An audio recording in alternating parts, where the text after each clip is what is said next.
south, we gon' take it up higher. Spirit on me in the flesh, I've been baptized with the fire. Riding with the crew on time, they say they tryna divide us. You cannot define me, came up from the mud, refine me. I be in the dark where the light be, hit 'em up like in Miami. Dominicanos in the field like Poppy. I remember being stuck in the lobby, and I really glowed up, who can stop me? Man, I laid my life down for my family. Yeah. 2015, I started moving. I remember starting on defining what's a movement. Started with a couple homies thinking we was blooming. Had to cut them off, they didn't know what they was doing. Months later, everything went back to flowing. Making music on a daily basis, still I was a student. Wasn't worried about the regulations, I just kept pursuing. I was trying to keep my patience, I was grounded, I was cooling. Sheesh. Up like a baby, I mean dancing with demons. Late night, I was up, I was feeling. She just want money, she gon' ride on the weekends. Oh no, I mean it. Up going crazy, they talk cause they ain't me. I'm a wolf, you can't tame me. You can't fade me. Still got the city on my back, running fourth down on fire. I'm just tryna put us on the map. From the south, we gon' take it up higher. Spirit on me in the flesh, I've been baptized with the fire. Riding with the crew on time, they say they tryna divide us. You cannot define me, came up from the mud, refine me. I be in the dark where the light be, hit 'em up like in Miami. Dominicanos in the field like Poppy. I remember being stuck in the lobby, and I really glowed up, who can stop me? Man, I laid my life down for my family. Yeah.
taking all the views. Stepping on place, feeling the fear. I know you feeling it in the air. Whole squad wearing all black. Motivation's looking real bad. We back to the bone. Raising a fire alone. We ain't never needed nobody. Give me 6 feet, this is my party. Ain't got no feelings, we heartless. Take a peek inside the darkness. Blow up the spot.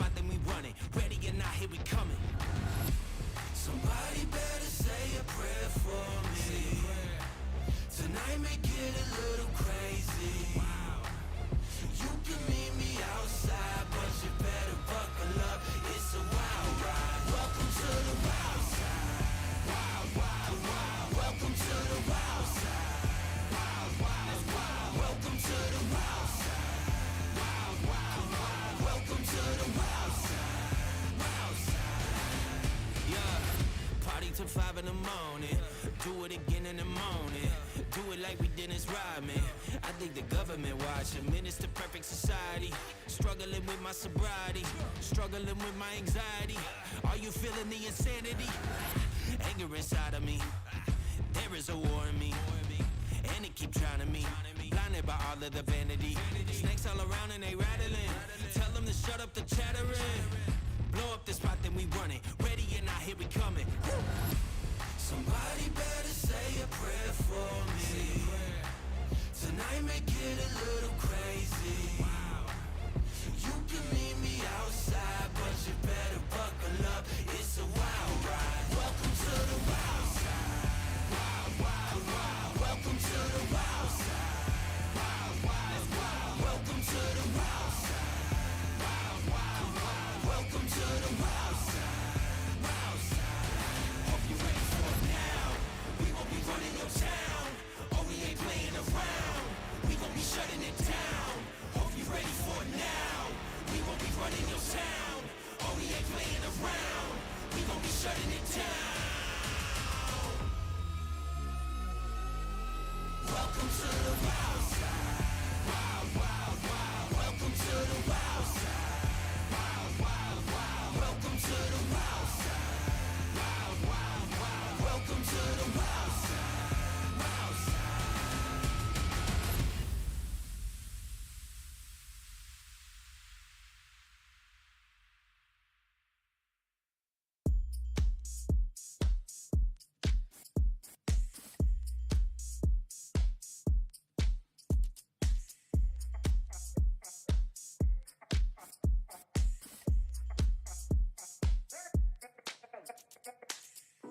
I can't sleep, living a dream. My heart is free. Stay up with me.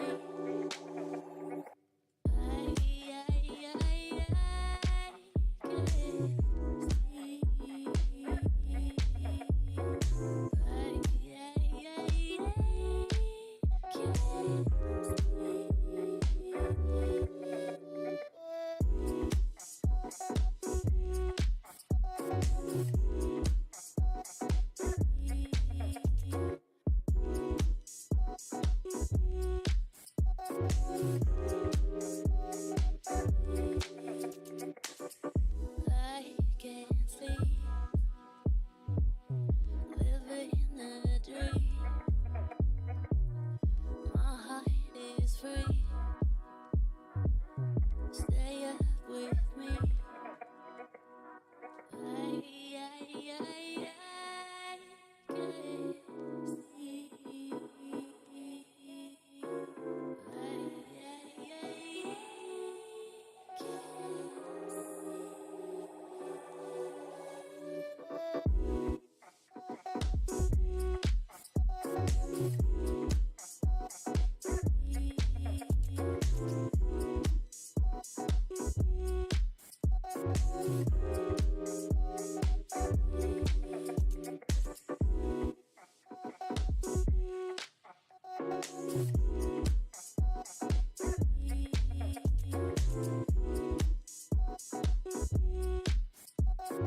Alright, they said it couldn't be done, but we moving along. I like proving me right more than proving I'm wrong, but always end up doing both. Hot like the sun, I'ma catch steam, I could run a whole city out the energy. My ex had to settle for a bum, guess she couldn't find a better me. She would've had to look for a century. I'm in the mud of the Goonies, I'm making it out. Made the game and I'm saying my vows. I never turn on the people who turn me into the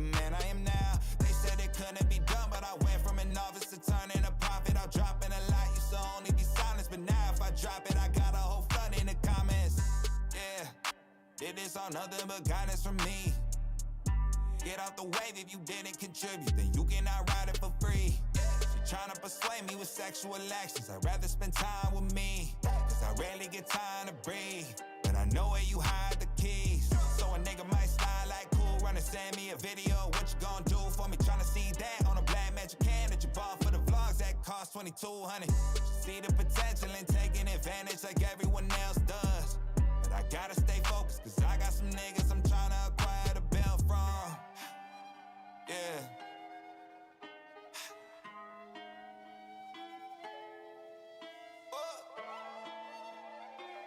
New heights that I'm trying to reach. I'm talking higher than Burj Khalifa. I used to work for the money, but lately I feel like the money been working for me. I wait a day or two for the entire deposit to hit, no service fees. I used to make it a month that I earn in a week. Jeez, yeah. My brain chime been raised right, I'm a fit pan. Y'all had to spot for a couple months, fucked around, lost it like miscarriage. All the antics and attention grabbing you, dead and gone where the cliff is. Ooh, for a ton of reasons. Oh yeah, I love to see it. I'm so far away from rolling the credits. Don't invite hosts to my sessions. Tell me how y'all stop self-sabotaging for praise. I'm loading the question. Opportunities hit you up, but you too preoccupied to open the message. Universe gave you plenty of chances, but y'all pussy and you going against it. High streak, they could be on one, but they not us. Whole team bringing something to the table, circle set up like a potluck, and it's not luck. Got here cause they got me and I got them. If they ain't in the deal, then it's no deal. Can't talk then, we locked in like locked in like locked in for life. You don't debate the measurement of the glass when you lit, then it's a full cup. Stocking me must be Espanol, I'm on a bull run. Everything looking up, competition wondering what deck I'm pulling from.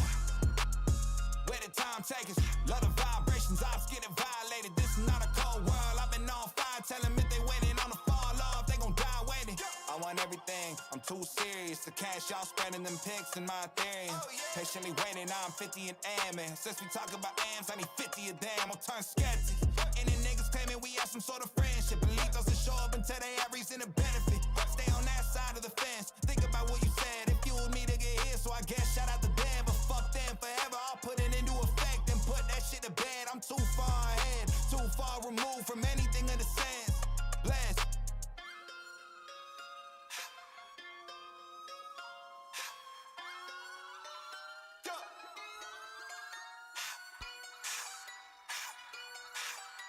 Delusions plague my mind. They said it couldn't be done, but we moving the chains. I'm mixing quality with quantity. I put impressive, they gotta get used to the name. My foot in the door. High street, 2 in the air, got them shook to the core. Galaxy told me to look for the beats that they sent me. I told them to look in the morgue. I took a chance. Y'all took what was left. Shot my shot, damn, y'all couldn't hit the net. Practicing for this very moment, been wearing out the gym. Y'all know I got T's with me, got Strauss with me, got Hush on the mix. Even though it's been a bumpy road, I know something's gotta give. Regardless how it all goes down, I love how it ends. On God, I told y'all I've been heating up, you know something's gotta give. And regardless how it all goes down, I love how it ends, oh yeah.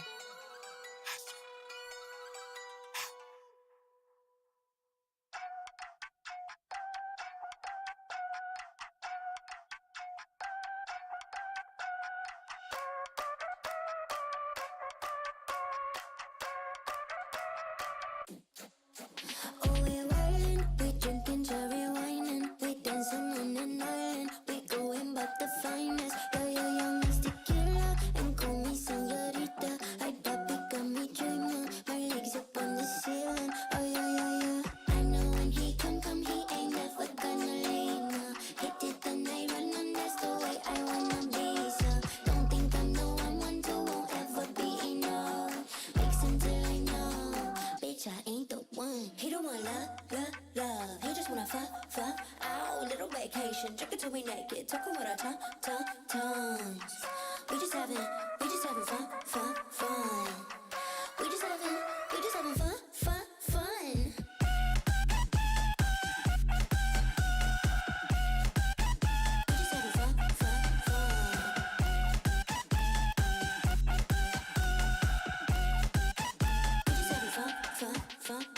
Give a little piece of mommy, got somebody. Touch up on my rum pum pum, he craving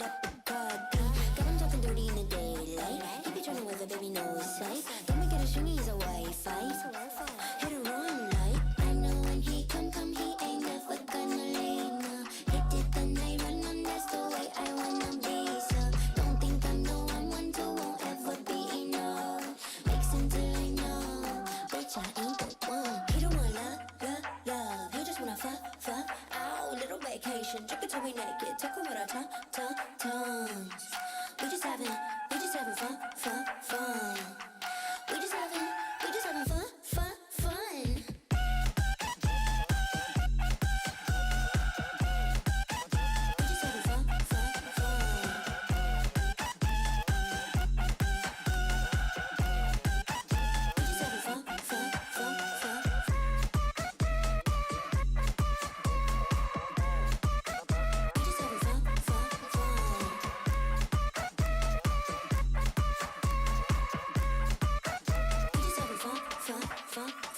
I know when he come, he ain't never gonna leave now. He did the night run, and that's the way I wanna be. So don't think I'm the one to won't ever be enough. Mix until I know, bitch, I ain't the one. He don't want love. He just wanna fuck. Ow, little vacation, drink it till we naked, talking with our tongues. We just having fun. We just having fun.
Closer than I've ever been.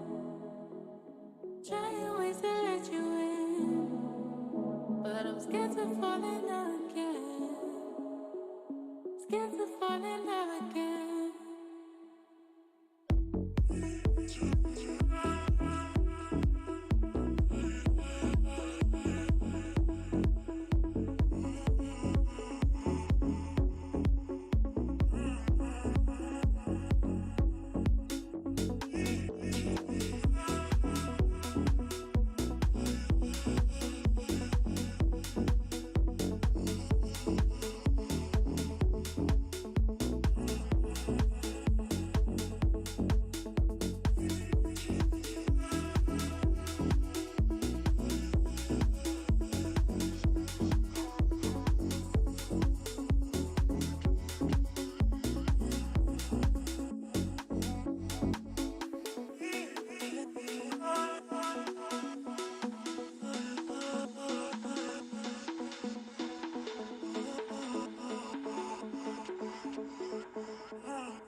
I'm scared to fall in love again. Scared to fall in love again. Closer than I've ever been. Trying ways to let you in, but I'm scared to fall in love again. Scared to fall in love again.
Rumor has it, I'm a savage. Drop the classic, thinking back. Drop the classic, to establish that the magic, it's automatic. Got a mask, who was at it? Living legend, lethal weapon, mastermind, never tied. Tell them all. Big dreams, I got big dreams since like baby. I've been joining forces with the likes of an A-team. Jumping off of buildings used to be so stimulating. Now I'm reaching new heights, I'ma need the off-white. Play with the fire, you get burned. All of my struggles became lessons well learned. I got his eyes, they keep me grounded, that's for sure. Cause one day we gon' make it out this earth, where's your worth? I'm sick of your talking, you got the wrong one. I'm taking your king and I leave him broken. If I am in second, it's after no one. Just give me a second to let him know. I'm the headline, the deadline. I'm ahead time, the rare kind. I'm a living legend, lethal weapon, mastermind. Big time. The king is back like prodigal. I gave him time, it's been too long.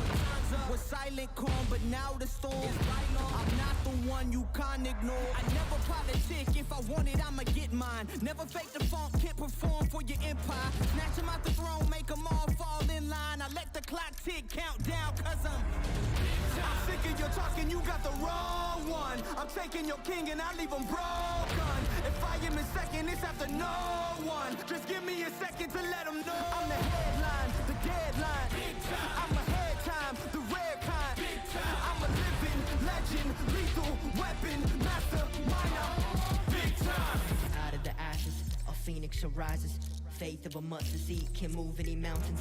The people are watching, so I cannot stop it. Been down for too long, now I gotta rock it. Had to get it out the mud, you know how it goes. Now we sitting at the top, had to bring the bros. Never thought I'd be the one who would play the role. Now look at where we at, man, who would've known? Temperature rising, I feel the pressure is on me.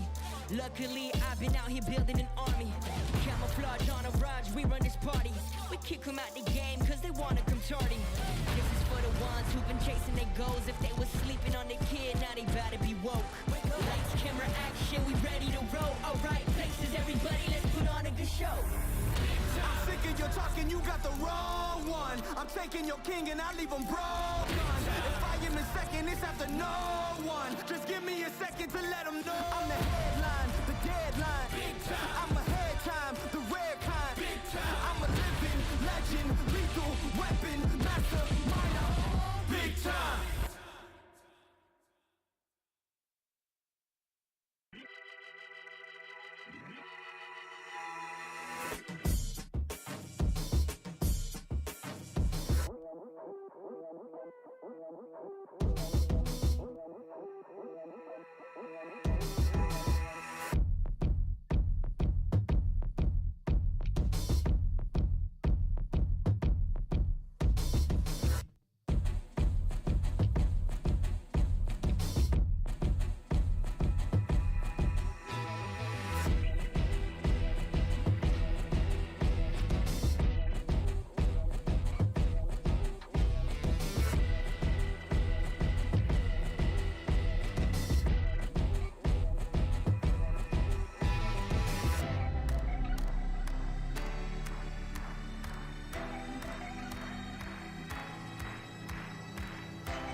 Hello everyone and welcome to VCT 2022 East Asia Last Chance Qualifier. We have 8 teams on the road to champions, all fighting for that one last champion spot. But of course, only one is going to get it throughout this tournament. I'm your host Jung Hyun, and joining me in the studio are Tasteless and Chobra. So are you guys excited? I am so pumped to be here. We've got 3 major regions, all of East Asia, down here competing. China, Korea, Japan. It's going to be a very unique experience, and we're going to see which region actually comes out on top. Yeah, and like you said, this is the first time that we're actually going to see China compete in Right. an official event globally. I mean, for a lot of global fans, you probably haven't even seen any of these teams. And then we have 3 teams from Korea and Japan that you might be familiar with, but again, one last ticket to go to champions. I mean, this is a huge deal for all these teams. Right, 8 teams all fighting for that one last ticket. Well, we actually have 8 teams from East Asia, and as you said, China is coming out to play this year for the first time ever in Valorant esports. I feel like, overall we have a good mix of teams here. Yeah, I mean, I would say this is going to be a very exciting tournament because for a lot of LCQ tournaments around the world, you're kind of looking at teams we're used to seeing, right? Teams who have shown their potential. But now we've got several teams, both in Korea and Japan, with roster changes. And then we've got teams from China who are brand new. I mean, this is anybody's game. And, when you look at the China region, this could really be a sleeping giant. I mean, as global as Valorant has been, we haven't really seen, where the Chinese teams are at yet. But a lot of the indicators here point that they may be not just a powerhouse here in this region, but a powerhouse in the entire world. All right, so some high expectations for the scary newbies, but let's take a look at the teams over here. Let's talk about the familiar faces first. Yeah, Maru Gaming, Damwon Gaming Kia, and Onslayers. These are the teams that us 3 we're most familiar with here in Korea. Of course, we follow them the whole year. And then you've got Northeption, who we just saw in Copenhagen as the representatives from Japan. Crazy Recruit and Reject, and then Edward Gaming and K1 Esports. Those are the 2 teams coming in from China. But the best thing about this week is that all 8 teams have some really solid reasons and stories as to why they need to win to go to champions. This is one of the best things about letting an esport age over time like we have here with Valorant is we've already built so many great stories that we've got so many more great ones to come here. And again, seeing not just now the Japan-Korea rivalry play out, but here with China as well, it's going to be interesting. And there's so many great teams to root for here. As a fan of the Korea scene, I've been really excited to see how these teams are going to perform on a global level. Obviously, DRX has kind of stolen the spotlight with that. But now here with China involved and these Japanese teams and the game growing so much in Japan as it is already, it's going to be super interesting. Well, I kind of want to talk about the stylistic difference between the regions. What do you think?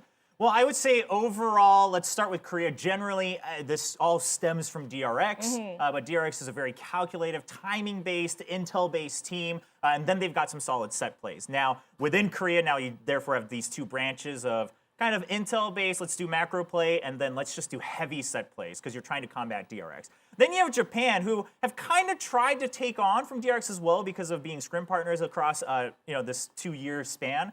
But they're a little bit more aggressive. They're a little bit more based on their star player. Each team has one player they need to get that entry kill. And then China, these guys are just monsters. They're just so clean and crisp in their duels. They never hesitate. They're always moving. They're always aggressive. But there's no gap in their playstyle. And it's important to note that although China is the new kids on the block, so to speak, here with Valorant, they're not new to tactical shooters. They've got a huge history of really being competitively viable in that. They're extremely fierce opponents in almost any esport title. And it's going to be very interesting to see what happens here. Now, I do want to point out as well, we could end up with some plot twists. We've had this happen before where we think one team is going to come out on top and dominate. And maybe it's not going to be the case. So that could happen as well. I mean, just in Copenhagen, a lot of people were picking out Fnatic to be the obvious favorites. And then, of course, the kind of Cinderella story from Sugetsu and FPX. They take over the trophy. But this could happen again here in the East Asia Last Chance Qualifier. All right, so a lot of plot twists expected in this tournament. Let's take a look at each team's too. First of all, Maru Gaming. Yes, Maru Gaming, these guys have been with us since the very beginning of Valorant in Korea. And they've been very hot or cold, right? Yes. Sometimes they're like really good against the best teams and then they're really bad against the worst teams, which has been weird to follow. But at the same time, I think these guys have consistently shown the most steady improvement out of all the other teams that we've had here in this region, and I think this is going to be the biggest test for them yet here today. And I love that you brought that up. The steady progression, the steady improvement. They've shown progress. They've leveled up. And a big part of that is they've broken out of the shell in Korea where every team feels that they need to follow DRX. They need to be like DRX. And Maru said, oh, no, that just doesn't work. We tried that in stage 1 here in 2022. We just can't do that. That's not us. That's not Chibob, our star entry, right? We want to be aggressive. So then they started to go onto these speedy set plays, and that's how they got second place in stage 2. All right, and how did they get there? By beating Damon Gia. And here is Damon Gia with Lakia and Alao invited to the roster. Yeah, 2 huge additions, of course.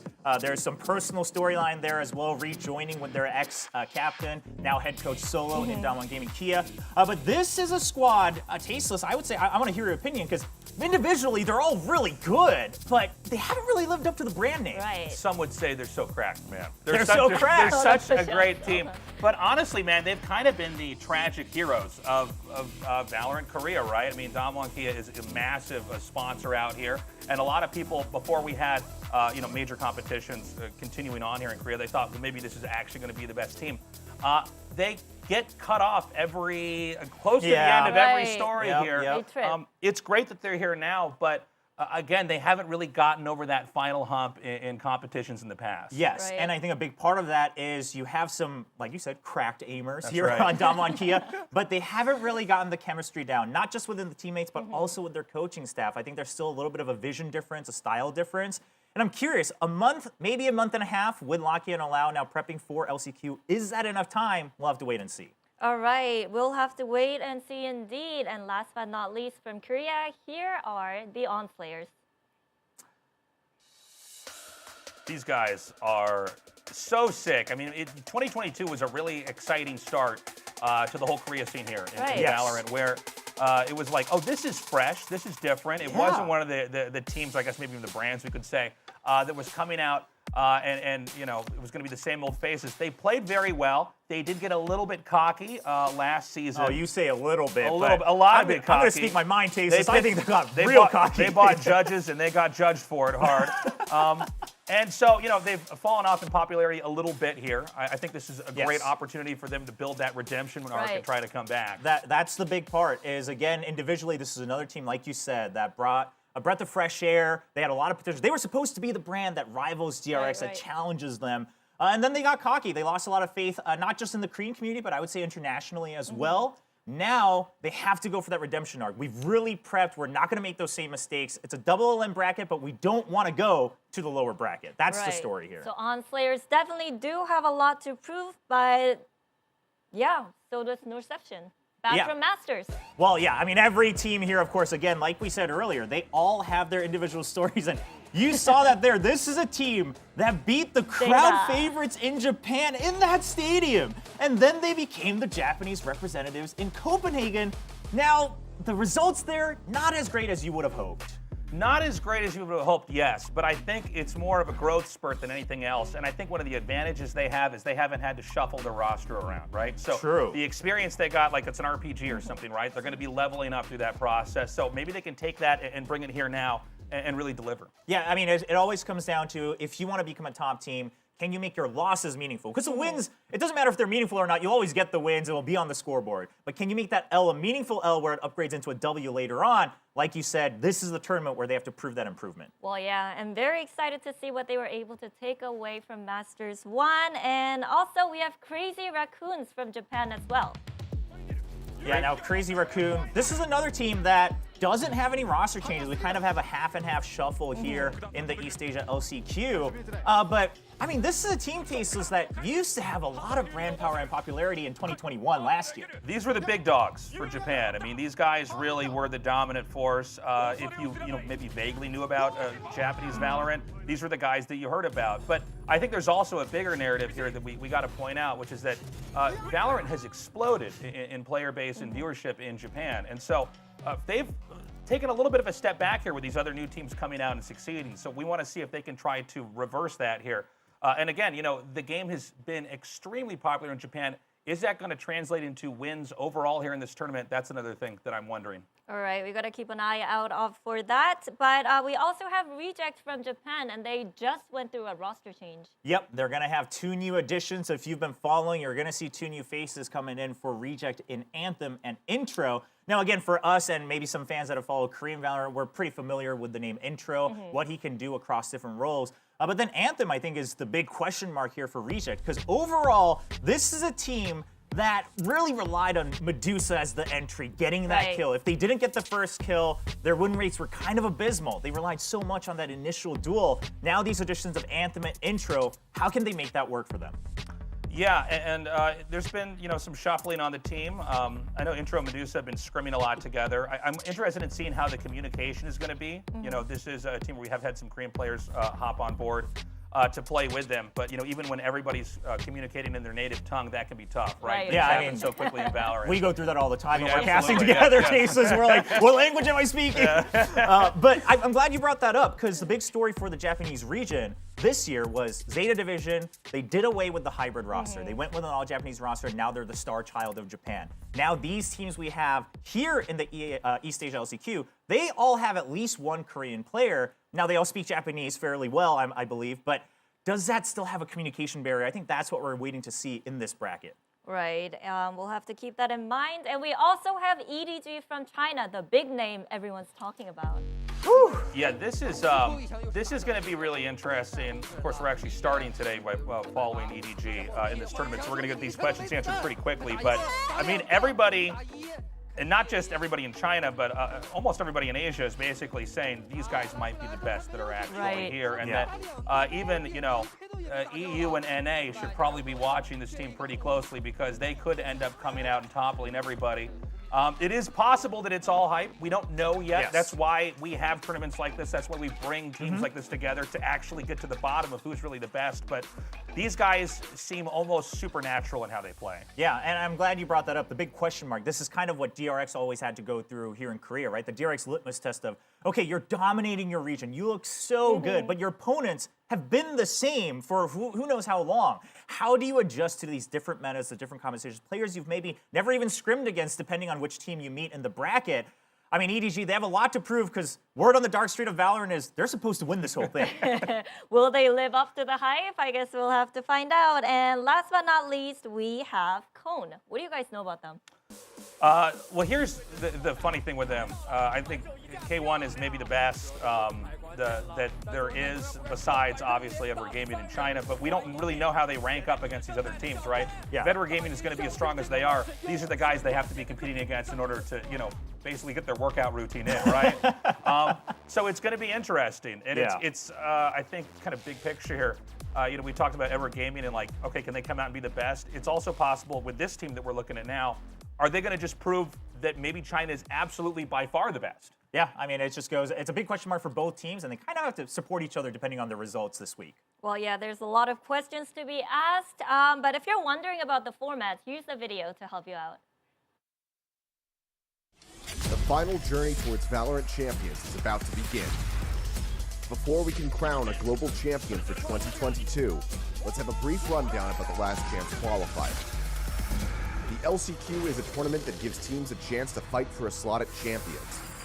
One slot will be available for North America, EMEA, Asia Pacific, and East Asia, as well as 2 for LATAM and Brazil. This is the last opportunity for the teams who are still hoping to participate in Champions in September. Having narrowly missed earning a direct ticket to Champions during their region's VCT events, it's going to be a bumpy ride for all the competing teams. Across 1 week of play, a total of 8 teams from Korea, Japan, and China will face off in the newly organized East Asia Last Chance Qualifier. Korea and Japan's 2nd through 4th place teams in circuit points will be competing, in addition to China's 1st and 2nd place teams from third-party tournaments. The East Asia LCQ will take place from August 8th to the 14th, and it will be played out in a double elimination format, with a best-of-5 grand final series that will determine which team and region are further represented at Champions. Next, let's take a look at the brackets.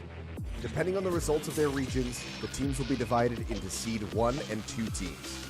After that, the final bracket will be decided through a draw. Since only 2 Chinese teams will be participating, they cannot compete against each other in the first round. Whoever is left standing at the end of it all will earn that one last sought-after chance to compete at Champions. Be sure to tune into the East Asia LCQ August 8th to the 14th and see who will earn their way to Champions Istanbul.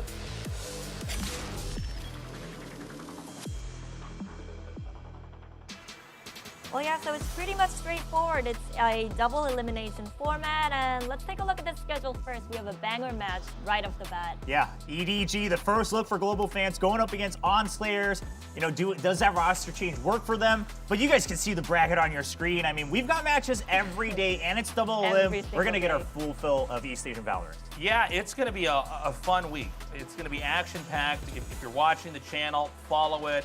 Join us through this journey.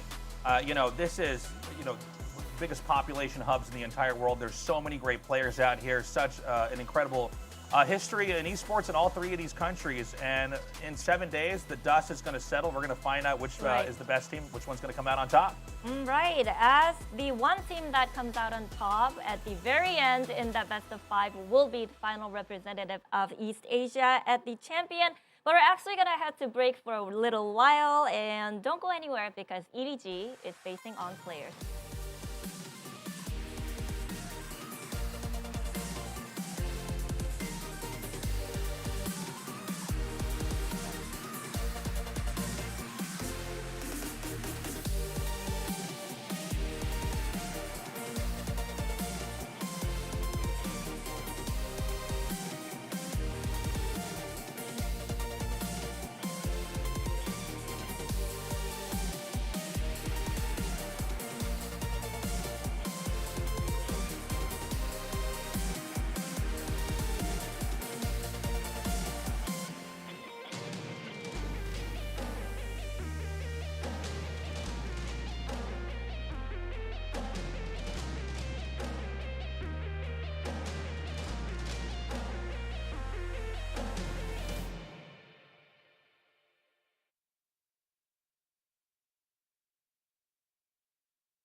Well, EDG will be facing on Slayers, and I'm ready. This match is hotly anticipated at this point. I mean, they're coming into this as top favorites, and Stacks even picked them as #1 team at this tournament.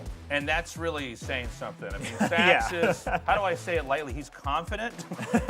No, but seriously, Stacks is a guy that, I think he likes to kind of disrespect a lot of other teams. But when you hear someone like him saying, no, these guys are a threat, and I actually really respect him, it should be tougher on Slayers. I mean, listen, Edward Gaming, this is a team that even among fans, the word has already spread that they are just scrim monsters, scrim gods, destroying everyone in Asia.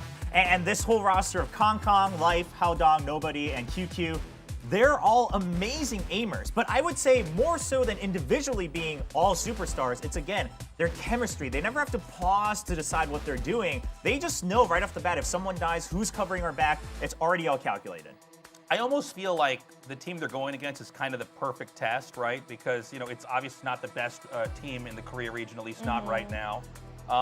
But at the same time, we've seen this from other regions where they kind of assume they have supremacy coming into their neighboring regions, and then it turns out it's not the case. So, I mean, let's not totally give up on Slayers here, but it's certainly going to be a very tough match no matter what. Yeah, I mean, and you can see here, obviously, most of their matches are going to be against K1. They've met so many times, and EDG has kind of reigned supreme in terms of official match records against K1.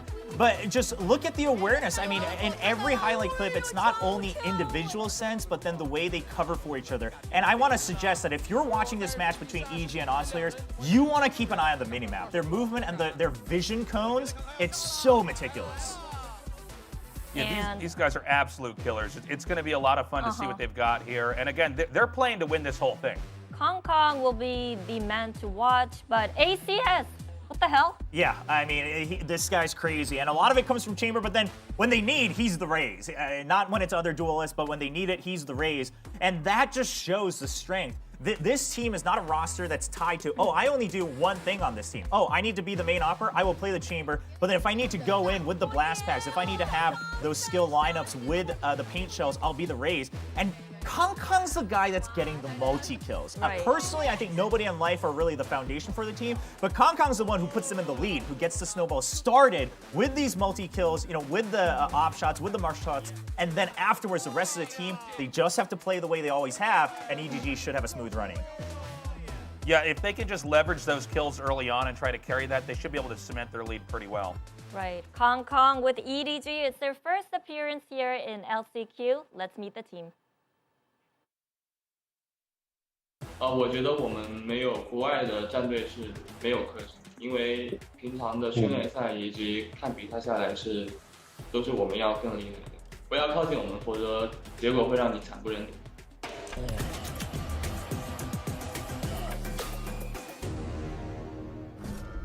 Hello， 大家好，我是来自 EDG 的 Light， 我是突破为主玩杰特跟瑞兹。我自己打比赛的风格，当我需要去稳妥的去配合团队做出一些东西的时候，我会去稳妥它。来不打到吸血，之间24秒，看到右边，再转身一发。最厉害的选手，我觉得是康康，理由是他总能杀第一。他打比赛的风格是能让敌人就是那种意想不到的突然出现在你想不到的位置，给你一个出其不意，像是一把利刃，就是随时地能够取对面的性命。这个阵还有，对面是来到包点，但是眼里有人，刚刚一个1石2鸟，又是一个4杀。我们队伍追求的比赛风格不像韩国的DR-X 他们的严丝不合的团队配合，也不像欧洲或者北美那边就是比较激进的对枪。我们是想把这两种都有结合在一起，就是又有团队配合，又有就是对枪那种感觉，就是找机会，给一个巨人余波，给一个赵云，点上全是技能，但是顺境来不及了，残局2秒，好懂。我们想通过 LCQ 能够让世界的其他队伍看到中国也有这么厉害的队伍。虽然说我们之前没有对过，在任何比赛上面交过手，但是不要小瞧我们，我们会让你们吃惊。I just want to say, he really toned things down, in my opinion. He's like, oh, well, we're kind of a mix of DRX and, a little bit of North American Europe. No. These guys are cracked, like you said. The word cracked was made for EDG Valorant, in my opinion. I mean, the confidence is there, man, for sure. I mean, he's oozing with it. He's very relaxed. But again, it comes to the fact that they're confident that their style, it's not common. Like he said, it's a hybrid. But they can make it work. They do a lot of double entry, double duelists, a lot of the times on maps that maybe we're not used to even, but somehow they're covering each other's angles, their skills are really on point, the timings are good. This is a powerhouse team. All right, a lot of confidence coming out from EDG. I'm excited to see what they're going to bring to this tournament. Their first opponent today will be ONS Slayers. I mean, they looked really good in stage 1, but I think they kind of burned out in stage 2. And then they had to go through some changes. Yeah, I mean, we talked about it earlier here on the desk, but ONS Slayers, they were kind of the superstars coming into 2021 just because everyone was like, ooh, this is a roster that could compete against DRX. Yeah, this is fresh, this is different, especially after we've had the same handful of teams that have really been dominating. But they weren't able to get to where they really needed to be, where they wanted to go. And look, this is kind of an ugly first match in the next tournament that they're in now, right? They've got the pride of Korea on their shoulders here, but they are against, a team that, I mean, basically everybody is kind of assuming, this is a safe bet. Yeah, I mean, ONS Slayers is not a team that's used to being called the underdog in a match, right? But here they are against EDG. And something to note, as you're watching these highlights, you'll notice, again, there was a pretty big roster change. We're seeing players like King, Zunba on this roster still in stage 2. Now, Zunba had to go to mandatory military service. King has taken a break, so now they've brought in 2 new players. How do they jive with a player like Batsy? Batsy is still the star, and he's always liked using the operator. Now with King no longer on the roster as kind of the Killjoy Cypher main. Does he come back to playing Chamber on most of these maps and maybe finally go up to the meta that everyone is used to around the world? There's going to be a lot of dueling here to see who can come out on top and try to leverage that position, who can get the first couple of picks here. And it's going to be interesting, right? I mean, I think this was a team that did get a little bit cocky here, and they paid for it. And that we see that in Valorant, not just, in Korea, but everywhere. But now the whole dynamic is different here.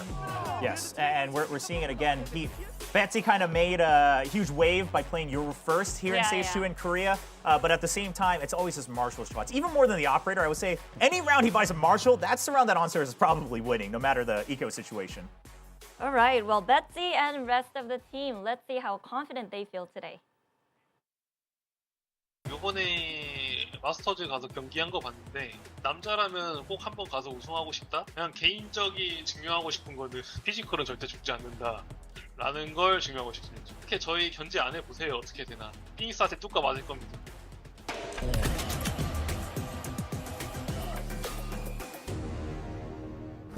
안녕하세요. 온슬레이어스 팀의 리더를 맡고 있는 TS입니다. 일단 상대가 어떤 플레이를 하든 당황하지 않고 천천히 하는 게 제 장점인 것 같아요. 팀원 한 명이 갑자기 던져버려도 나라도 안전하게 해서 꼭 이겨주는 그런 스타일을 추구하고 있습니다.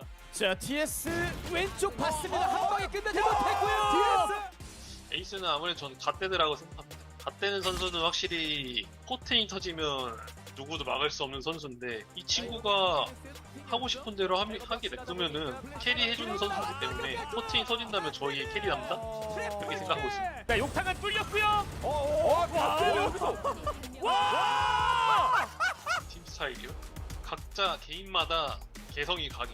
캐릭터만의 스타일이 다 있어가지고 남들과 같지 않다? 예상은 했는데요. 아, 커브볼 이야! 나만의 플레이로 상대를 그냥 다 잡아주겠다.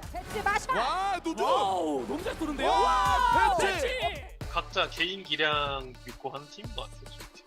이번에 저희가 멤버가 리빌딩 되면서 조금 힘든 부분도 있겠지만 최선을 다해서 꼭 우승까지 해보도록 하겠습니다. 모든 팀들 피닉스로 박살 내겠습니다. 기대해주세요. Stomp over other teams with Phoenix. Is he trolling or is this going to listen, be if real? we're supposed to base this on history, it did not go that well last time they picked out too. Phoenix.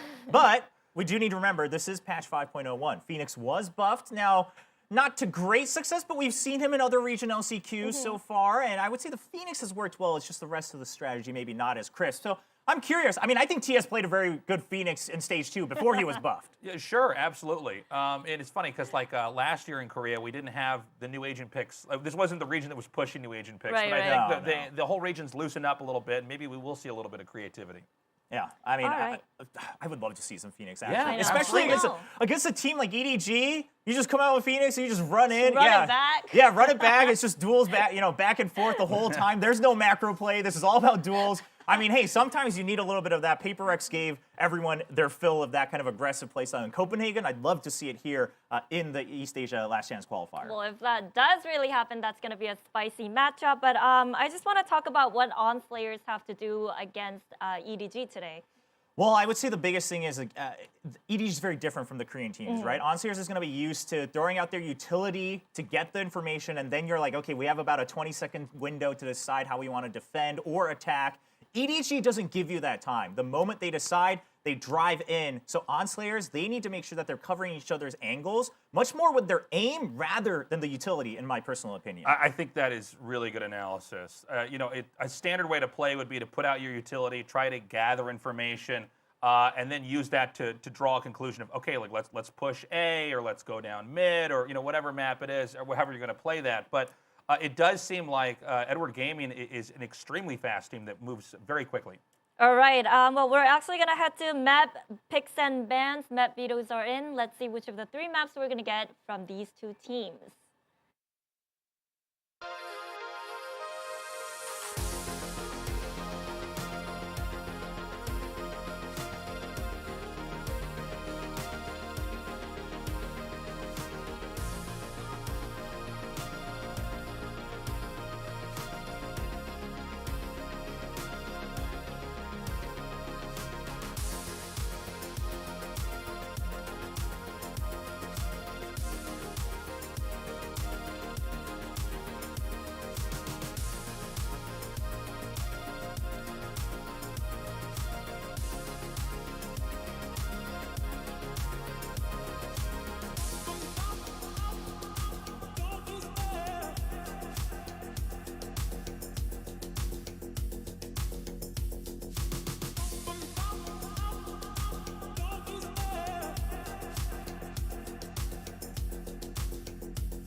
需要跟他们针对什么吧，我感觉很轻松啊。来到包点，但是眼里有人，康康一个1石2鸟，又是一个4杀，康康。 샷으로만 봤을 때는 약간 EDG를 비빌만한 팀은 한국에서는 DRX나 뭐 저희나 뭐 이 정도밖에 없을 것 같고.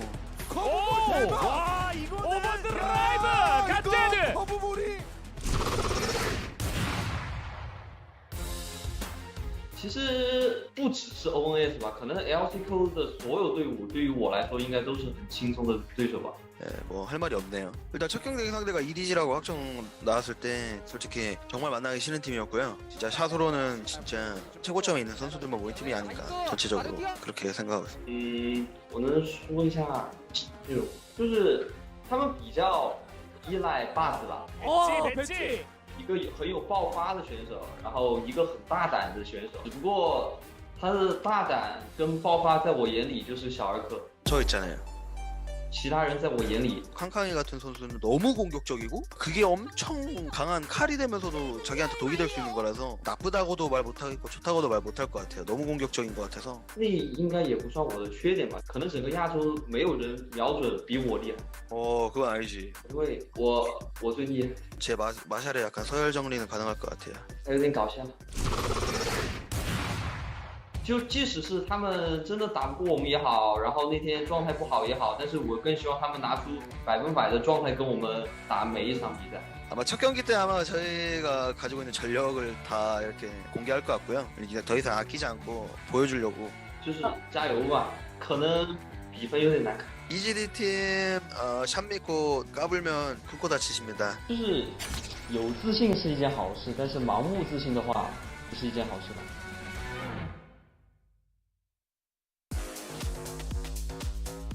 Well, that was a lot of trash talks after trash talk. Listen, I used to be a big fan of Goddead here in Korea, but I gotta say, I'm a huge fan of Kong Kong, man. That guy did not take anything from Goddead. He was like, oh, yeah, you're confident, but that's really bad for you. Good luck, bro. Yeah, he's like, well, you're gonna go through a tough loss. I'm really sorry, but please play 100% because we're gonna beat you anyway. But again, I think he deserves that. I think he deserves to say or have the confidence that he's the best gamer in Asia because what we've seen so far seems to be leading that way. All right, and it's time for map picks and bans. Let's get there right now. I am curious. We're heading to map vetoes. Let's go. It's going to be interesting to see what maps they actually end up going for here. I can't wait for this. I can't wait for this. Because, again, this is kind of the DRX problem, right? Of domestically, you're kind of good on every map. Your win rate doesn't really mean much. Now, personally, I was very impressed with EDG's play on maps like Bind. Maps that aren't as standard. What? Okay. I mean... What? You know, it's okay. I was talking earlier on about how they might be coming in here to win the whole thing, right? Yeah. Not just to beat this team, and maybe they don't want their best maps to even be in the ecosystem of the tournament yet. They want to save those plays for later on. You know what? I mean, if they're going that way, I'm very impressed because if you're really trying to prove that you can play on any map and you actually don't want to risk being played on maps that your opponents have prepared, because this is something we've seen at Masters too, is the team who picks the map generally loses because the opponents expect, they know what to expect. They've studied the tape. Wait, hold on. So we have Fracture, Icebox, and Haven as the decider map, but EDG has never played Haven.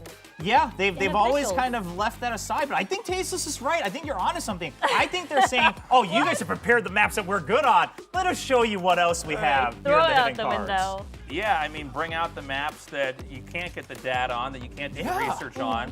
And then maybe the best plays that you're going to have, you can use later on in the tournament. I mean, if you're going to win, you got to be planning for every team. And each of these rounds inside of these best of threes, it's going to be information. It's going to be data that can be farmed for later on. Yeah, I mean, I think this is a very good macro play if it works out. Obviously, a lot of things in Valorant, it's kind of result-based. But we're looking at Fracture. Now, this is one of those maps where EDG likes to go for the double duelist. And I would expect it to be the same because they're so good with it. I would say almost, I hate to say this for Paper Rex fans, but I think they're even cleaner about it than Paper Rex used to be. I'm really sorry. All right.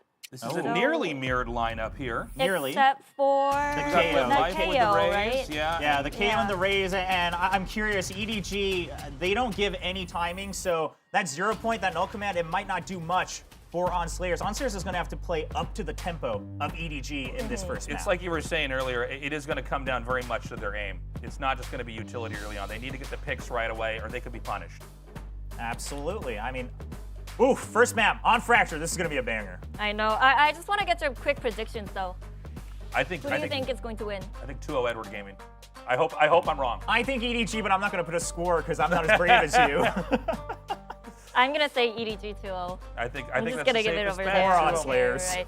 But I want to hear what you guys think, Seth and Clinton. Who are you guys backing?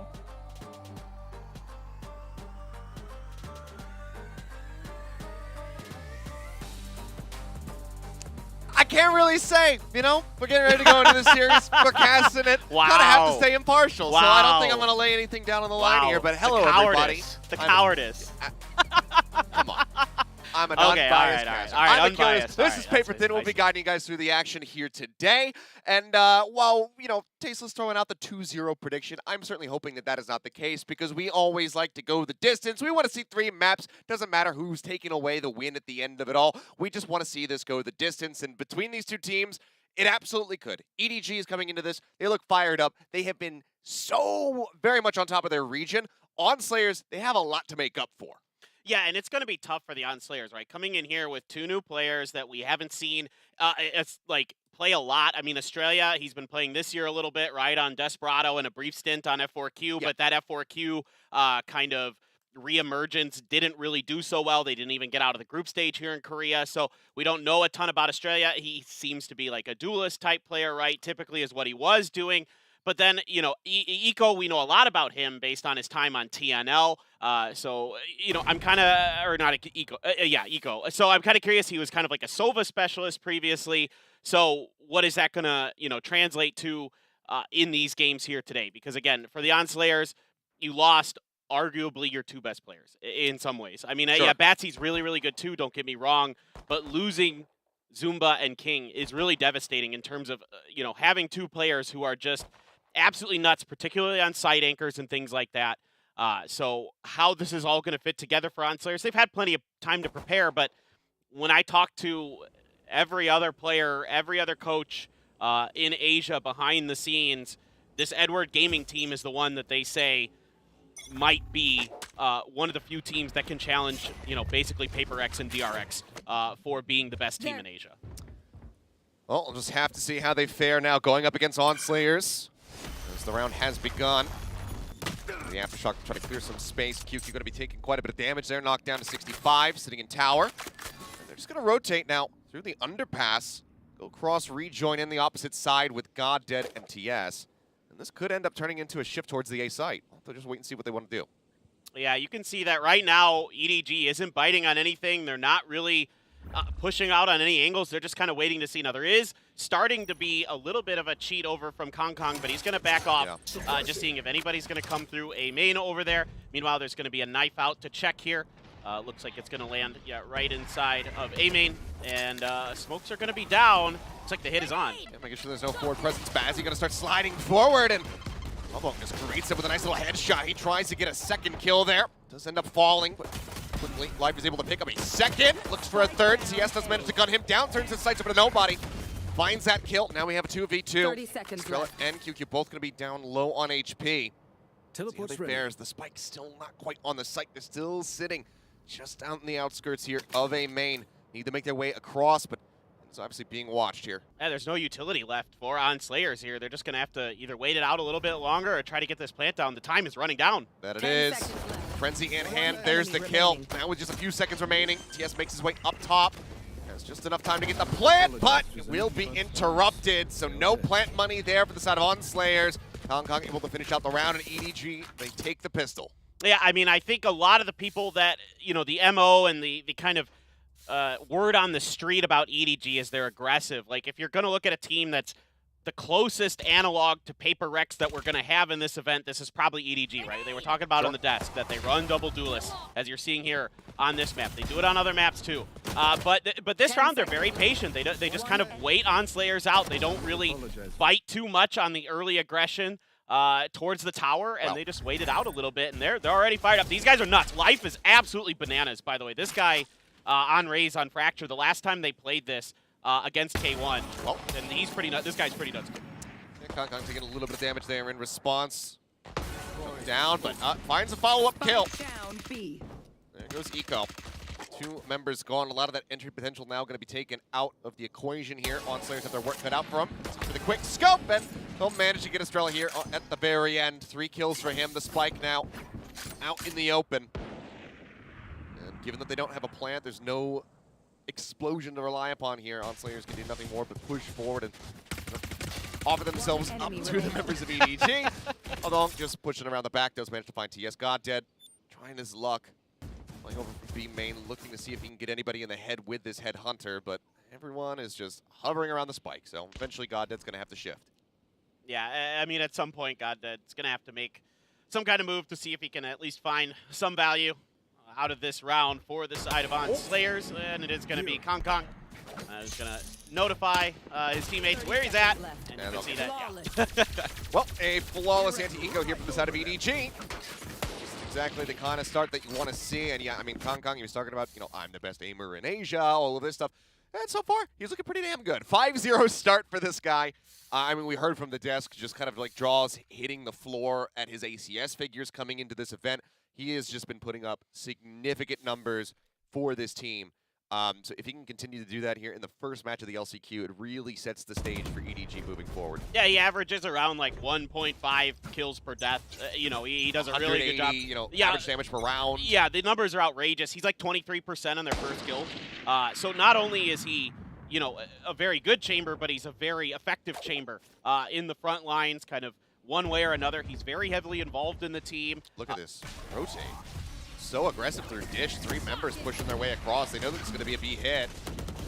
There's the exit. Kong Kong gets himself out to safety. The site now going to be occupied by OnSlayers.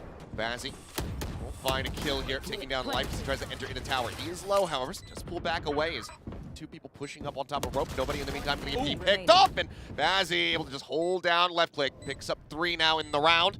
And it's just going to be Kong Kong left, but it's looking like maybe a flawless bonus here for the set of OnSlayers to get themselves on the board. Yeah, oh me, oh my, what a spray there from Batsy with the Vandal. He's weak. Goddead's going to try to swing the corner here and going to get the job done with the Vandal themselves. So back-to-back flawlesses just for one side over the other here for OnSlayers. I mean, this is kind of an expected round, but even against a team like EDG to win, you know, against their anti-bonus or whatever you want to call it, that cleanly is really, really good for OnSlayers. It gives me a lot more confidence, and EDG loves to play this. You're going to see this where if there's a hit on the site and they don't feel like they're properly prepared to defend it right out the rip, they will back right off. And you saw this right away with Hodong, where he just moves out, they play for retake, but it's really well handled by OnSlayers. You know, great job by Batsy cleaning out that tower. That's what you're going to need here is the OnSlayers if you're going to win this match.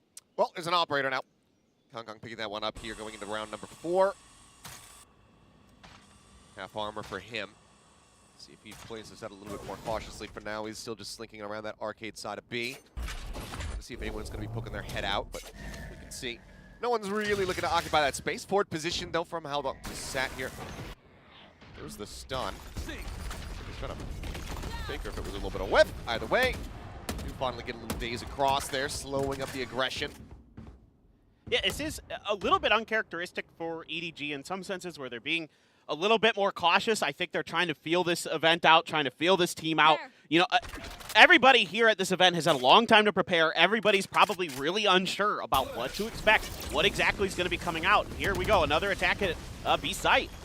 Yep, flash out, fast lane goes across, they get themselves moved up, and Nico just managed QQ, staring over towards main, so it's a quick and easy little headshot there to the back of the skull. Kong Kong will be able to put that operator to good use, takes down TS. Post-plant, Molly now going to be eliminated. Estrella is well going to be taken out of the equation, so no flashes to rely on now. Nico having expended both of his own. Frog still pushing forward, looking to try to break up with the site. He'll manage to get God dead. Bazzi in the meantime, finding 2. Now just leaving Eco on his lonesome. The tap on the spike, he sees 1. He should know that how long he's going to be holding close. Well, he will be able to get him. He can't quite get nobody. Last man standing, a bloody brawl here on the B site, but EDG will take the round and move up 3-1. Yeah, and you can see that it's a pretty similar hit here for the side of OnSlayers to what we saw in the previous round, but with some better guns in hand, even though QQ gets caught out. on that initial push this time. Kind of a little bit different than what we saw in the last hit, where all of EDG kind of got out of dodge. But, you know, QQ trying to make a small adjustment to try to push the angle towards the ramp to see if he can get anything going. Eco doing what he can there at the end, but the double angle hold for the side of EDG is good. These guys are, as they talked about a lot of the desk, just absolutely cracked gamers, you know, and yeah, you know, maybe Kong is right that, you know, he's the best at Asia. I'm not so sure. He's really, really damn good. I won't take that away from him. I don't mind the smack talk. No, I'm all about it. No, I loved it, and he's really good with the ops too. Yeah, Goddead needing that headshot to connect. Does not. He goes down. Now the push coming through. TS will be good for one before falling down, but it's going to be a massive approach coming back through the opposite way of a main. Spike planted. Remember, still strong though, versus 4. See if OnSlayers can hold them back. Spot the operator there for just a moment. Estrella saying, you know what, I'm not going to play this angle anymore. Yeah, I like the way they're playing up close there, trying to hold from defender's spawn, but Adong. They're trying to buy some space. Stun's going forward. Still just now sat inside of the smoke as the tap on the spike comes through. Go up on top, and Bazzi taking down. The drop down's there. Eco's looking for the kill. He can only get Q kill. 3 kills there for Kong, and that is going to be a 4th round for EDG. Yeah, I mean, I kind of like the way that OnSlayers set themselves up, but again, I mean, Kong is just so devastating with that operator, and no matter the range, no matter the angle, he seems to always be good for it. You can see the opening. That is so fast. Jeez. And I mean, look at this. He's ready for the point-blank angle. He's ready for Batsy to be right around the corner there. It's disgusting. I think, you know, probably doesn't manage to win that out, but had he gotten the initial one tap on to QQ, you could have maybe seen another kill picked up there from Eco, but just a little bit whiffy.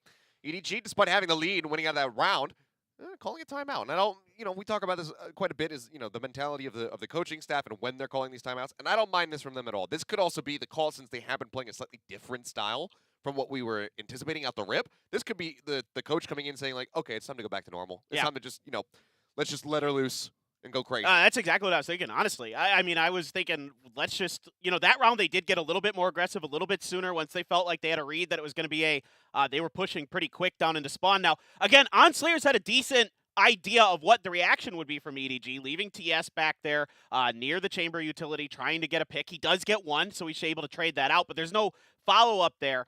So that 1-for-1, yeah, that's not bad, but you're not able to really catapult that into anything significant in that round. So for now, for the OnSlayers, they go back to an Eco. I mean, that's a couple shorties here on an attacker side. I mean, you got to expect they're going for that tower push. I mean, it makes sense for Bazzi as well as Godnet, because you do have that head-on to rely on. He's got all 8 bullets locked and loaded. Bazzi, though, yeah, likely just going to be trying to land some stunts, get sprinted up right at point-blank range, and then try to take somebody down. There's the overdrive as well to back it up, and Bazzi will manage to take out life, slides across, looks for nobody. Won't be able to get that kill himself, but sets up for a little bit of an answer back. Overdrive going to be popped by Haodong, slides around the corner. TS cannot get the reload off in time. And you can see Haodong having a damn good time right now in the game as EDG stretched to lead up by 4 rounds. Yeah, I like the setup. I mean, if you can get to the B site, those shorties are pretty nasty in and around that area. Just couldn't get there. EDG just doing a really nice job setting up the crossfires and everybody mostly hitting their shots. You know, yeah, you get the one with the overdrive from Batsy, but after that, things just kind of turn into mush for the side of OnSlayers. So 5-1 now for EDG, and this is a defender-sided affair now for EDG. I mean, think about that. On Fracture, on a map that a lot of teams get their damage done, particularly in Asia, on the attacker side. All right, well, you've got the ult for Goddead. Let's see if he can get anything done with his tour de force. Bazzi quick with the entry. It's going to be trading orbital strikes coming through. Does slow up the advance here onto the site, but the spike was already brought forward by Eco, so now they can get this plant going through. Spike planted. Well, look at this setup by Gen, though. I mean, you got 3, that are going to push out. Australia, though, kind of ready for it, at least from the B main side. Shot across, Goddead taken out, nobody. Filming the enemy KO. But now out of the fray, and they're just getting picked off one after the other. The Rolling Thunder now going to go across, crashing across, what I'm trying to say. CS will be able to get one before falling, but now they're in onto the spike, and Estrella, he just can't even really get there in time, I don't think. Had the aftershock to buy a little bit more time, and nobody a little whiffy. Can't connect, but Estrella knows that this is done and dusted. The kill's going to be about as good as it gets for him. We'll find a follow-up. That is going to be it. Operator still in the hands of Kong. And you know why I like this guy? He's got the proper skin on the operator. Oh. He's got the World War II skins. He's got that a one. man after my own heart. See, I like the World War II skins, but I only like the Garand skin that's on the Guardian. The rest of them, I'm not so much. Great. Not so much about the operator one. I'm not. I use the old retro sci-fi operator because it's super ugly and it makes everyone really tilted when they pick it up. That's that's my. No one ever wants it. Yeah. Well, another timeout now going to be called. OnSlayers, determining that something's got to give here pretty soon. How do we break through the defenses here of EDG that so far have looked pretty much impenetrable? Yeah, I mean, and you could see that, OnSlayers sometimes will commit these big util combos to taking a site, and EDG, again, a lot of what their ideas are is to back off right away. As soon as they sense a hit coming, as soon as they feel that hit coming, they let you take that site, they let you commit that utility, and then they set up for their post plan. And Australia kind of just lets loose with a really early rolling thunder down to B main, and I thought that was a little bit odd as there wasn't much contact there. Maybe a little bit from Haodong, I think, but other than that, it was just kind of sent into space and didn't really buy them much time, or I didn't think was used off of enough information that it was worth investing such a powerful ult that early like that. So I think probably, Perry, the coach for OnSlayers, probably saying, hey guys, let's be a little bit more disciplined with our utility usage. Let's give them a few different looks coming from different angles. Let's not all just kind of death ball from one side or another. Oh, if they go for this hit, it could be huge. Knife goes out, suppression is there, so no TP available for Kong Kong, still holding forward there. Was QQ, does manage to take one down with him, and Kong Kong is good for the shot. Eliminates Eco. CS again, sights behind the rest of the team, does manage to pick up a kill, but Spazzy slings out. Haodong is perfectly prepared for it, covering for nobody to go ahead and continue to advance forward. Got it now stunned, stuck in the sewer. 3 members to try to get through, and they already have their sights turned towards where he's at. It's a great read from them, and the timeout, unfortunately, not going to be leading to a round victory for the side of OnSlayers. 7-1 now the scoreline here on our first map. I mean, again, they do show them a bit of a different look here early, but it doesn't really amount to much. It's just so difficult, and now you're starting to see EDG get more comfortable, get more aggressive on the edges. They're starting to make earlier pushes out. You can see on Dish, Life and QQ get out right away early to get through into the spawn, create those, flank angles that are so difficult to deal with. OnSlayers just can't seem to find the right read, and every time they run into a duel with EDG, it seems to be going EDG's way more often than not, and now you're just down to 2 Vandals for Godin and Batsy. You do have the null command available for Eco, but that's not super powerful in this situation. This is a great off angle for Godin to be taking, but the thing is, he doesn't push out far enough for him to actually be able to get that punish. Now they look for the advance forward through Arcade. Batsy going to be able to find one. Trade out on the Brimstones. Smoke's dropped in, the site occupied, Spike being brought out of tower. Now they can go for the plant. Looks like they're going to go front and center here on the B site. Oh no, he's out right in the middle. Just strikes him down. Now the Spike is stranded. Showstopper at the ready. Life jumping up over the top. It's an easy kill. Estrella taken out. Bazzi does get a nice little headshot there on the Kong Kong, but is quickly traded out. Once more, God Dead versus 3. Can he get a kill this time? That is the question.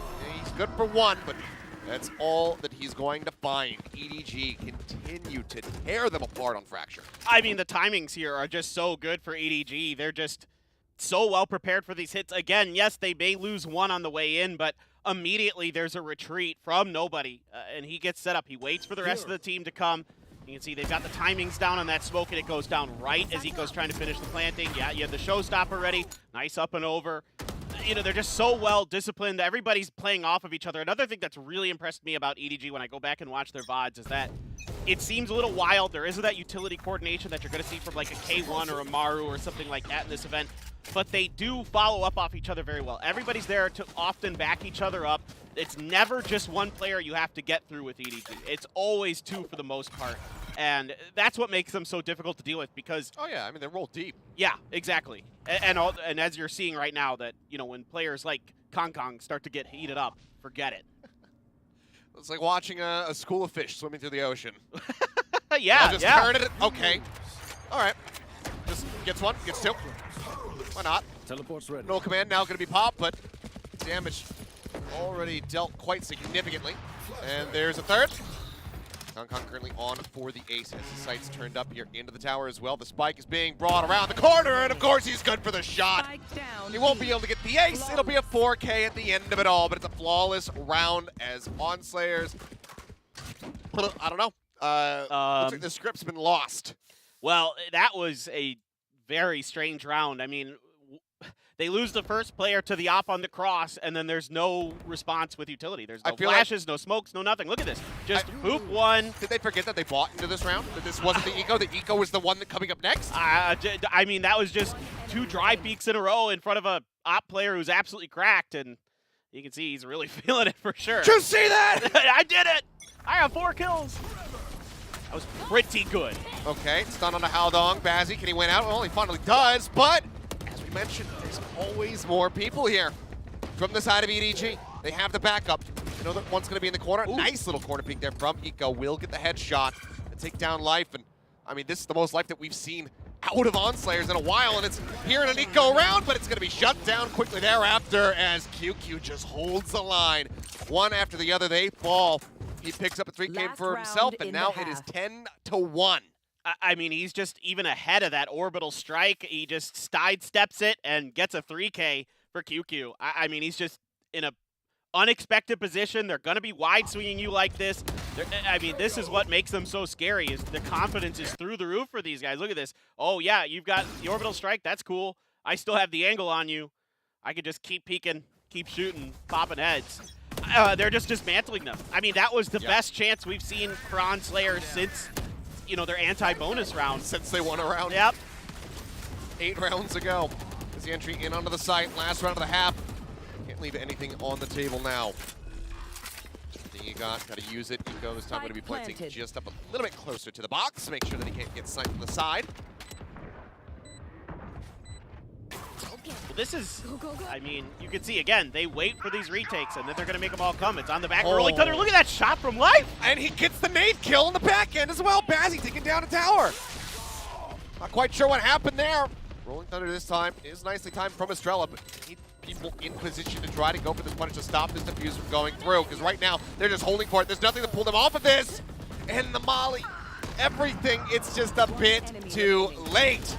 The timing's off the round so narrowly theirs, but it is snatched away by one non-faking boy on the side of EDG. They get the defuse, they get the 11-1 half, and this is a complete and utter stomp. Yeah, no, it's a tough one to watch for the side of the ONSlayers. I mean, there just isn't a lot of preparation in terms of the utility coordination is there, but it's sent into nothing. I mean, the way that EDG, if you had watched their VODs, you see that they love to do this. They love to sidestep you. If they know where your attack's coming from, they'll just avoid it. They don't want to fight you on contact on a lot of these rounds when you're attacking them. They want to wait you out. They want to set up for they basically always want to play attack. Like, basically is the way that EDG is thinking a lot about these rounds. They're like, okay, cool, you're going to hit this site. We don't have numbers advantage on this side. You know, we only have 2 holding this angle or this particular site. Let's move somewhere else. Let's wait for the rest of the reinforcements, and then we're going to hit you all at once. The coordination is beautiful, like you said, a school of fish. I think that's a great analogy. I mean, you saw it. They were just, like, creeping through the sewer, and one looks to the right, the other one looks to the right. Yes. They look to the left, they look to the left. It's just like them flowing through the ocean right there. I mean, just impeccable. We knew that this team was going to be good. There's a lot of people who are predicting that they are going to be able to take this entire tournament, yourself included. Yep. I decided to not do that, but, you know, we'll see. You were trying to throw Dom1 Kia bone. I get it. You know, you gotta have some pride somewhere, but it's desperate measures in that regard. But, I mean, they are looking incredible. They're living up to the hype coming into this event. And for the side of ONSlayers, it's the team that we had many a question about. You know, how are they going to look with the roster changes coming into this? You know, after their disappointing finish in Stage 2, after going through the whole debacle of hiding strategies and then not being able to deliver, not being able to get into another grand final, the expectations were set really, really high. And right now, they aren't clearing them. You know, they're not making it over that hurdle. Yeah, and I mean, I think you're seeing a little bit of the difficulty with the role swaps and some other things with this team. Now, that's 2 big kills here for ONSlayers, and that's going to stop the attack from the side of EDG as they have to regroup, rethink, and it looks like they're going to opt to try to sneak their way underneath through sewers to maybe try to either get around or make another go at this B site. I mean, it was just a great read. I mean, you see that all 5 members of ONSlayers are here. They knew that this was going to be the site that ends up getting attacked. So you often see from so many teams running Neon on this map, B site, that is, the playground for her. Push on the corner, and yes, not able to stabilize. That aim there does end up falling, puts a little bit of damage in, and TS has some decent peak timing, dropping down out of tower, but nobody will take his head clean off. There's the fault line, tagged low though. And see, God is able to find the headshot with a headhunter. That leaves just Kong with no headhunter bullets, I do believe. Yeah, he's already expended them. Grabs the spike. They don't have eyes on this. He's got time. I mean, he can wrap around this, potentially go through sewers again, try to get back to A, or just wait this out, maybe see if he can get another kill. I think he wants to try to play this with some level of ambiguity. You can see they're already sending one across. There's the jump peak, though. Now they've spotted him. That's going to be the call for Estrella to come back. Ghost on the floor, surprisingly not going to be grabbing it. Wants to stay with the classic. Is good for breaching these corners with the right click, but he's running out of time. So he's basically going to need to commit to the site, but will be unable to do so. As OnSlayers get a much-needed pistol round victory to put a second round on the board, but this is just the first step of many on a very long and arduous road to a comeback. A moral victory at the very least, that you're not going to get just absolutely blasted out of this. Good job by Eco there, just waiting for the Neon. Has a good lineup. Threw a knife into the site, but I don't think that was too impactful here. OnSlayers, like you said at the beginning, they actually had a good read on this round. They were just set up and ready for that fast hit onto B. Now let's see what this Eco round is going to look like for EDG. And it looks like a little bit of an attack towards the side of Dish. There is, of course, everybody knows about that. Trademark on the side. Smokes are going to come down, but A is wide open, so should be able to get the plant down. Yep, they've already swept through. Call can come in that it is cleared out. It's going to have to be that 5v5 retake, but TS already giving them some advantageous numbers here. Kong going to be able to find Eco, but at the cost of so many others. Life and nobody, the last two standing on the side of EDG. Looking to save off 4. The weapon's not in a recoverable position, so they can't even try to grab these Spectres for themselves. So it's all going to be on these classics as the slide out. Kazzy finds one. Nobody will be able to clean up a second kill, so not the worst here. As the defuse will come across, and OnSlayers will continue to fight back. Yeah, some decent little ideas from the side of EDG. Sneaking Kong around the backside up towards the B site. Just very slowly, very methodically. Able to find at least one before he gets traded out by GodDead's Marshall. And that was kind of some of the banter there earlier with GodDead saying, oh, I'll just use my Marshall and I'll show you.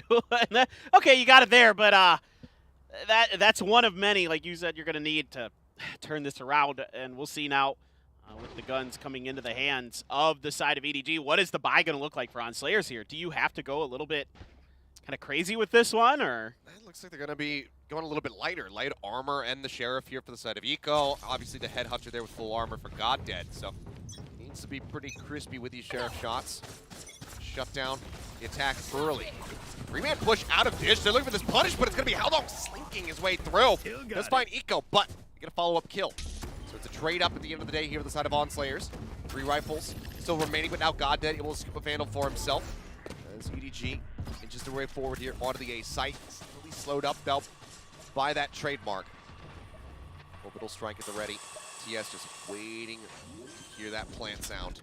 You can see that QQ's ready for it. He knows that orbital strike is available, so he taps it once just to see if it's going to come down, to see if he can get out quickly. Is not used by TS in this situation. Double push here, pivot spawn. Instant headshot comes across. A little bit of damage on the Kong. 66 for him. Still does have that backup just around the corner. Push coming in, Estrella, good for 1. Does he expect the follow-up? No, he does not. Ends up going down to Life, but now they know his position. They're going to try to stick in onto this one, and Life, he's got the angle. He finds the kill on the God that the nade now. Going through, but it doesn't go deep enough. He's trying to hold for it. Gets the half, the retap of the spike. Say, please swing out. Knows that he's running out of time. Baits him in one last time. Has to try to go for the stick. He gets the kill, but can he get it? He's going to be just shy. Another second. It's beautifully played, beautifully delayed by Life.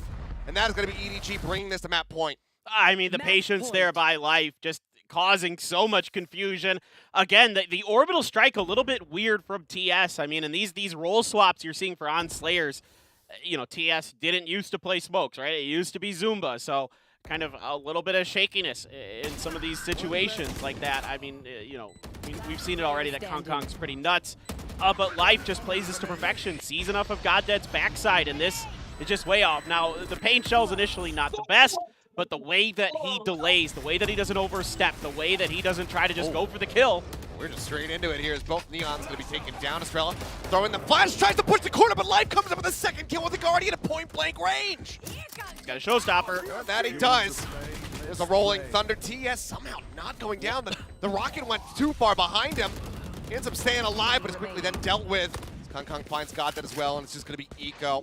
And his return to competitive Valorant here in the LCQ, needing to win a 1v3 clutch just to try to keep this round going, try to keep this map going, rather. 0 point, nearly there. Does he just delay and wait for it? He's got a flash and a fragment to back it up so he can clear that back left corner on the site. Nobody prepared for the stun. Oh, there's a flash in, but the flash isn't even going to go off before he drops down. The timing just a bit off there, and in dominant fashion, EDG will take their map pick of Fracture 13-3. I mean, if it makes you feel better, that's the same score that K1 lost to EDG on this map the last time they played. I mean, they're just absolute monsters. You saw it with Kong, the way that he plays that chamber, how devastating he is with the operator, how crisp he is. Just unflappable, unfazed. You know, a couple decent rounds here and there for the ONSlayers, but for the most part, I don't feel like they had a good pulse on EDG's playstyle. Yeah. I mean, I'm looking at the numbers right now on the scoreboard, and I'm sure that we're going to get them up on your screens here in a little bit, but as anticipated, Kong, he was able to put his money where his mouth is. Yep. He absolutely backed up a lot of the talk, a lot of the figures that guided him and EDG into this tournament here. His ACS through the roof, his econ rating, absolutely monstrous. Guy went 20-7-1 throughout that map.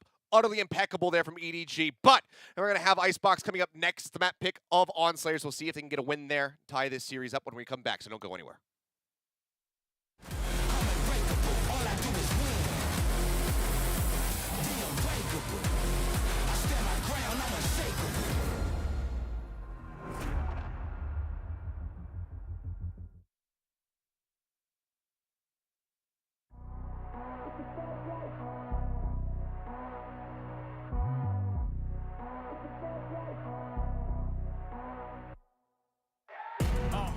Fast life, the fast living. They see the ambition, they know I'm past driven. Look, we are not the same, this is not a game. I be swerving through the city in and out of lanes. Yeah, cause if I see it, then I want it, then you better know I got it. Ain't no options, I'm about to do the damn thing. I'm an outlaw, you can never catch me. I'm in first place, you can never. These are the moments, only got one life. This is your moment, whether wrong or right. You're your own enemy, your own enemy, your own enemy. Yeah. When I fall, I keep running. Feel the pain, but I love it, yeah. You know I'm built for it, you ain't gotta ask twice. You ain't by that fast life, 100 on the dash with the cash light. You ain't by that fast life, big dog status with your stats like. You ain't by that fast life, just know 100 duffers at the bag price. You ain't by that fast life, 6 speed, yeah, I'm smashing on the gas.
You ain't by that fast life, 100 on the dash with the cash light. You ain't by that fast life, big dog status with your stats like. You ain't by that fast life, just know 100 duffers at the bag price. You ain't by that fast life, 6 speed, yeah, I'm smashing on the gas. It's a fast life. It's a fast life.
Well, that was quick. A great start for EDG on Fracture. I mean, just before we entered the game, we kind of talked about how EDG, they need to show up big, and it's only been the first game, but I feel like they've kind of shown us enough.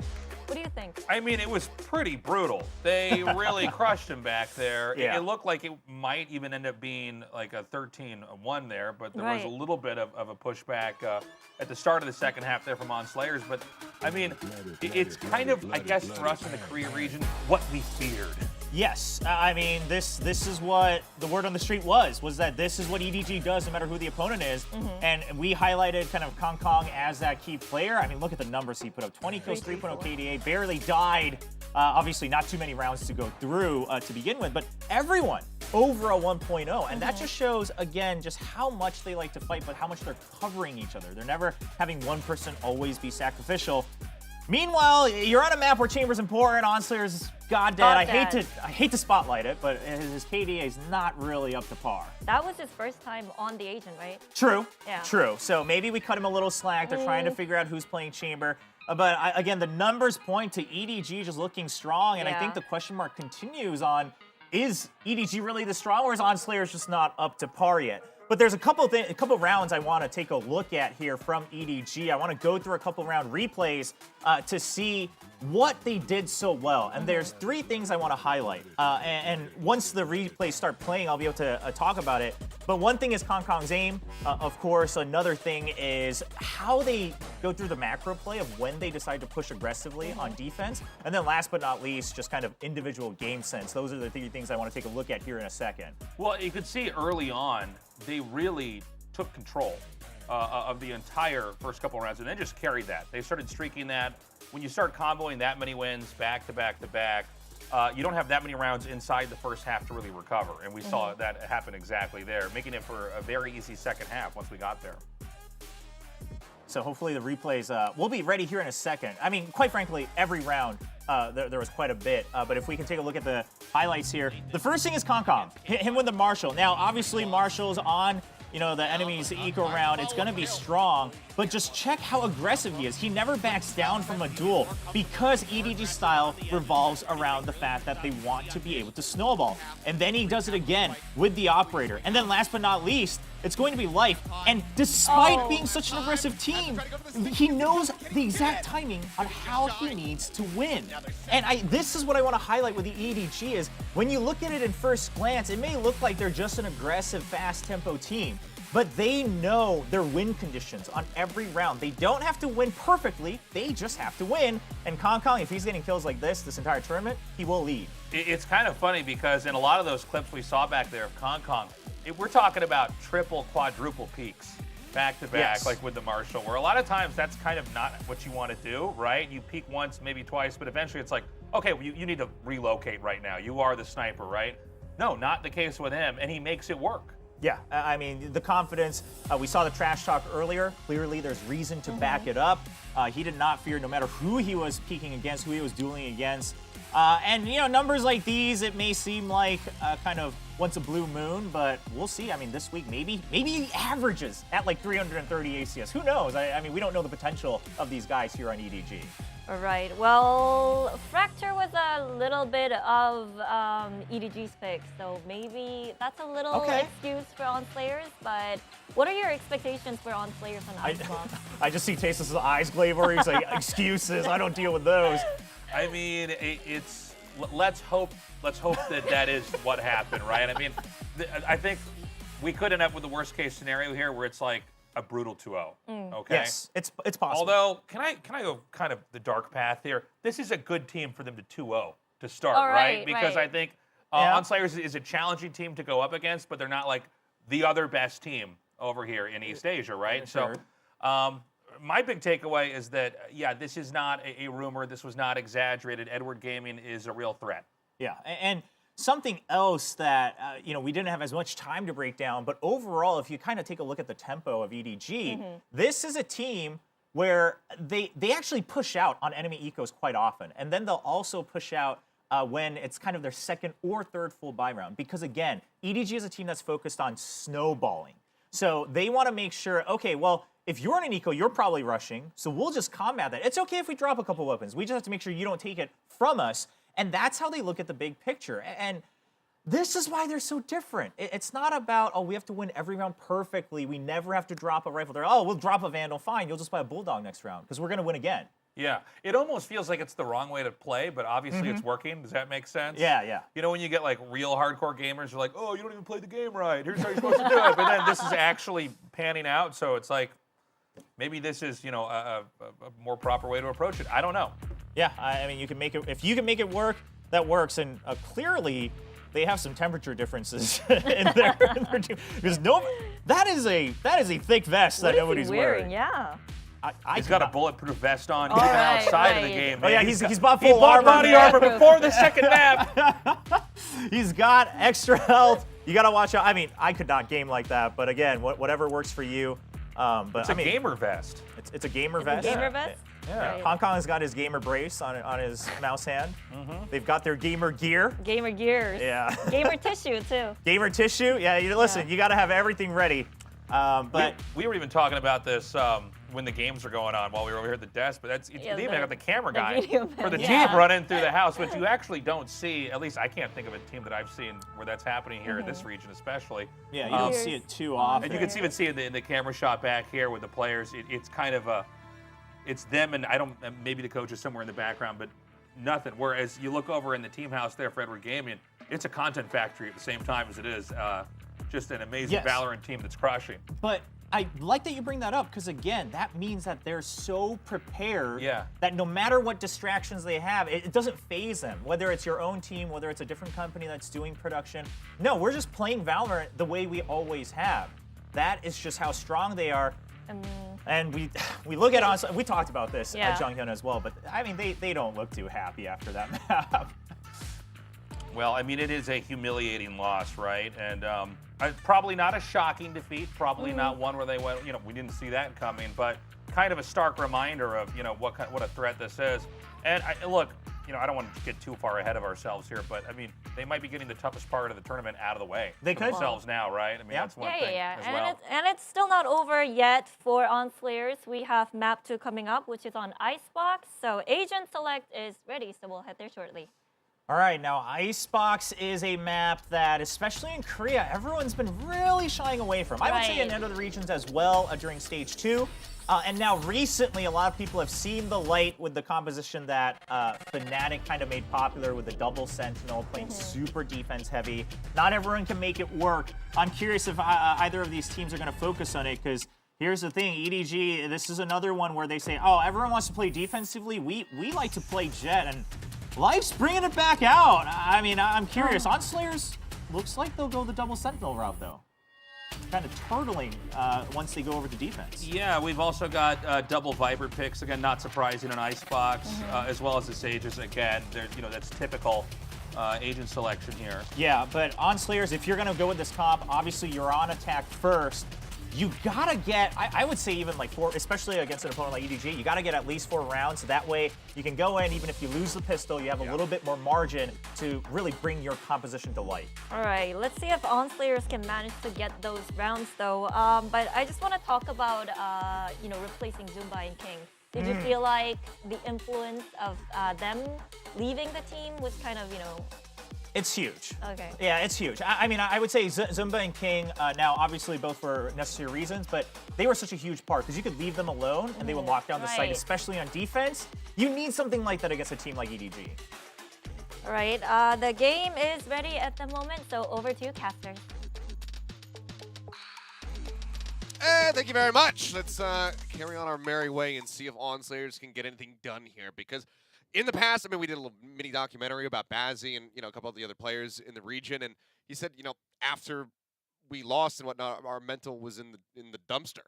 And that could very well be the case again. They have shown that it can be fragile at times, and it can take them a while to recover. And going from one map where you just get absolutely blown out of the water, 13-3, into another one immediately thereafter, might not be enough time for that reset. Yeah, and I mean, I think there's some good stuff on tape here. The last time that EDG lost a map was against K1 on this particular map on Icebox, and it was K1 doing a lot of really interesting stuff, setting up kind of unique traps. Like, this is something that K1 is really known for. You'll get to see them tomorrow when they do this, but they were also being very patient. Like, they'd hide someone behind yellow. EDG would never check it, and then they'd pop out and get a couple big kills. And the rounds that Edward Gaming was able to really pull out some big plays, particularly on their defender side, was huge multi-kill rounds. It took a triple kill with the Bladestorm from Life. It took an ace from QQ on A site to really kind of turn things around for them in the first half on this, or on their defender's half, I should say, on this map. So, you know, I think I don't mind the pick here at all from OnSlayers, but let's see if they can overcome this extremely talented EDG team. There. Continuing to play forward now. Doesn't have that tailwind as this is one of the sad things. I mean, any headhunter bullet going into a Killjoy turret is far too many. Those, you know, then you really don't know the value of $1 there. If you, I'm picking up what you're putting down. But yeah, that's just sad. But it's all right.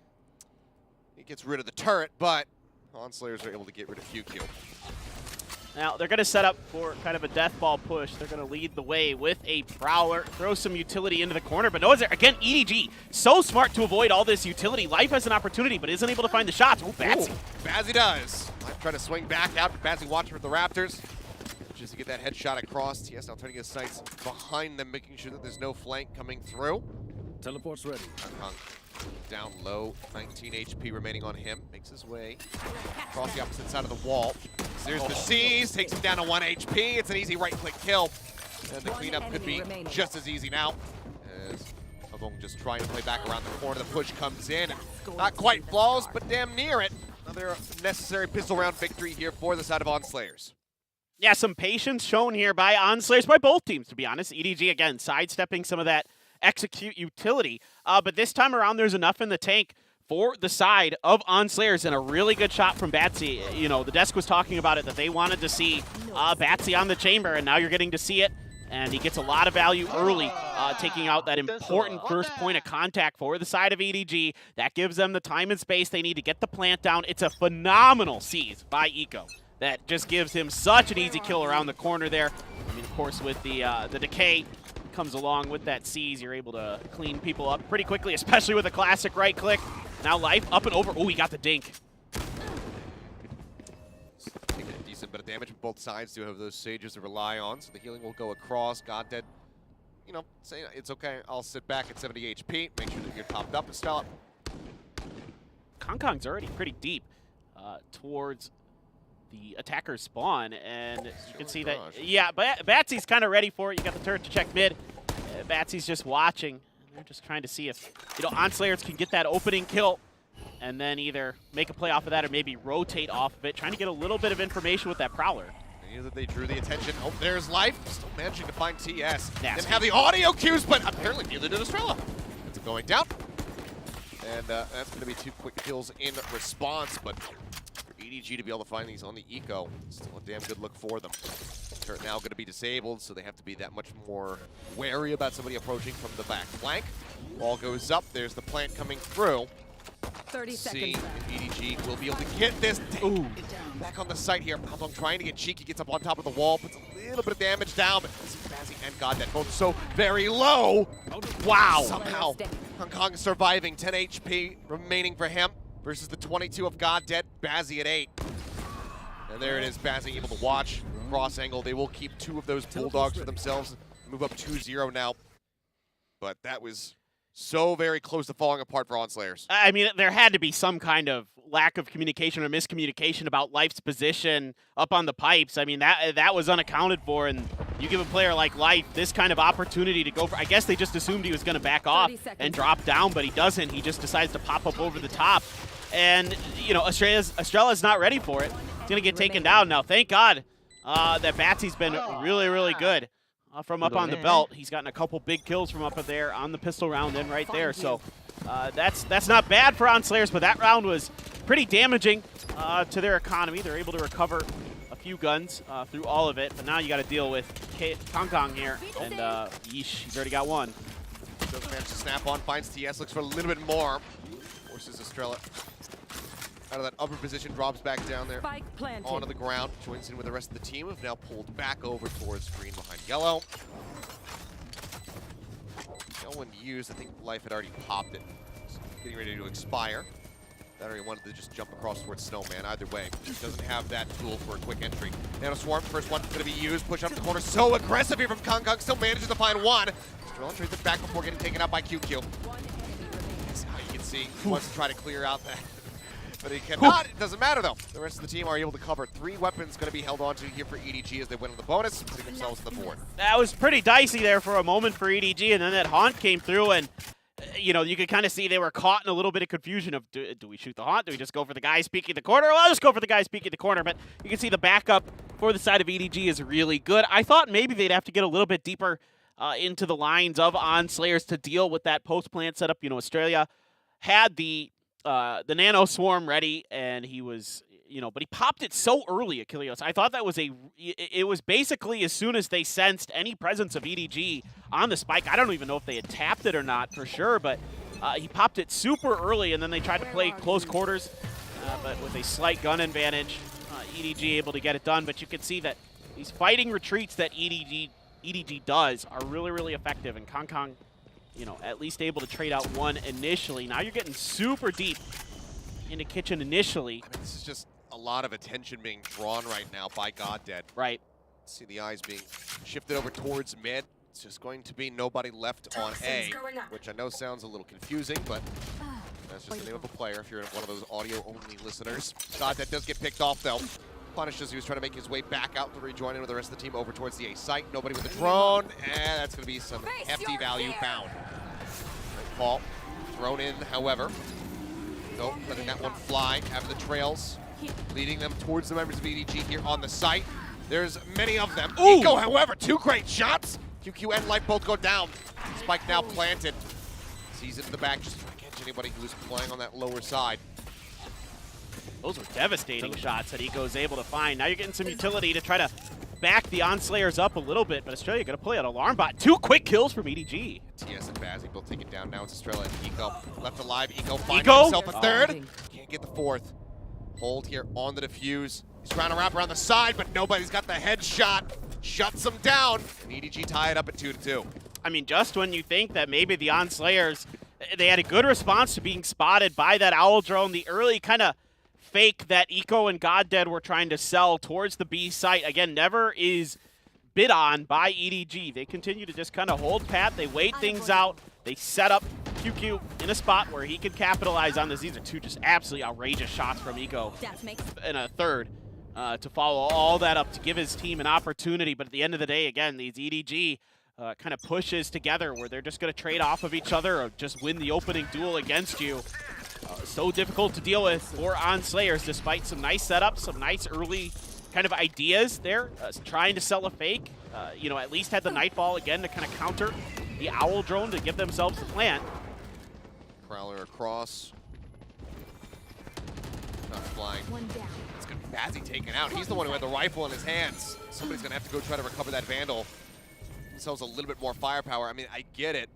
Here. Knows that, you know, regardless what happens in this round, he's going to be able to have that tour de force up, so goes for the investment, but the first one to get dropped, not a great look.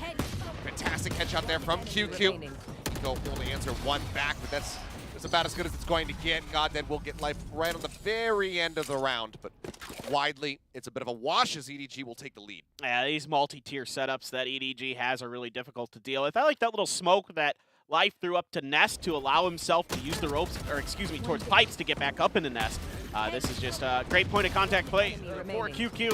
And then, of course, again, everybody's just following up off of each other. So quick to react to what they're seeing, to what they're hearing. And OnSlayers now going to go back into a buy round, but not much money left in the bank behind that. Quite a bit here for EDG as they're able to get beyond that. You do have the operator for the side of Kong Kong, but you have the tour de force for Batsy, a res for GodDead, the lockdown for Estrella, but you know the lockdown on Icebox. Oh, what a shot! Okay, GodDead maybe getting some confidence here, get the juices flowing. Does get a nice headshot there. The res going to be forced out now by QQ. Puts life back into the party.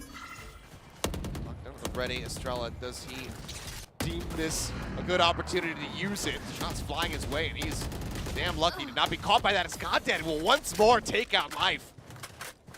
He's just taking this round over. Just putting it into his own hands. He's still got a res to back all this up, and now you need Kong to go huge with this operator. He's taking a tight angle around the corner, but they're going to put up the toxic screen to try to get this plant. He go for it? Oh my god! He swings out, he will get Goddead. Quick to respond, but that was looking like it could have been catastrophic. Maybe even a collat coming in, but now nobody. Going to really continue to tip the balance back into EDG's favor. A great pick off there with the Hunter's Fury. Just trying to hang out around the backside. It's a couple shots over towards Estrella, sees his shoulder yet again. This TS is just stuck in the cubby. The dink through Bazzi, whipping! Can't get the follow-up shot across. Nobody finds the kill. Pit even going to be invested into this. Oh my god! He kills him!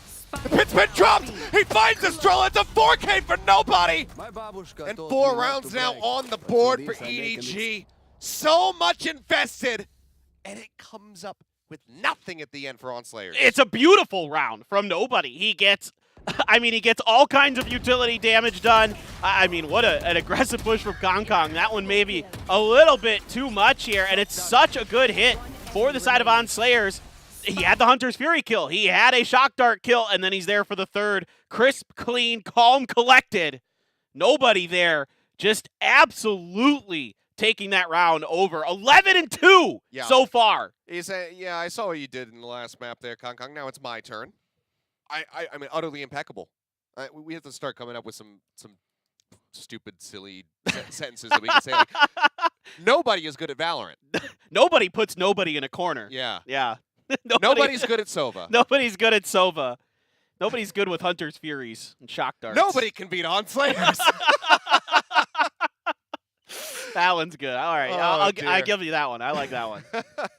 I appreciate that. I mean, it's just everything looks so good for OnSlayers. Goddead had 2 just absolutely phenomenal shots to open up space, to open up the site. But while all this was going on, nobody was doing something really cute in the background. He used his Owl drone to check mid, and they were maybe going to push off of that. Kong was starting to drift into there to see if he could get a pick, but then they realized with the play of life up by Yellow that the push was very heavy. They had the information that most of OnSlayers was coming in through B still. There was a bit of a slowdown after that first Goddead kill.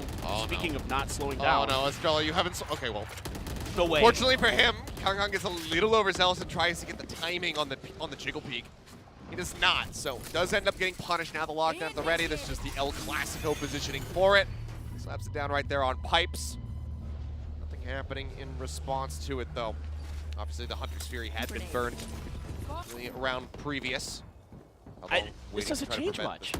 This doesn't change much, Achilleos. They were waiting for this anyway. I mean, they don't even get the plant down right away. Now you're able to throw in some utility to potentially do some damage. It does not connect. They do get out of there in time. Wall thrown up. Already the first segment going to be broken down by life, however. Mazzy just clearing out the drone. Not sure if it lived long enough or was facing him, so maybe they don't know that he's going to be set up in this position. So far, it seems like the answer is no. But he does end up falling. As with a nice kill, Eco holding things down, cutting off that screen's access. Player standing. And takes out life as well.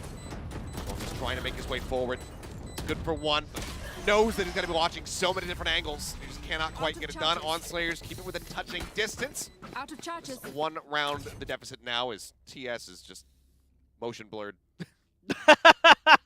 He popped off so hard that his camera froze. Yeah, it's Eco's popping off for sure right now for the side of OnSlayers. Has a couple big hits in there. He's had a couple Nightfalls that have been pretty impactful for the side of OnSlayers. But this one looks a little bit sloppy from EDG. It looks like a little bit off kilter in their coordination. Now, again, I think initially they're quite ready for that lockdown. I think we've seen a little bit of over-aggression from Kong with the operator now that, in the previous round where he pushed through the toxic screen, got traded out immediately. Good reaction by Estrella. Here again, Estrella's the one who's able to deal with Kong. Kong gets aggressive onto the A side, pushing towards that corner, and Estrella, he just times that re-swing perfectly. He wide swings off of the first shot and, does not give any opportunity for the side of Kong. Kong has to make an unbelievable flick, but Estrella's first shot is good enough, gets right into the head and takes him down. So some good opening duels being taken now by the side of OnSlayers, and that's giving them some much-needed breathing room, the ability to at least get to these plants, of course, get the lockdown set up as well. Estrella staying alive, keeping that very important ultimate in hand. It's looking a little bit better for Oddslayers. It's looking a little bit sloppy from EDG, even after they took a timeout, which they've done now. It seems like maybe they just take a timeout after they win 4 rounds. Like, that's... Well, hopefully, whatever the issue is this time around, we can get that taken care of rather quickly. Obviously, online event, we don't have the players here playing on stage together. So, as far as, we have to relay things back and forth, multiple languages, make sure the admins are informed, know what the problem is, and then pass on the information to get the fixes going through. Hopefully, we should be able to do that rather quickly. So, even with the last round being a loss, nobody has just been impeccable. I mean, he's only died in the rounds that OnSlayers have won. And he's still been able to pick up 12 kills so far. Just incredible pace set from him. We'll see if he can continue that the whole way throughout, or if that'll start to fizzle out, because every now and then you see that happen. But seems like it might be something here on the EDG side. TS. He's back. No more motion blur TS. Now we have regular TS. And it looks like we're Countdown? ready to go. All right. So, right back into it. Now Batsy's got it up. And it does. Money's gone for EDG. They only had enough banked up for one, but Life's got this Blade Storm. This guy's absolutely bonkers with this. Anything to go with it. There's, Eco pushing his head up over the top. Down Clean taken off. God dead as well. Before he could even process that his teammate was dead, he himself had fallen. Bazzi will be able to get the punish, getting that kill on the back end. But already, though, in this Eco, to be able to find 2 kills off the rip, that is huge value for Life. Yeah, and this is kind of one of those players that can restart the engine for EDG is Life with these Blade Storms. Again, if you go back and watch their VODs of when they've played other teams, a lot of times on these Ecos, he's the one that turns things around, that completely flips the economy on its head because he's so good with those Blade Storms, so good with that ultimate. Now, Batsy, good to see him with the operator, have the confidence to take that fight, win it, and at least give quite a bit of hope here for the side of OnSlayer. Still a huge gun advantage. You are able to pick up 1 Phantom for the side of Kong, and I guess that might be all he needs. Yeah, and that is the Spike stranded in such an awkward position just on the inside of the tube. Great headshot there from Bazzi. To back just a bit with a creep up from TS. This could be huge. Bazzi, no, he pulls out the Headhunter. 16 HP, narrowly surviving. I'm just going to go right around the corner, go for the plant. Shots going through, QQ making his presence known, destroys the teleporter, jiggles out, Bazzi spotting him for just a moment, that needs to retreat. Still have both snake bites for TS, so he can play off-site, go for the lineups. As you can see, he's drifting really deep in there, looking for flanks as well.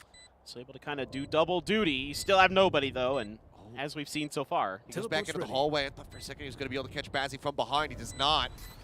He's making his way across the walkway. Bazzi sends out a final shot as the snake bites go flying. Bite down on the floor, they get it to half. The follow-up bite now crashing down, and TS is good for it. The IGL close out the round to tie it up 4-4. It's still a very good eco for the side of EDG. For sure. That is still a very solid round. You take those, but Batsy coming alive. 2 big operator shots, and that flick with the Headhunter. Would love to see that from his perspective. Absolutely just bananas what he's doing. A great start here for Life. Again, this guy, one of the best in the business with the Blade Storms in Asia. And that's a great little flick. And yeah, it's just a great turn there. Great reaction. Nobody's still just all kinds of devastating. But a great kind of setup from TS. I mean, kind of the quintessential Viper idea. You go for the post plant, you check the flank, and you clean up the round for your team. So even without Zumba, TS able to put some real big impact plays on the board for the side of OnSlayers, keep it all tied up. So bit of early utility traded back and forth for some information. Yep. And not much, to be gained in terms of what the overall idea is yet. You're still sitting with the spike in spawn for Goddead. So clearly, OnSlayers is looking for a pick or some kind of idea of where somebody they don't want to deal with this. Maybe you just want to avoid nobody. You're just looking for that Sova and seeing if you can go the other direction. That orb going to be snatched up. Crowley moving forward. Poking and prodding where possible. Looks like they're going to leave Eco over towards B. As Estrella once more will find an opening over here. Takes out Life. Eco going to be traded on the opposite side of the map. And EDG seemingly feeling pretty damn confident as far as where this spike is going to go. He will be able to find 2. Shutting down the advance now. Yes, getting the plant. 1 away from having the pit, otherwise maybe we would see him send it here, but won't be able to do that. They've got a great angle. I mean, they're coming from every direction here on top of on Slayers, and oh my god. Estrella just not watching behind. Push out now TS. Trying to rotate, but he just doesn't know which way to look. You can tell completely just pulled it every which way. EDG, the relative ease in this round, will be able to go ahead and pick this one up, only losing out on 2. Yeah, I mean, once again, it's kind of a one-man bait for the side of Unslayers. It gets shut down by Kong Kong, and then they're able to get real deep, real fast with nobody. This was almost, I thought, going to be a repeat of QQ's ace that he had against K1 in the finals. From almost the exact same spot, but just not quite able to pull it off. Onslayer is able to react in time, but those 2 big kills really important for the side of EDG to slow things down, to give them the ability to start flanking around. You want to play? They're able to get it done and win a really big round economically. Now Batsy does have the tour de force, so I suspect nobody considering if anybody's going to, just listening, seeing if anybody's going to push through mid. That is the tiniest dot as a crosshair there for Kong Kong. Some people some people just really like the least amount of clutter on their screen as possible. I like the dot crosshairs. But mine is almost identical to Eco's. Okay. That's what I use. Push on the corner this time. Yeesh. QQ not going to be able to find the kill. Heals there as well. Eco not quite going to get topped up, but it's pretty darn close. We still do have the res, should it be necessary. You don't see that too much, that you win a swing against an EDG player like that. Eco's really feeling it on this map, though. Clearly really comfortable on the fade and has had some really impactful kills. Batsy looking to see if anybody's up on Nest. Somehow nobody, just in time. Maru just not being able to see him there. Cloudburst going down. Eco looking to push on the back of that one. Life gets a sense of it, turns back around. Will manage to find 1, but gets struck down shortly thereafter. Estrella coming up with 2. And now it's just Haldong all by himself. Hear the footsteps coming through. TS started lurking in mid, making the call. Just waiting to swing. Let's see what Haldong can do. Batsy has to TP out, and from behind TS, he gets swung on. Okay. Well, that's not supposed to happen. That's at least one less rifle to be carried forward, as looks like Haldong going to be assessing things and says, you know what? I do like this Vandal quite a bit, so I think I'll just hold on to it. Slowly backs away. There's Estrella going to have to make his way out of here, but will be weapons held on to there for both teams. The Onslayers once more tying it up at 5-5. Yeah, Onslayers starting to come alive in this map. Obviously Fracture. Estrella. That was the Vandal.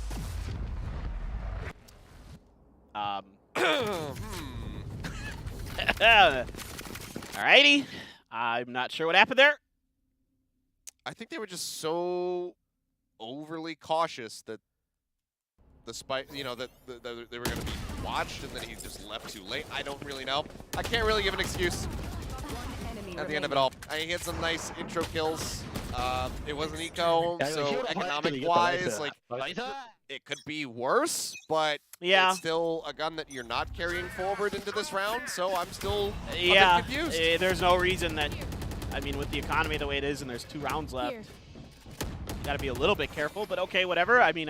Maybe just so confident is Estrella that they're going to win these next 2 rounds. I don't need to see this. Yeah, exactly, right? That's just a, a show of force there.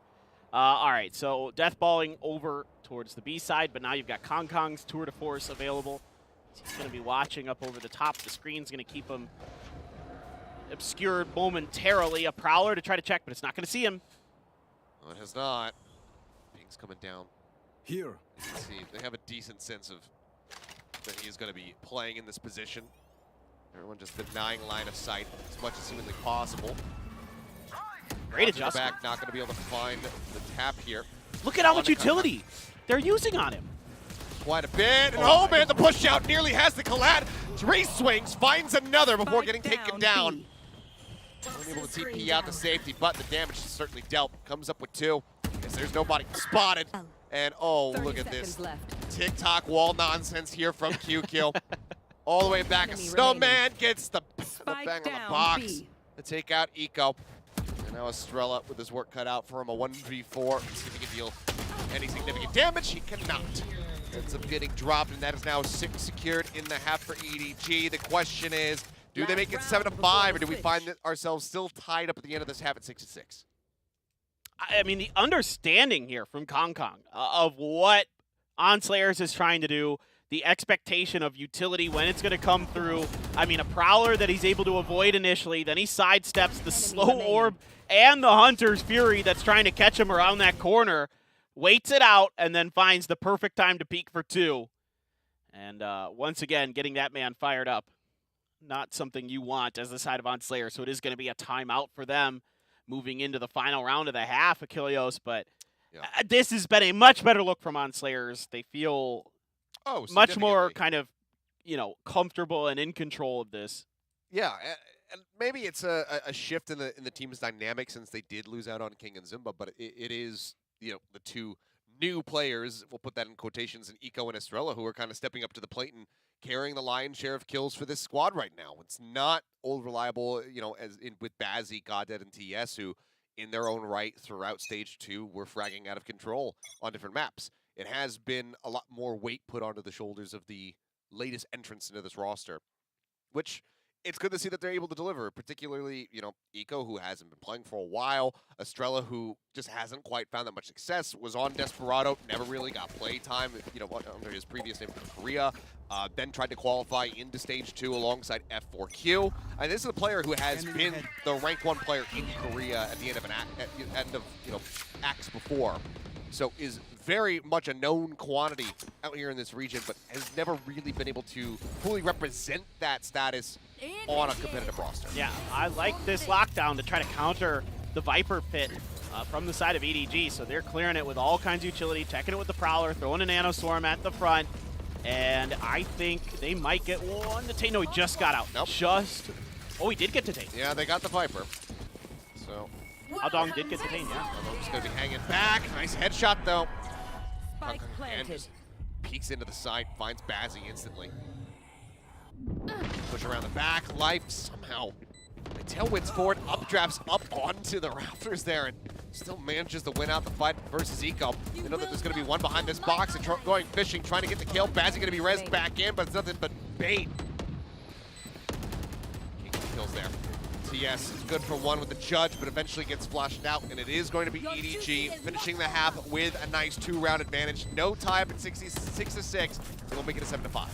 Yeah, and it's, again, the discipline to kind of work together, to swing together from EDG that's able to give them some comfort going into the end of that round. And just some great shots as well. They're, I love kind of as that half developed for EDG, they started getting more comfortable to start feeling out the map, to start going for wider swings, to start feeling like they can push into the flanks of OnSlayers a little bit better. Of course, having players like QQ are able to hold the front line so well. Kong is just an absolute nightmare on the point of contact. It's really tough to get through the defenses of EDG because you're either going to get killed on the way in, they're going to get that first blood, and then maybe 2, as we've seen with Kong time and time again, or they're going to play off of you. They're going to let you waste a bunch of utility to take the site, and then they're going to play for their own retake. I mean, work is certainly still cut out for them here on the side of OnSlayers. Even though you're only in that 2-round deficit at the moment, just given what we saw on the first map of Fracture, what we know EDG now is capable of, you cannot really breathe easy. I think no matter what the scoreline is, unless they were very comfortably in the lead here, they have to still be feeling pretty tense, pretty, cautious about how this second half is going to go. So we have to see, now that they get ready to swap over to that defensive side, whether or not they're going to be able to really hold down these sites. I think, with the Killjoy in the composition, with Bazzi on defending Chamber, it should lend to being a bit more successful on the defender side, but we have to just really wait and see how this all transpires, because on the opposite side, you've got Life, and he's shown us that he is willing to get aggressive as a defending Jet. On the attack, especially when he's got that Blaze Storm at the ready, he can absolutely break him in a sight by himself. Yeah, no, he's incredible. I mean, he is an absolute can opener. He's going to be the guy that, you're looking forward to getting this done. It's like a weird British insult. Well, it's like an old I think wrestling move, isn't it? Like an old WWF wrestling move or something. I don't know. But a British insult. I'm not trying to insult him. I am 100% saying that he does a really good job with these kind of things. I mean, it's like the way that K1 got a lot of success on their defender side was kind of setting up cheeky little traps, keeping what they were doing obscured from the side of EDG, not challenging them early, kind of letting EDG take space, and then they would spring some traps on them, whether that be, through like a utility combo or just somebody hiding somewhere. I mean, literally there was one round where nobody just hid behind yellow, never made a peep, never peeked, just sat there, waited for EDG to storm on in because they're like, oh, site's open, and then he popped around the corner and got like 2 kills. So stuff like that can throw EDG off, but as you've seen here, the reactions still, even when you catch them in a flank, are rather good, as we saw with Haodong against TS there in that one round.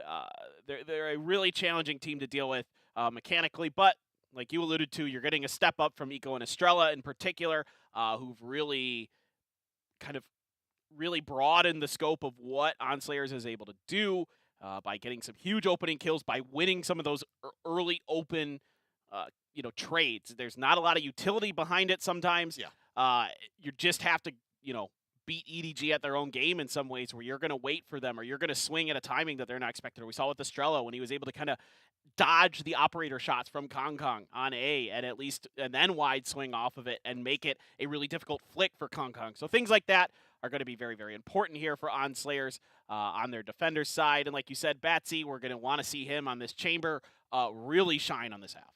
Yeah, I mean, had a couple great moments. The flick onto the headshot there in mid, immediately pushing through, then taking down Kong Kong with the quick swap on the headhunter. Moments like that, great, but it's been few and far in between from when we're seeing them right now from Bazzi and just kind of generally from the 3 mainstay players on this roster. So looking to see a bit of a step up from everybody to join alongside Estrella and alongside Eco to try to get them a little bit closer to getting a map win here, because they need to make that happen. They need to go to Haven, and even if they can get to Haven, let's talk about that for a second, because we don't have tape on this. We don't know what to expect from EDG. It's been a while since they played Haven. We have no idea what they're going to be doing. They haven't on that played map. it. Yeah, they haven't played it in a long time now, and part of that is because they're not good at it. Going back to previous stages, previous seasons, they had like a 56 win percent, like on Haven. It's like one of their permabans basically. They don't like to play it. Well, I don't know if that's saying much.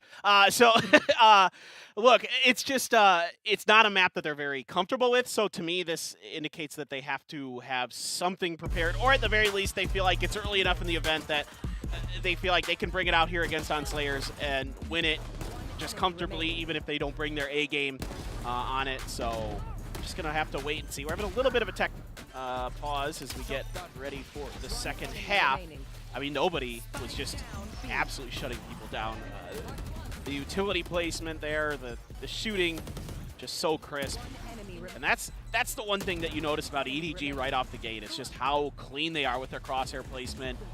Everybody's always looking where the head's going to be, where the player's going to be coming from, the angle that they're going to be trying to utilize coming from that, from that side, the reaction times. It's everything you'd want out of attack shooter. Like these guys are really good. Yeah, and I'm very grateful that EDG is having this strong of a performance here at the beginning, because one of the things that one of the weights that you bear as a team who is going to be basically the first one to ever represent your region internationally is that if you have a slightly off game, if you look a little underwhelming after all of the hype and whatnot, people will be like, oh, this region is weak, blah blah blah blah blah, and that kind of all comes crashing down on you. EDG is showing, no, even though we haven't been competing at these international events, we haven't been able to go to Masters and whatnot, we are looking to make our presence known. We are looking to be there at Champions in Istanbul and really put China on the map in this game. And they're making a pretty strong argument for it thus far. So far, so good. OnSlayers, again, this half was a nice bounce back from them. We're starting to see some of their kind of steadiness and their mentality start to recuperate after a pretty devastating loss and a fracture. So that's good to see in that sense, where we've seen in the past that OnSlayers can crumble at times when things start to go sideways. But yeah, EDG, I mean, first impressions are so important, right? In anything, like everybody tells you in a job interview or whatever, you know, how you dress, the first impression that you make is crucial for how you're going to be viewed psychologically going forward. And absolutely, I mean, everybody's got to be looking at that first fracture and being like, okay, we got to take these guys seriously.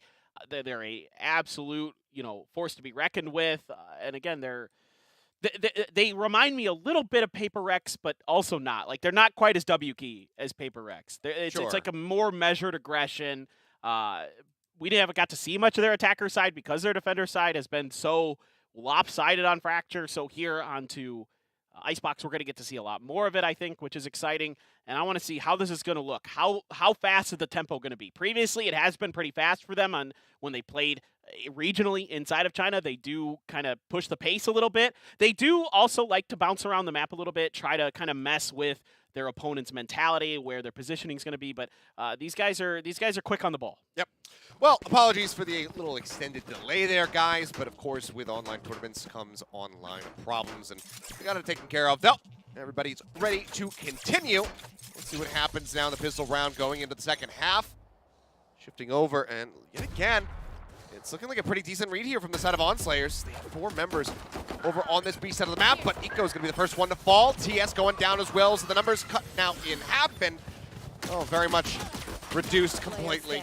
As Goddead, unfortunately, not going to be able to find a damn thing. Estrella going to be the last man standing, and before I can even finish my sentence, he has fallen. It was a flawless pistol round here for EDG to kick off the attacking side.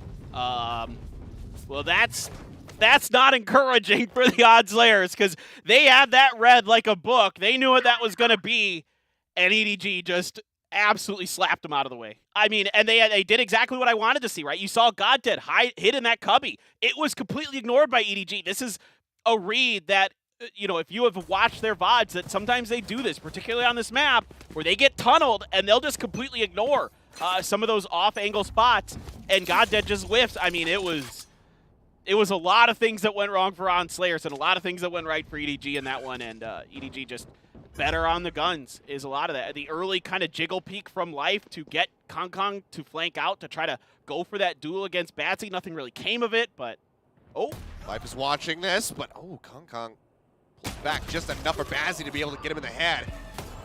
QQ, with the help of Life, will be able to take down Bazzi, but decent value for that forward push. Gets sort of a bit of armor, burns the heal from QQ. But no weapon to be recovered. Estrella just sitting quite far forward now, hoping that somebody can round the corner and that he can get that right click directly into their heads. There's the push out, though. He's got to jiggle back. TS trying to provide a little bit of covering fire. The turret absorbing some of these shots. Go for the reload. The push coming through in mid now. They got down TS. Goddead will be able to find Life, and Spike will get dropped on the floor. Prowler out, runs out of bullets, ships away from that Spectre. Picked up now, though. It's Goddead. Swung out into the open. Ends up getting dropped. Dink there on a Haldong. He's going to pull back into mid. Seconds left. He's just trying to hold this at bay as much as possible, but the Spike had already been covered now. Good headshot across. Nobody down to 18 HP. This is definitely winnable now for Eco. Oh, no doubt. I mean, this is a great little round from the side of OnSlayers. Again, sensing some kind of trepidation in the side of EDG, and Batsy with that early pick, and then they just start pushing and setting up those crossfires. You know, Estrella baiting for TS there, and then they're able to kind of work off each other. Ooh, narrow margins here. The dart out, cleared. Let's the one pulse go. They're playing together. They're both so very low. They get the spray control down. Not quite going to be able to make it happen. Good economic damage going to be dealt here from OnSlayers, cleaning up all but one. But it is still going to be the round victory going over to EDG. Now with rifles in hand, let's see what ONS can get done. I mean, what a hold there at the end. I just have the confidence to know that he's probably going to wrap around that corner. Of course, you can use that recon dart to check, and then you're able to just comfortably set up as 2. A lot of action inside of the attacker's spawn, and OnSlayers, Eco can feel it. He had a really good opportunity. He got the 1 kill. Couldn't transfer in time to get the 2nd. This Spectre still in the hands of the side of EDG. Oh, God. Oh, my God. Getting a little bogged there, hitting his head. Trying to go underneath, but we'll be able to make it out with his life intact. Doesn't take any tags. Bazzi again holding forward. There's the push. It sends a couple shots forward. Catching Hubble to the shoulder, but not going to be able to find the kill. Here. looking to see if he can get lucky. The Marshall wall bang. Counter utility. Woof, that one was close to Batsy. He's going to get spotted by the drone, so he's going to back out around the door. I'm sure that last Marshall shot that rang out in front of him is leaving him a little bit shell-shocked, yeah. Push coming through, and they're nicely lined up. Little firing squad here from OnSlayers. Find the quick kills. Life already had been taken quite low. Just get cleaned up. Out of the open, Batsy again just going to be taking a quick TP away. Getting himself safe. They don't want to give over anything to EDG here in this round. OnSlayers, if they can get a flawless, it's a big boon for them to try to make a comeback. EDG is just going to continue to commit 30 to the seconds A left. site. Teleport's Wall in the way as they look to see if anybody's up in the nest. Just going to kind of walk by, and yeah, Kong gets the repeat on the Eco. For a moment there, I thought they were just going to... That should be enough to confirm it, but they don't have any post plan over on this side of the map. The Nanoswarm's already taken out from Estrella. I mean, and obviously, with TS on the opposite side of the map, even if he had the bites available, not in a position to be able to use them, try to open things back up. Bazzi, he approaches the site, finds how long. Now, it is just Kong left. Opposite side of the wall. He does drop. He is prepared. Finds TS nearly. Nearly gets God dead. Picks him down to 36. They'll hand the fuse over to Bazzi. We'll have that tour de force ready to go. OnSlayers, they bring it back within 3, but it's still quite a costly round for them. Yeah, absolutely. It's just an intense back and forth right now between these two teams. They are really starting to do some serious damage to each other, even when one team or the other has, an economic disadvantage. They're able to really punch hard at the other side. I like what I'm seeing from OnSlayers now. The protocols in place on this map. Much more well-rehearsed than we saw on Fracture. You saw a good double swing early with Batsy, and I think maybe Eco or somebody, I can't remember for sure now, but who had a good opening kill. Once that wall came down, right? They double swing together, they clear the wall, they get 2 kills. Stuff like that is what OnSlayers is going to need to have those tricks up their sleeve. Take pages out of K1's book, what has worked for them on this map, where you kind of hammer down on top of EDG together. In coordination, get those big multi-kills that you're going to need to clear this. Now, Batsy's going to go searching again up towards attacker's side nest. Hasn't pushed all the way through just yet. Still waiting for contact. But Toxic Screen on the other side onto the B site. And there's quite a bit of defenses in place here. You've still got Estrella up in kitchen, +3 on site. So a lot of ability to react to this potential attack by the side of OnSlayers. See if they can get it done this time. They tried it on the pistol round where they kind of read the attack. Didn't go super great. Maybe this time will be a little bit different. There's the creep up into mid. Alarm bot. They might have actually smoked it off so it wouldn't trigger him. Estrella dead either way, so now it's definitely not going to be going off. Eco maybe not getting the memo that there is somebody behind him. Eventually does end up falling. God dead now going to be pinged out by the dart. Left. Not dead, waiting, throws the wall. TS able to find a single elimination, but Life will swing the corner. Takes out TS. I mean, no one reacts to Kong. I bet he's probably going to want to go for this with the tour de force, but Kong comes through underneath tube. Estrella is first point of contact, but loses the duel, and then Goddead stuck in a weird spot. Eco still trying to watch from the B main side, and there isn't, he's just kind of left open to sort of start peppering away at Eco, who he spots. Eco peeks around, gets headshot. Batsy just not able to flick in time. Too much to the left there. Take the TP out. Looks like he should be able to be holding on to this Vandal here in the round. So he just shifts his way back out. Will be able to retain this. It's 10 rounds now locked in for EDG. 4 to tie from the side of OnSlayers, and he still needs 7 to win this. Reminder, this is their map pick. Well, big round coming up for OnSlayers. To try to find some kind of footing, either this one or the next one. Again, they had a decent read, I should say, but with not enough of a response coming to Kong in time, just trying to win a duel out against him in a very favorable position where he's got good cover to line up those headshots. Very challenging. Not much utility there that they can really utilize. God dead. Marshall in hand. Yeah. He said he wanted to take their heads off with the Marshall, and yeah, it's a great opening kill. The res is available from QQ, so could just go ahead and bring him back to life, but he will. Push here into 2. TS unable to get too much done there. Only takes Hubble down to 83 before getting dropped. And now, I mean, they got to be very wary about his positioning. We got that around the corner. Next. Abandons the Marshall. It was treating him so very nicely. 2 kills picked up for him. The weapon now going to be recovered. It's 2 rifles in the hands of ONS Slayers. The spike gets planted. 4v3 for the retake. To make that a 3v3. Goddead will fall. It's one of the rifles now on the ground. Push on the corner. Good for 1. QQ gets another. Tries to shift over to the Headhunter, and he will be able to get Estrella in the end.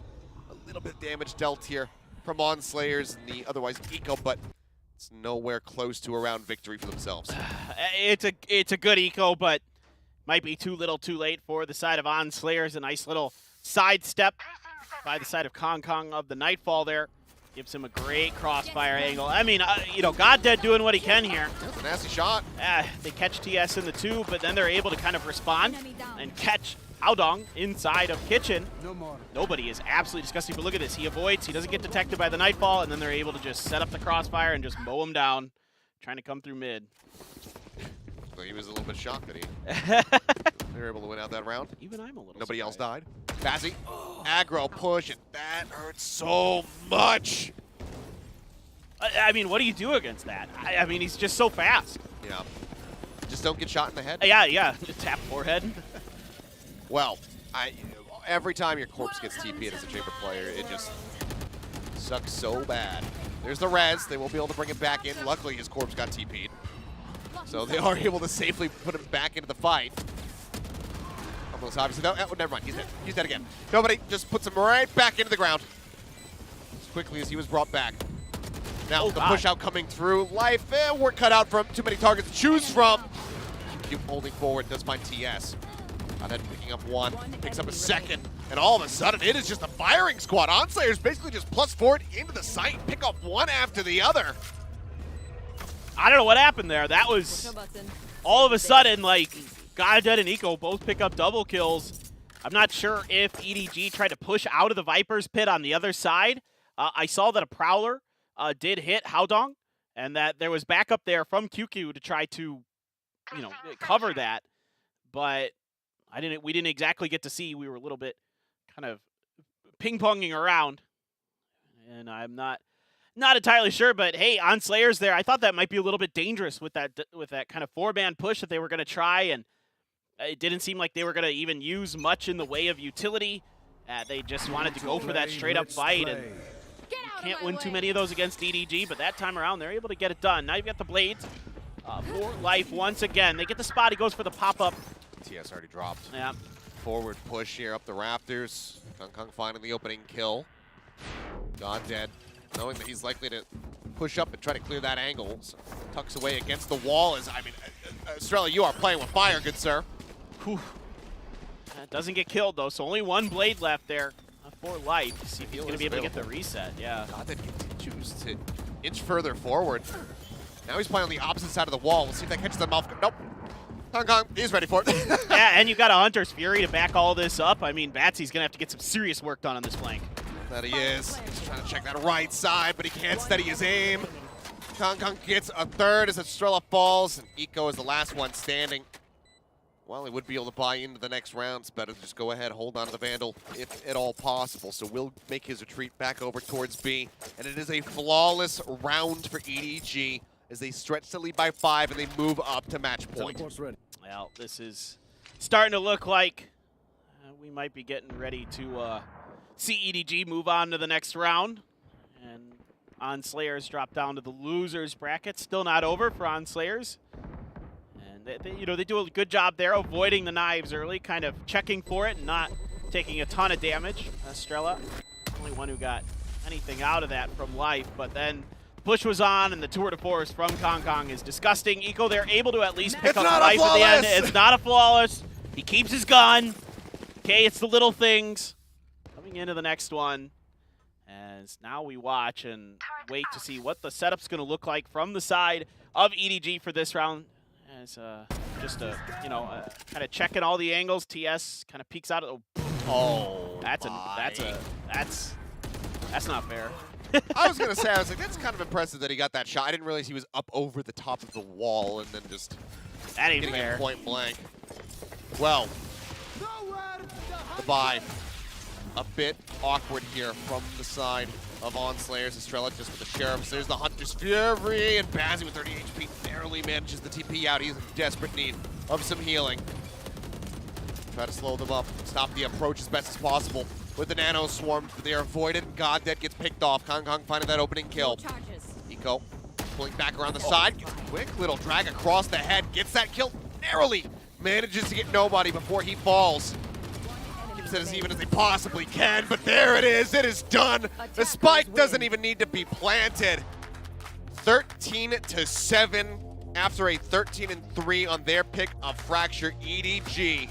They show up, they make their international debut here in the East Asia LCQ, and it's an explosive one as they close out this series 2-0. I mean, you can see that EDG is, once they start to kind of catch that snowball, they start riding it, and it just gets bigger and bigger and bigger. And you can see there in that round where even if they start taking damage, it's everybody just pushing together. It's one after another. You know, Kong Kong here, you got QQ with him as well to finish the round off, to really make sure that even if one drops, there's somebody there to follow up.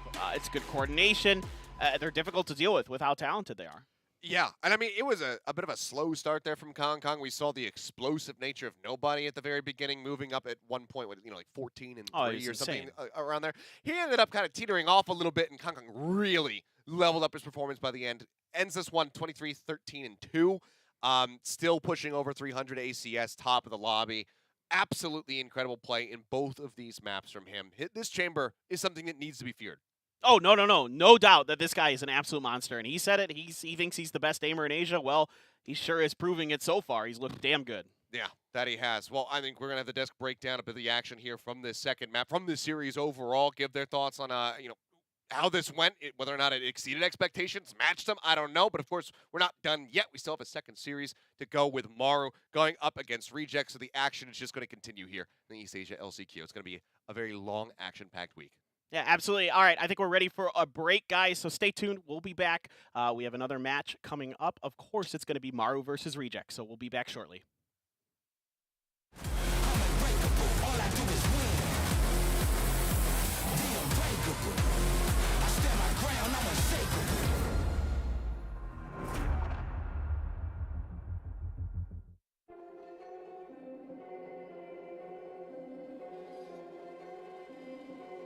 You can try, but I won't stop, won't stop.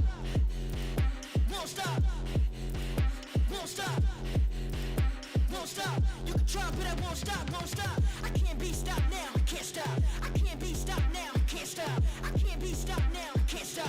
You can try, but I won't stop, won't stop. Lions, tigers, bears are my king of the jungle, I stand for the pride. Beat on my chest, that's the rhythm inside. I got so much heart, I'm burning with fire. Can't stop, won't stop till I drop. Keep climbing for the top. Simmer down, you too loud, people around. You can try, but I won't stop, won't stop. Won't stop. Won't stop. Won't stop. You can try, but I won't stop, won't stop. I can't be stopped now, I can't stop. I can't be stopped now, I can't stop. I can't be stopped now, I can't stop. You can try, but I won't stop, won't stop. No more sleep till I rest in peace. No excuse till I DIE. No to all negativity. This is how we were living free. Dumb to anyone who wants to celebrate from where they came to the outcome. Then from now, what a change. Pick at the pace, no way I can slow it down.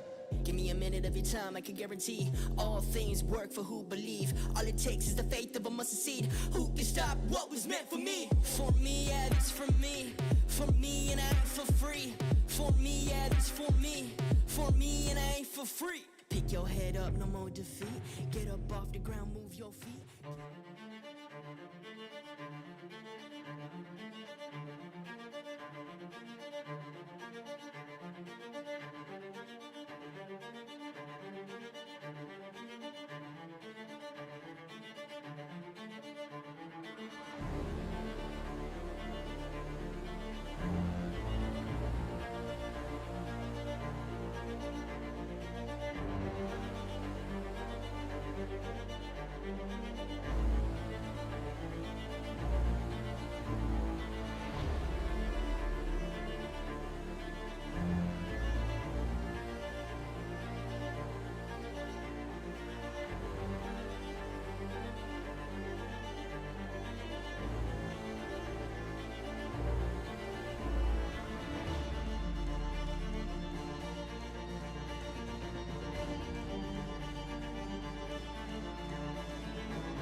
of adrenaline rush. Crush whatever we touch. Where you been, y'all? Everyone know.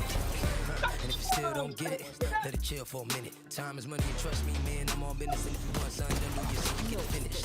Wake up, victory's mine. On top, still on the grind. Gotta go and get it right now. Holla at me if you with me. It's time.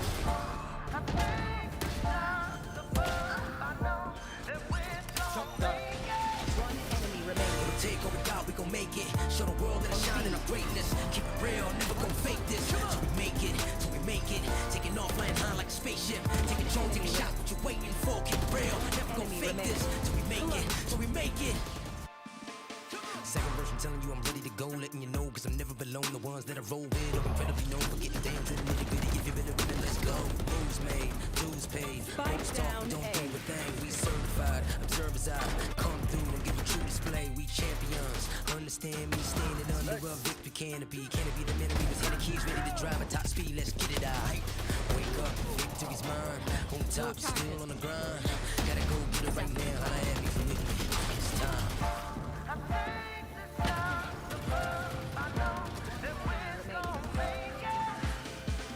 Take what we got, we gon' make it. Show the world that I shine in our greatness. Keep it real. 13-7 win for EDG on Icebox, and they advance to the next round in the upper bracket. A little bit of better showing from ONS players as well, but what did you see on the Icebox? Well, I would agree, right? ONS players came a little bit more prepared, and I think their understanding of their composition was pretty good, and especially Eco. He was popping off. But at the end of the day, EDG's aggression, and I think just purely, again, we saw a little bit of aim diffing here on Icebox as well. Yeah, it was a 2-0, but I would say it was a good 2-0. Okay, I think that ONS players did prove that they can hold water here against Edward Gaming. Obviously, Edward Gaming, the prophecy is kind of coming true here.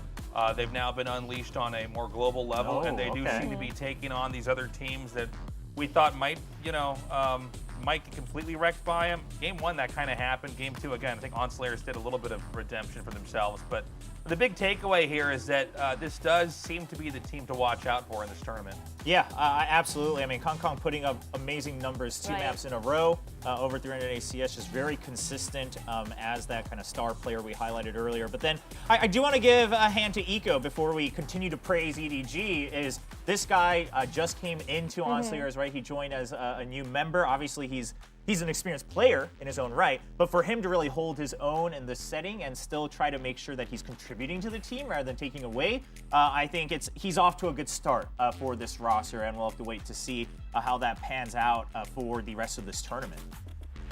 Yeah, this was, it's exciting to see Edward Gaming actually being as aggro as, we had speculated they would be. You have to wonder, before they come into a tournament like this, are they doing that in the China scene because that just works? Or maybe, the opponents are low enough in ability or skill that, they kind of do whatever they want. But they brought it here to ONS players again today. Again, it's important to remember here, if you're a fan of ONS players, that this was probably the hardest match for them in the entire tournament. There is a loser's bracket. They're not out of the tournament at all. Yeah, it's not the end of the world for ONS players, but is there anything they could have done better? Well, I think ONS players in Icebox, right, if we're talking about that second map, they had some really good moments. They knew how to try to get the advantage back using the ultimates in the rounds. They really want to stop the momentum of EDG on their buy rounds.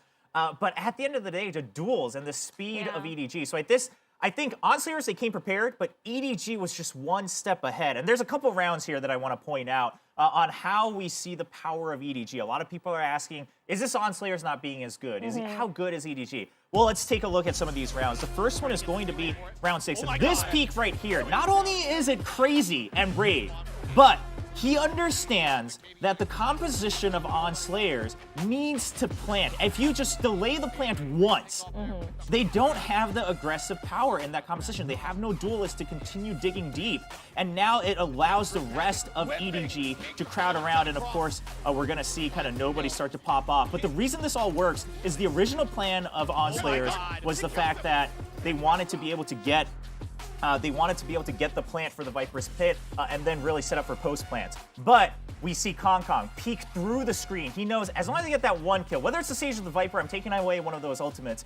And then we actually just buy so much time. That forces ONS players to delay. They put up the pit late, and then nobody can clean house and get that amazing clutch. Now we see something a little bit similar after that round coming up in, I believe it was round 11. If we can get that replay here, the second replay, we see that this actually plays a mental game against ONS players. You see Kong Kong here with the tour de force, and look at how much they're putting in to try to get him out of yellow. I know they talked about it on the cast, but they use Hunter's Fury, they use the slow orb, and he gets a double kill along with that. And then you have QQ set up with this wall. TS doesn't spot the head because it's not an angle that you would expect. But again, getting those early kills against this very defensive composition, you just have to buy time. After that, even if they get the plant, it doesn't matter. QQ actually, he kind of predicts the cross there, and he just goes for the wall bang, even gets that kill.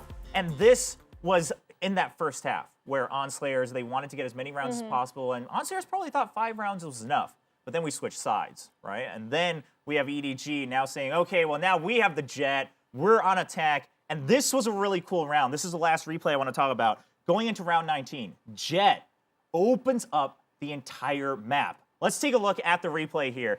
We're going to see at the very beginning of the round, Jet updrafts and is able to start to just scout out every part, right? You first see going over, checking out B, and then we're going to see them push into mid. And if you look at the minimap here, Jet's already on tube. Doesn't get the kill on Estrella, but peeks left as well.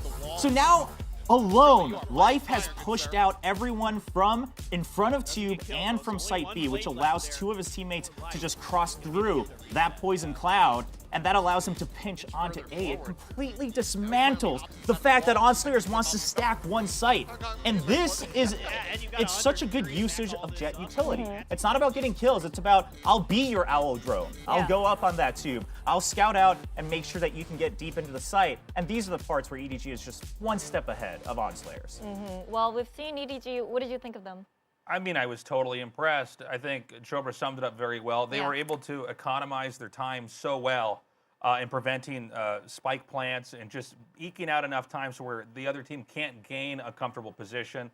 Again, I think ONS Slayers did do a better job this time around of hanging with EDG. I was worried that Game 2 could be even worse than Game 1. Thank God it was not. But again, you know, the question is, who can take on Edward Gaming right now? Nobody. It doesn't Nobody. Nobody's on EDG. By the way, Achilleos' quote during that cast was the best. The player nobody says nobody can beat ONS Slayers. Perfect. Yeah, but nobody. He might be the only answer to combat EDG, but he's already on EDG. So maybe there literally is nobody that can fight EDG. And we look at his stats on Sova. Sure, Kong Kong eventually gets the in-game MVP. But this is a player I've really had my eye on because Kong Kong is kind of the killer, right? He gets the multi-kills, he gets the most kills. But nobody in them Life. Their synergy, if they're left alive, they usually get the clutches. He knows how to really provide for his teammates. And then if they die, the reason they can play aggressive is nobody will fill up the rest of the kills. He'll get the clutches. And we saw that with this over here. We're just going to keep on saying the word nobody, and we just have no idea what we're talking about. People that just tuned in think we're insane right now. They don't get any of our jokes. Nobody's playing Valorant. We're like, what? No, that's not true. That can't be. Yeah, I mean, there were some really incredible plays back there. And so, you know, here we go. Edward Gaming marches onward. We're going to see who can stop him. Right. But did you see any weaknesses in them? Well, I think anytime you have a team that's going to be extremely aggressive, that can be a double-edged sword, right? But we don't see that being punished yet. And if it's not going to be punished, then it's just going to keep working for them, right? So, yeah, they certainly move fast. They commit to areas quicker than any team that I'm used to seeing. But, yeah, I mean, if it's not going to get punished, then I guess it's not a weakness. So maybe no. I don't see a weakness so far. I mean, I would say... in theory, you would say, okay, even if EDG's on defense, you want to strike just as fast, right? Or if EDG is attacking, you might as well really stack one side and push out. Just take control of the map. You don't want to go into these early duels because what I've noticed from EDG is, especially when they're attacking, they rely on the fact that they're always going to be 5v3 or 5v2 when they go into a site. So they don't really fish for info. They just go in. So how do you combat that? Maybe you just group around the other side of the map, but there's risks on both sides, and we haven't seen the answer yet. All right, well, today we saw perfect aggression from EDG, so congratulations, EDG, for making it through. And we're actually going to take a little break, and when we come back, it would be Maru versus Rejects. Rejects. Gonna be A hype. lot of actions ahead. We'll see you then.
Now it's time to find out who will be facing EDG in the upper bracket, and that's going to be between Reject and Maru. And in terms of Maru, though, I feel like they have a really good shot at it here. I would say so. From what we've seen in stage 2, we talked about it earlier. I know Tasteless mentioned it on the desk. They're the team that has shown the most consistent improvement, right, from Maru Gaming. And the fact that they found their own style, I think that's a huge boon here coming into a tournament like LCQ. Yeah, I think, you know, as we had talked about it like before, as Chover said, this team has definitely continued to grow and improve. They have had bumpy rides and close games along the way, but I'll tell you what, a win is a win, no matter how you cut it, and that's what's most important. And they have done that, and they've basically bubbled up to the top of the Korean teams out here, despite having, I don't want to say a mediocre start, but they were pretty mid-tier, you know, at the start of the game coming out. And they've moved their way up, man. Yeah, and I think a big part of that was a consistency issue, right? Of, okay, you have some players that have some really good individual skill, you had some good ideas, but you could never really string them into an entire match, right? You would have a couple rounds or maybe one map that you were good at. Now coming into stage 2, for one, I think Wix has really shined as a reliable initiator who can really hold his ground, provide a lot of info and kills for his team. And that now supports players like Chibob, and behind all of that is the mastermind, Junghai. He joined in stage 2 as a new IGL, the in-game leader here for Maru Gaming. And what's that provided is this consistency of, okay, well, if our set play doesn't work, what do we do? Maru doesn't panic anymore. Junghai says, okay, we're rotating, we're going to site B. I think also it's important to note that, like, at different points in time on this team, one of the players kind of moves out to the front and becomes the star. But I do feel like now it really is kind of an all-star lineup. They're all very strong. They're very on top of their play. And I think they've shown a whole lot of synergy, which is how they move around and communicate with each other. Where I think before with Maru Gaming, you would see them get like kind of stuck in certain spots, or there would seem to be miscommunication. It's definitely been a big improvement. So I'm looking forward to seeing how they're going to do today. Especially with Junghai making those in-game adjustments, and with also Chibob and Nakji gaining enough experience now, that's going to help them a lot. Yes, I love that you called out Chibob and Nakji, because those were two players that always showed a lot of potential, Yeah. right, even in their former teams. But part of it was they'd either get over-aggressive or they would get a little mental boomed, right, and then they didn't know what to do. Now, Zhonghai provides that foundation. And then Shibab and Nakchi have now gained enough experience to start to make their own calls within a safe boundary and not overextending on their own, not relying too much on their own individual skill. And that's now created this new form of Maru Gaming, who has really grown as a team of 5. Oh, for sure. I mean, especially as an example with Chibob. I mean, it seems like before, whenever he would pop out onto the map, it was like he had decided that and he was informing his team. Yes. Where now it seems like they're deciding that and he's going out there and it's working much better. Yeah. And so you're seeing that symbiosis kind of form. Yeah, we see much more refined version of plays from Maru Gaming as well. And, the map picks.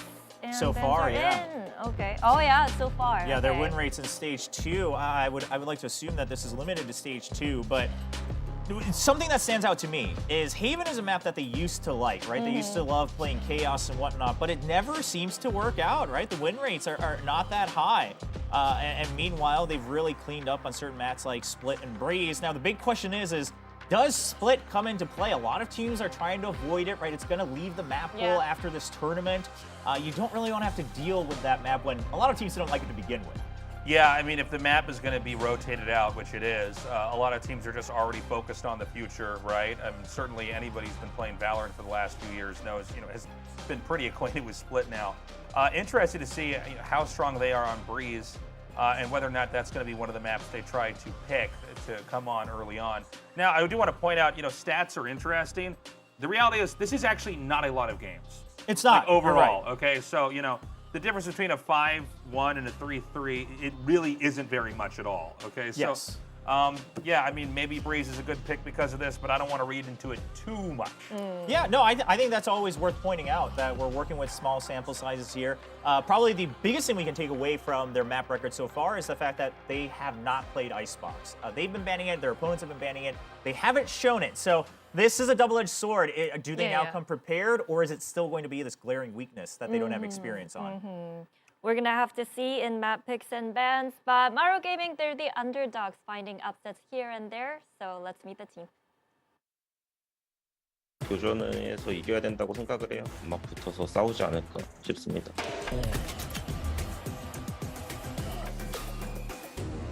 저는 마루 게이밍에서 전략가를 맡고 있는 정하입니다. 저는 에임 쪽이나 피지컬 쪽에 강점이 많은 선수라고 생각은 해요. 근데 지금은 저도 이제 나이도 들었고 두뇌 플레이를 좀 더 중심으로 노력하고 있습니다. 자, 마루 게이밍 올라가나요? 또 사이에 마루 게이밍! 시밥 선수 같은 경우는 저희 팀에서 제일 분위기 같은 걸 제일 좋게 만들어주고 엔트리로서의 역할을 제일 잘 수행하는 것 같아요. 한다는 느낌이에요. 팀, 오? 애들아 에이스 빼서. 에이스! 저희 팀의 원래 플레이 스타일은 변수 플레이나 변수에 좀 강한 편이었다고 생각해요. 전 시즌엔 그래가지고 좀 더 난전 싸움에 좀 더 좋은 모습을 보였던 것 같습니다. 아하, 이렇게 해서 몹스의 4킬로. 그냥 진다 마인드로 게임하면 절대 이길 수 없다고 생각해서 지더라도 일단은 싸워야 되지 않나. 약본다면은 끊고 다치지 않을까라고 생각합니다. 자, 믹스.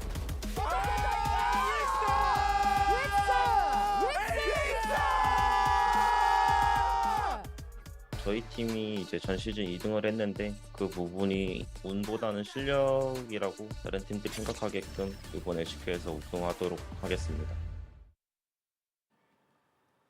Well, that was Maru Gaming and Zhonghai, and their opponents today is Reject, and they had 2 new players come in. Yeah, Reject is going to be coming in with the addition of Anthem and, of course, Intro, who we're a bit familiar with here in Korea. But I'm just going to say this outright. I think on paper, in their previous records in their own regions, Reject is probably the weakest team on paper coming into LCQ. As you mentioned, the roster changes.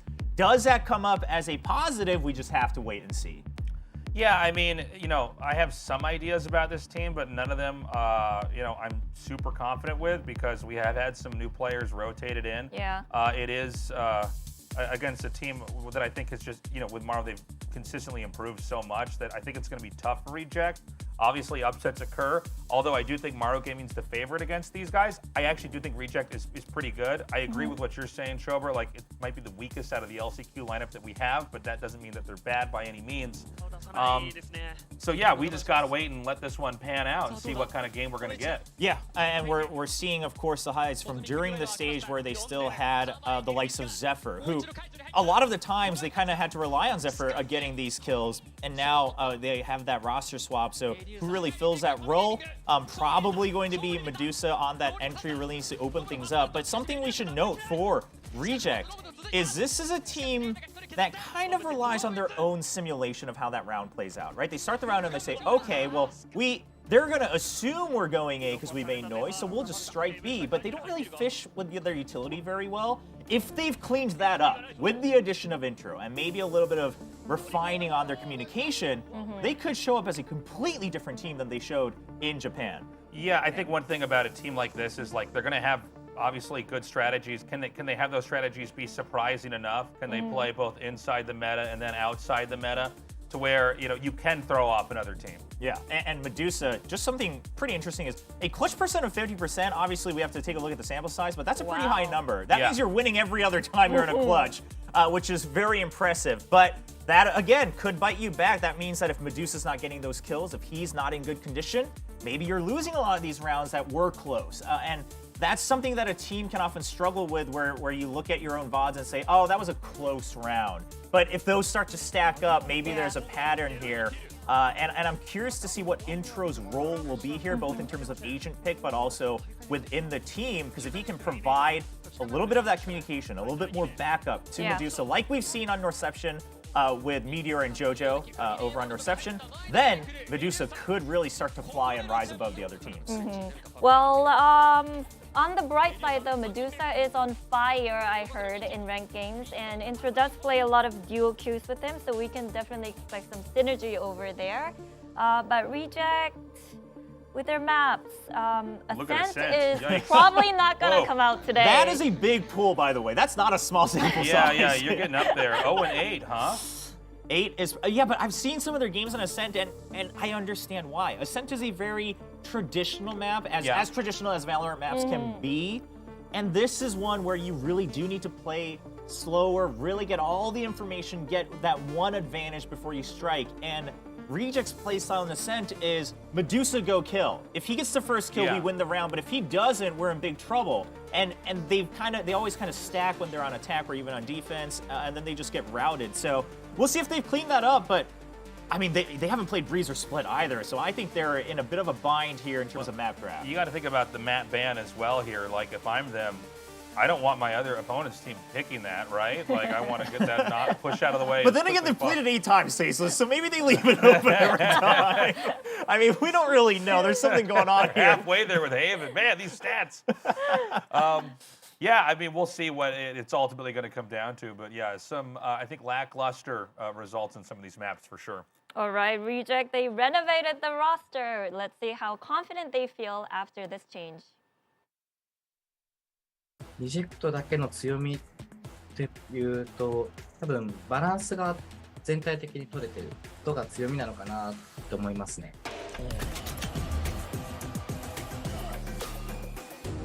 名前は竹 J で、年齢は21歳でポジションはコントローラーやってます。プレイスタイルは最強のエイムを持って敵を投げ倒すところだと思ってます。多分誰が見ても自分のエイムは最強だと思うんで、それだけですね。ついに公式大会で俺のエースだ。メデューサは21歳でデュエリストやってて、得意なキャラはネオン。レータさんとアイジェルを一緒にやってるっていう部分なんですけど、レータさんは冷静に判断する感じなんですけど、メデューサはアグレッシブに動いて敵の情報を取ってアイジェルをするイメージです。ドブラストバック、ノックバックだ。全てを消し去った。イニシエーターを使っても強い人がいることによって作戦の幅と構成の幅っていうのはすごい増えていくと思うので、今のメタとかそういういろんなものに柔軟に適応できるようにっていう感じですね。最後からチェーレいたように、まずは LCQ を出て勝って自分たちの価値を証明して、その先もずっと自分たちの糧になるようにいろんなものを証明していくべきだと思ってます。横を取ったダブルキルメデューサのカバーも入った残りは1人ファブゲーミングラストもメデューサ負けるための練習をいつも通り頑張ってください。Well, I hope you practice how to lose. That's some confidence coming out of Reject there. That's a bold thing to Yeah. say. And first of all, it's very hard to practice losing because you have to go into your scrims with a plan to lose. But something else that stood out to me, I mean, Take J also saying, like, I'm probably one of the sharpest aimers here. And we just saw Kong Kong on EDG. Like, that's a very bold move. First of all, he's going to have to get through the likes of Wix, Chiba over on Maru Gaming. Not all this trash talk has been made equally. I'll just say that much. I would not be shaking in my boots with that comment. Get ready to practice losing. But anyways, look, going into this, I think it's going to be a fun match. I think it actually can be a lot closer than the one we had before. And, you know, look, these are two teams I don't think we expect to have become the champions. If they do, that's crazy, and that's all we'll be talking about. But for now, again, it's going to be interesting to have these different regions size up against each other and start to really kind of place where everybody's at in the East Asia part of the world. All right, we're actually going to head to break for a short while, and after that, we'll be bringing you Maru versus Reject.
저희 페이스에 말리는 순간 경기가 뭔가 쉬워질 것 같다는 느낌이 많이 듭니다. 이거 오히려 자, 여자는 수고했습니다. 윅스 자리가 저희가 이길 것 같아요. 아무리 멤버를 봐도 질 것 같다는 생각이 안 들어서 2대1이어도 이길 것 같아요. ラッシングでメデューサを落とす最後は中のレイタ2人落としておお最後はクラッチレイタよ 편안하게 갈 수 있겠구나라는 생각을 제일 먼저 했던 것 같아요. 아, 마루 게이밍이구나. 그냥 이길 것 같아요. 저는 마루 게이밍보다는 담원이랑 원슬레이어즈가 좀 더 잘한다고 생각하기 때문에 저희가 다른 팀에 비해서 이제 워낙 난전도 좋아하고 이제 교전 센스도 다들 좋아서 무난하게 이길 것 같습니다. 어떻게 자신감 있을 수 있지? 잘 모르겠어요. 저희도 난전에는 밀리지 않는다고 생각하기 때문에 저희는 정말 상대가 해오는 거 똑같이 돌려주는 스타일이기 때문에 난전으로 해오면 똑같이 난전으로 할 생각입니다. 리젝트라는 팀은 지금 이제 한국 선수와 일본 선수가 이제 섞여져 있는데 이게 상대방한테는 굉장한 약점이 되지 않을까 싶습니다. 그 정도로 일본어를 못하진 않고 마루 게이밍 팀보다는 커뮤니케이션 잘 통할 것 같긴 한데 일단 메두사 선수는 피지컬적으로 되게 좋은 사람이라고 생각하긴 해요. 틀림없는 말이죠. 그냥 Z만 할 줄 아는 선수? 지금은 잘 모르겠어요. 근데 지금도 똑같지 않을까요? 사람이 바뀌지 않기 때문에. 어차피 결과는 정해져 있으니까 젖잘싸마 해도 잘했다고 생각합니다. 원래 맞기 전까지는 계획이 다 있는 법이기 때문에 맞아보면 알겠죠? 무서운 건?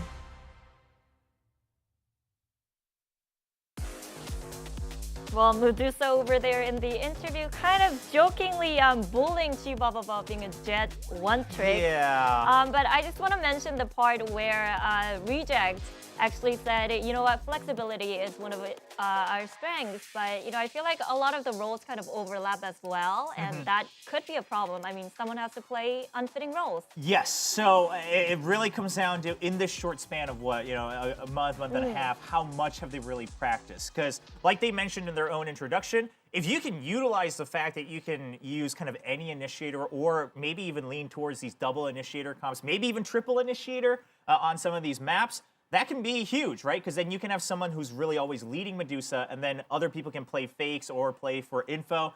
And then the big question is intro. Does he kind of go back to playing smokes? Does he go back to playing sentinels? I mean, he's played a lot of different agents throughout his career. We're actually going to see what agents they're going to play because Agent Select is ready. Curious to Let's see. Oh, what map maps selection.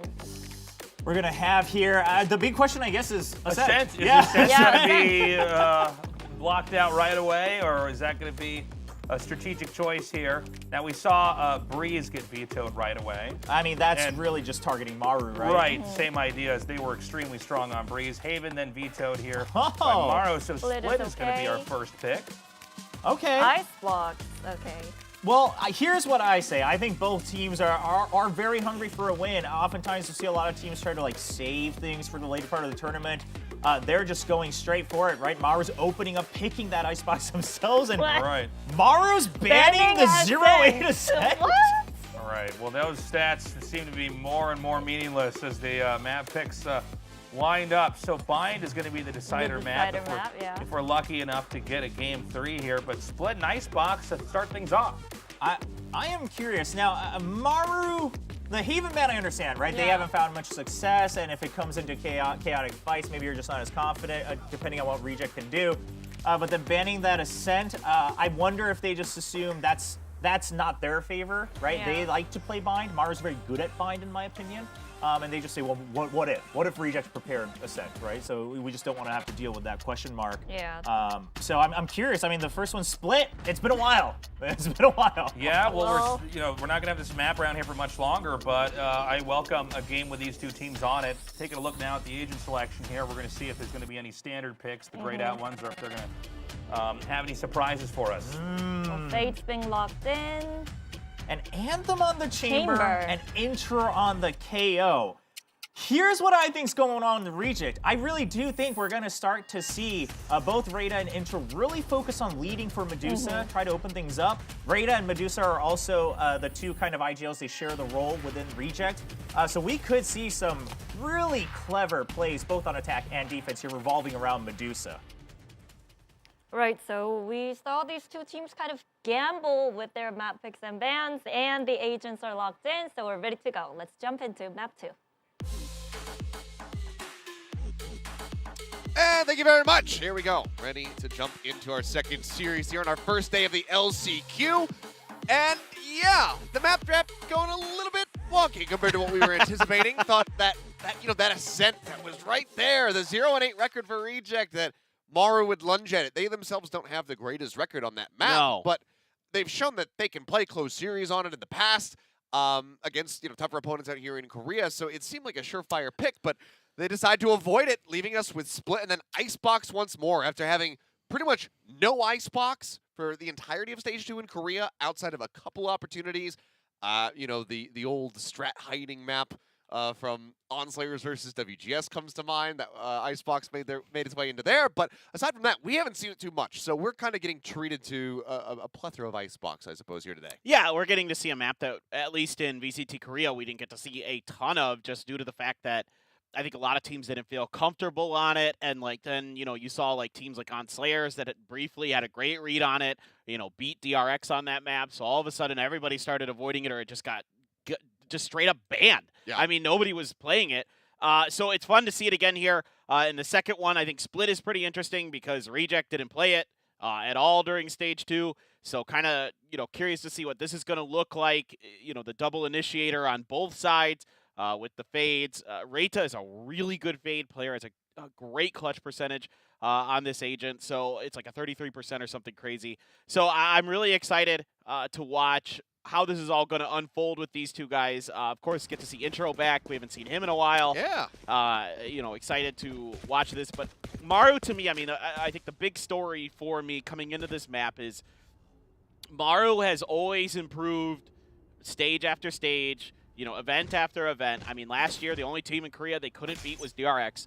Or excuse me, last season, the only team they couldn't beat was DRX. So this is going to be an interesting test for them.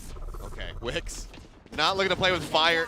He's marked by that haunt. There's the shorty around the corner. Nakji pushing forward. We'll find Anthem before he can throw out that paranoia. He will die, but the trade kills coming in rather quickly. It's going to be a man advantage at the end of it all here for the side of Maru. Full HP bars on everybody as well. It's Medusa's tagged down to 22, so even against Classics won't last too long. Needs to find some value with this Ghost. Try to really help set up Intro. Nade goes into the back of sight, try to clear it out, but moves will strike them down one after the other. And it's beautifully done here to start things off on the pistol round. For Maru, they get the win. Defender's side start as well. That can be a bit scary. Yeah, it's a great little bait and switch here from Wix and Nakji. I mean, the two players on Maru who you will see play Chamber, right? Yep. They swap kind of depending on the map or whatever. But one interesting thing about Maru's lineup here that we haven't got to see in their previous splits, they've been pretty good on split, I would say. I mean, they busted Damwon T on this 13-3. Yeah, they lost to DRX 13-4. They beat CNJ 13-8. So they've got pretty good a pretty good read on this map, I'd say, compared to some in Korea. But there's a very different look in terms of who's playing what agent. Usually it had been Jung-Hai on the Omen and Moves on the Breach. So shifting things around Nakji, I really want to point out how deep this guy's agent pool is. I mean, he played like 5 or 6 different agents. Okay. Ooh, that's nasty. Yeah, Moves going for the jiggle out. Ends up getting his head taken off. Cheapop just tucking away here at Hell. Trying to stay safe. Goes for the peek. Transfer that spray down onto Takeje. So does end up falling. Straight up guns him down. Jung-Hai making his way over to the site though. Quickly finds 2 eliminations. And does push forward. Just get that kill. Tries to set up for Anthem, who just can't quite get that shot across onto Wix. He will be able to survive. The Bulldog will be recovered, but it's a hell of a lot of damage dealt in that eco round here by Reject. So they set themselves up decently as they go into the third. Yeah, I mean, again, just kind of everybody able to back each other up one after another. You know, there just aren't sometimes enough bullets in the clip before you're going to run out spraying down this many players running at you like this. And you know, some huge opening kills from Anthem. This is a big one from Jung-Hai right there. Able to get that kill right before the Prowler hits him. Saves that round for Maru. Big time. And Wix able to get over there in time himself. So some good trades there for Reject that round. I have no complaints about from the side of Reject. I thought they played that very, very well. And now it is a little bit awkward on the buy, though. You do have a Guardian for Takeje. So just a little bit off a few half. Armor's in there as well for Reita and Medusa. The back of that. That's a pretty good aftershock. Oh, that it is, but Jung-Hai just starts creeping out into Nail and dies. Okay, well, good on Anthem to find both kills. It's going to put him one away from the tour de force now. As looks like sights might be turned back over onto the A site. Cheebop trying to creep through, ends up getting caught. A good punish there from Intro. On the A side, very much going to be dominated by the side of Reject, who have not lost a member yet, so potential for them to be able to get this as a flawless round. Push on the corner, never mind. Wix will find the headshot. Medusa gets dropped. It's going to be a Vandal now picked up. God. Puts it to use rather quickly as Takeje will go down, but Raid is able to get the punish, leaving Nakji all by himself. Nakji's going all the way through attacker side spawn to get here, but there is the trademark. Yep. Going to be right around the corner awaiting him. And then you can see that Anthem right there as well. Huge start for the side of Reject in this round. Able to push off the back of that aftershock right around the corner. Going to use the smoke to sidestep it. But Anthem ready for it. Going to get the third kill, and yep, there you go. Well, nicely done here. Reject get themselves on the board right when they are supposed to. Not flipping the script and losing out on the bonus. So a good pickup from them. See if they can string a couple together. As there still will be a little bit of roughness as far as the economy is concerned for Maru, given how many guns he lost in that second round. See how things look, though, after the replays. But, yeah, very nicely done here by Anthem. Yeah, that's a huge start for him. 5-2 right now with one of the newcomers.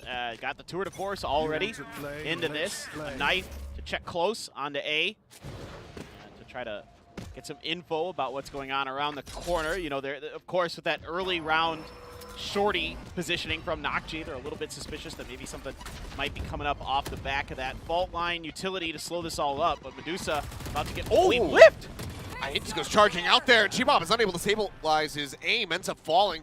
I take it down as well. Wix creeping along over towards the ramp. Prowl at the ready. Anthem has the covering fire. There's the creep out, and Anthem's got the shot. Shuts down the ultimate. Just like that, this could be a bit of a nightmare situation. Moves. Comes up with 2 massive kills, but once more it's going to be Nakji left all on his lonesome here. He's tucking Jake down low HP. Just creep away. Nakji with the TP down. Finds one. He's got the right idea. You know, there in the smoke. He's aware of this. Goes for the reload. There's the push, and it's beautifully timed by the enemy Fade. They clean up the kills, and that's going to be rejects, tying it up at 2-2. Yeah, Rate so disciplined there to wait for when his opponent is going to be reloading, whether he knew it or not. He hit the right timing there off the back of that haunt, so a little bit of an awkward round here for Maru to start. You can't have that whiff early from from Chibop, excuse me. Chibop, again, they talked about this is another person who's playing a different agent, so you were seeing, I can't emphasize enough how wildly different of a look this is, because last time they played Split, Chibop was on Neon. So, you know, Chibop, again, they made a joke that he's a jet, kind of one trick. Well, he's been practicing some rates, which is good to see. I think that's great. I think that's a very must-have agent. Wix, nice little wide swing. But I anticipate that he's moved this far forward. It's the question. Seems like Rita thinking about it. Yeah, you'll see a lot of times when you That's get Spike. that. Yeah, that is Spike. Oh, God. Well, now things are getting a little awkward. That was Wix going to be ready. Oh, there's a decent little reaction. Takes him down to 70, but just can't quite get the head.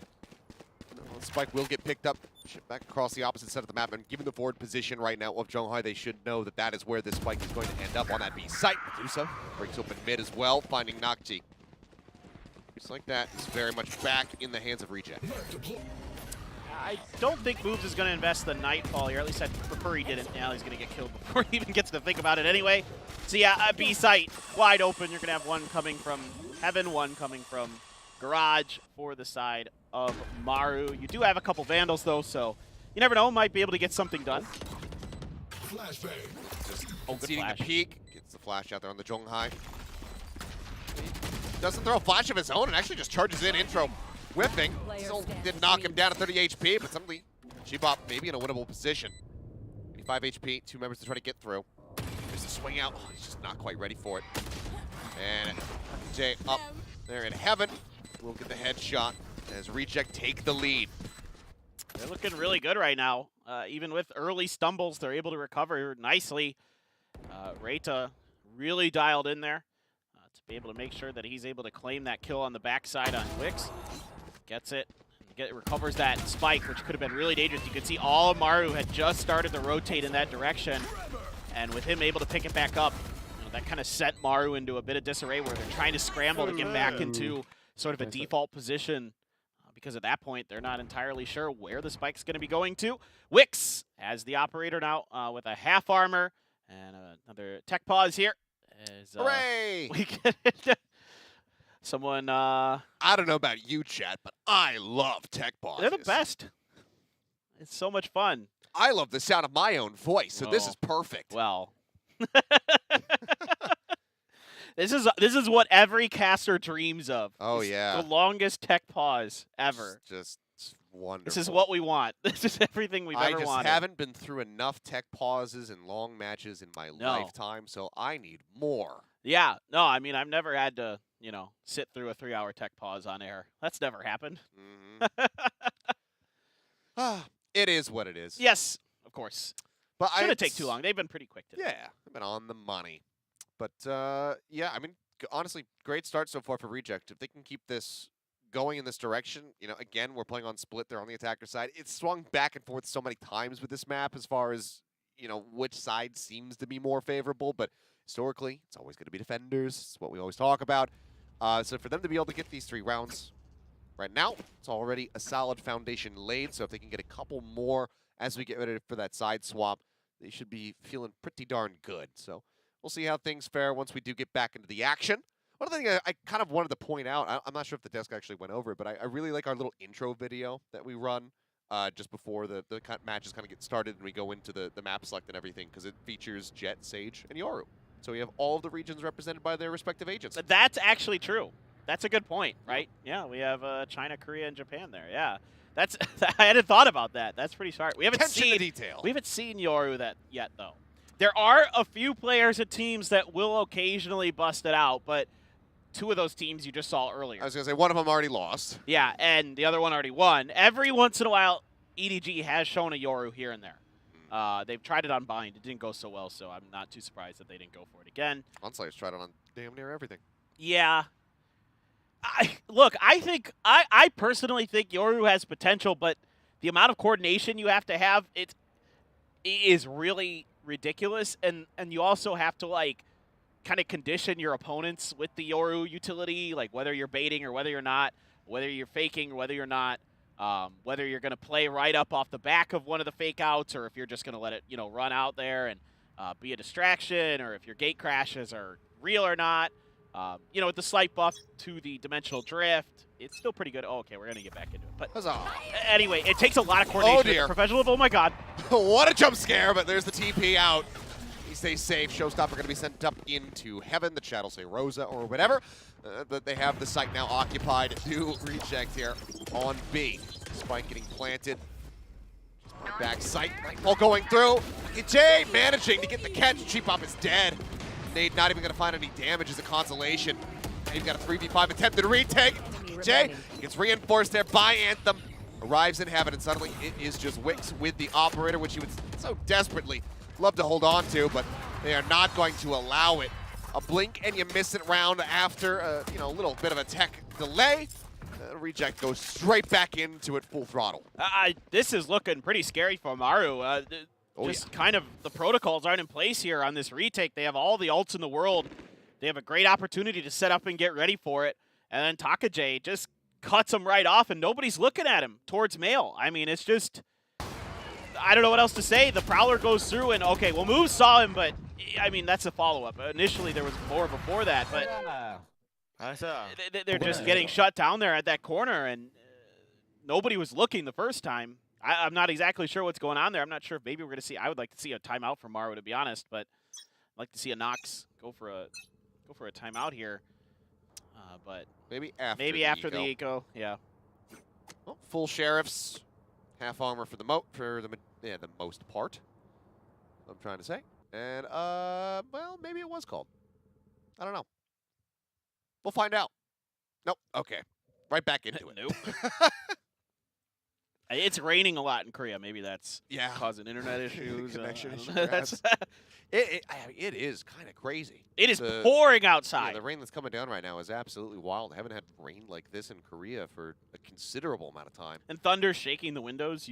It's weird. We don't get a lot of thunderstorms in Korea. Like I don't know about you in New Jersey, but from the Midwest in Wisconsin, where I'm from, I mean, the thunderstorms during the summer, especially, all the time. Oh yeah, I mean, in Northeast New Jersey, you get a fair mix of just about everything. There's hurricane season, you get your rainy season. Well, that's right. You guys do get hurricanes. Every now and then you get blizzards and whatnot. Oh, hello? Not so much these days, but okay. We're in a round. Yeah, we are. We're in the round. It's only a few seconds in. Nothing's too much has happened, it looks like. Gone by. It's like a haunt out from Moves. Medusa's put some space. Oh, no. Uh-oh. Oh, but he gets pushed up over the top, and yeah, that just becomes some nice little clay pigeon shooting for them. Somehow that does not kill, but it's okay. Cheap Up draws out the Sheriff, finds the elimination in the end. Oh. Nice little paranoia there from Nakji will catch both players that are looking to approach onto the B site. Close them up for just a little bit. Now, hear the footsteps, hear the plant. The call can come in, but Anthem is looking to disrupt the reinforcements, and he finds one, identifies another. Groups picks up the gun. Nightfall going to be used by Rada. Spots on the C's, looking to draw them out into the open, and it catches Nakji. Sets up for the kill. Now a 3v3. G-Bop dead. Jay coming around once more. The entry into heaven unscouted, and Zhonghai will fall. Reject again. Tech pause into a fast hit round. They close it out. They stretch the lead by 3. And this is a good response from the side of Maru this time. Off the back of the Rolling Thunder, you get to play whack-a-mole on Medusa there. He just pops up, and eventually they get him. You've got, you know, the showstopper here, so whoop, bring around the Rosie. Too far to the okay, right. yeah, good enough. But then it's just, I mean, Reita has been absolutely just bonkers here. Takajay, again, finding that timing to come out of mail to get kills. I mean, everything's so good. Anthem, by the way, an initiator specialist coming into this. There it is. Yeah, there's the Maru timeout. But I want to point this out as well. Anthem has been an initiator specialist. He's played a lot of Sova and Sky coming into his move over to Maru off of Scars. And look at it, 11 and 4 on Chamber, and he looks clean. He is hitting some incredible shots. His game sense is really high. I mean, I'm impressed all around with what I'm seeing from him and Reita in particular. And again, Reita on Fade, he seems to really favor that agent. His numbers go way up when he starts playing that agent. So this is pretty surprising for me, for Maru. I thought they'd be a lot more prepared. I thought even on Split, I thought, okay, yeah, well, I mean, yeah, you don't exactly know what Reject is going to show you because we haven't got to see Split from Reject. And also Reject's changed up their roster a little bit, of course, as well. But yeah, this is a little bit concerning right now because Maru just doesn't look like they're kind of mentally prepared. They're a lot of miscues. That's a nice shot. Well, Medusa was anticipating a flash. I don't think he was ready for the op shot into the back.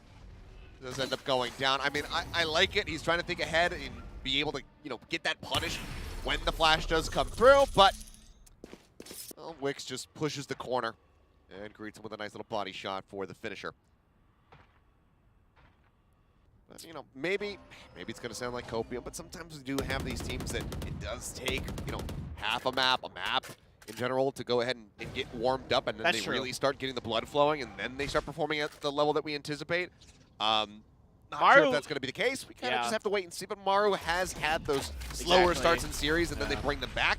We just kind of have to wait and see. Not trying to discredit any of the work that Reject is doing right now, though, because right now they're playing this incredibly well, and Anthem in particular is helping to get them across the finish line. Oh, the patience. Oh, the patience from Shibop. Says, okay, yep, no one else is coming through. I'll just take the kill.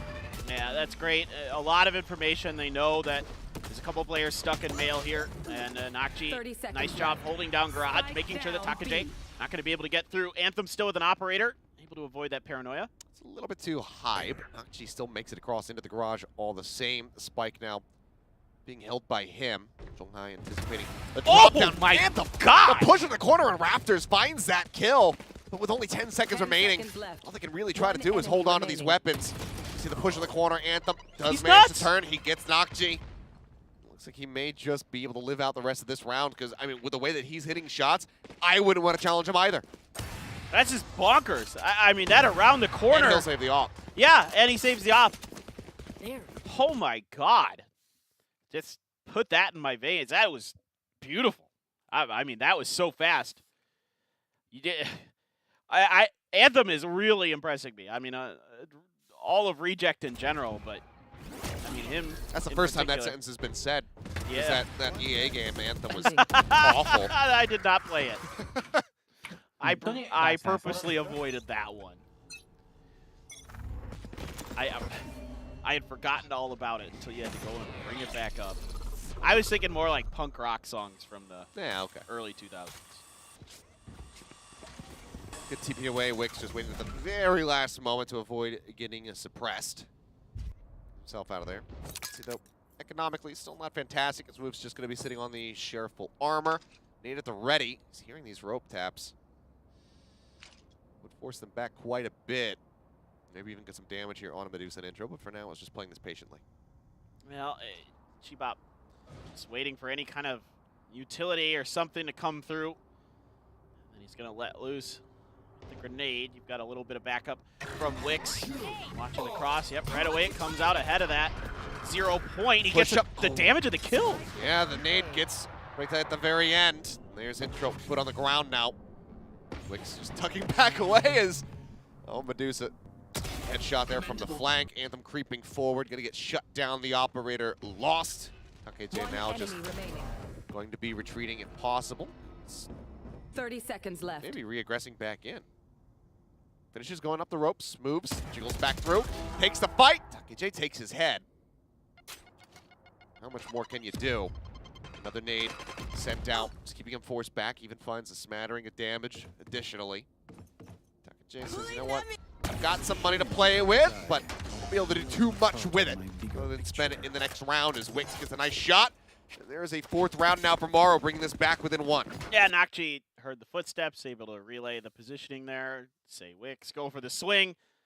Able to find that last kill. But this time around, it's a good little setup from the side of Maru. They seem to have a really good read on what they thought was going to happen that round. Chibop super patient.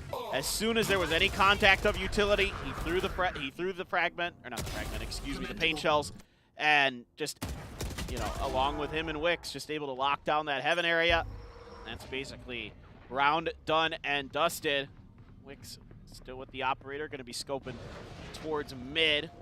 Let's see, Chibop starting to wrap his way back towards B as they're feeling that maybe after that failed A hit, they could get a good kind of cheat over towards the B side. And oh, Anthem again, dude. What a hard angle to hold. He's just gets the headshot, Wix out of there. He's insane. Yeah. Man showed up ready to play. He just Weedy say. I don't know where he found him, but I don't see him too much in Asia. Okay. Chibop corner checking. There's the counter swing from Anthem. Looks for the cleanup. Finds one, but Spike down mid. intro was there as well. Gets one, and Nakji is not prepared. Takajay is continuing to surprise them as a sixth round on the attacking side going to be locked in for reject. Yeah, I mean, Takajay has just incredible timings and senses here. He's getting picks all over the place on the backsides of Maru players, so I mean, the coordination here is really good from Reject. It's something that you do see at times with kind of these mixing of Korean and Japanese players, that it can cause problems or it becomes kind of predictable because you know, like North Eption at Masters 2, it felt like at times, like you kind of knew once you got information. Oh, wait, Wix wins that trade. Well, Wix able to get the better of Anthem once more. A handful of times so far as, the smoke dissipates. Great little fake there. Takajay gets the kill, and Wix creeping forward again over towards a lobby, gets punished. Reita just playing that out so very patiently, gets a massive punish. Now the map is pretty much theirs. Pretty much freely decide where they want to go. Yeah, maybe a mid to A hit, but going back to what I was trying to kind of point out with North Eption, like you would see that JoJo and Meteor would play together all the time, again, because of the language sort of comfort. But here what we're seeing from the side of Reject is everybody's working as a team. There's a really good sense of communication in my mind with the way they follow up off of each other, with the way that they're, you know, somebody's coming at a different angle when they get the information that somebody else is in a position. You know, Takajay in particular, doing a really good job hitting the flanks. Oh, Chibop moving in from behind. Just right there. Now it's going to be the shift across through mid. Oh, no. Chibop saying, okay, there's nobody here. The call Nobody should be to coming even through. Rosa it on. Yeah. Was even thrown in celebration? I don't know. Either way, this approach is being watched, but shot not quite going to connect. Oops. Setting up the Prowler. Gets cleared. They know that he's going to be playing over towards Ali's side, and there comes the Nightfall. We'll be able to just only get Takajay, I believe. Doesn't find anyone else. Actually, maybe it didn't even get the Astra. I think he just got ahead of it. Was pretty far away there from Moves, who is dead. Takajay gets him in the end. Daze comes through from the fault line. The drop down. Chonghai leading the charge. Chibop trying to stay up on the Raptors. They find one. Chibop identifying another. Rolling Thunder crashing across. Chonghai swung out, finds another, but can they get onto the spike and can they stick this? He holds it to half the push. Coming through, Chonghai is good for it. The defuse is there, and Maru fight back. We'll be able to get another round on the board. One more to go in the half. We'll see if this is 7-5 or a 6-6. Oh, and Chibop did not quite see the intro in time. I thought, oh boy, this might be another round here in the hands of Reject. I mean, Wix wins this opening trade, but again, like you said, Reita, the patience, so good. He knew that Wix was going to want to push there. He's got the tendency red. Takajay with a really clean shot, but it's all Chonghai here at the end with a big 3K to come through. Has to invest the Rolling Thunder, but you know what? You only had a round or two anyway, so Might as well use it while you can to secure every one of these rounds, as it's clearly becoming so precious in this half for the side of Maru. They desperately need everything they can get on this defender side. They have been a very good defender-sided team, at least historically this year, on split, as you would kind of expect. So now you have the big questions of what does their attacker side look like? Is it going to be as good as Rejects is? They also have the double initiators. Oh, okay, the Prowler does find him. He tries to go for a timing shot, all the same. Bold there of Wix. Doesn't get it. Drops down into the vents. Creeps back up, but like ships passing in the night. And Anthem seemingly not quite noticing each other. Now the TP out. Just around the corner. And Anthem is ready to strike. Great timing from him. As Chibop, the only one left here on A. Trying to keep it held down. One goes out, not going to be able to find anything. Just checking that close corner to see if anyone's there. Push out, Chibop. With the judge, will get one. Well, I don't think he had visual confirmation of Raida's position. He's seen him, and oh boy, it's the C's in with the paint shells. A great combo. Reject, find the kill, point blank. Rocket connects. Zhonghai dead.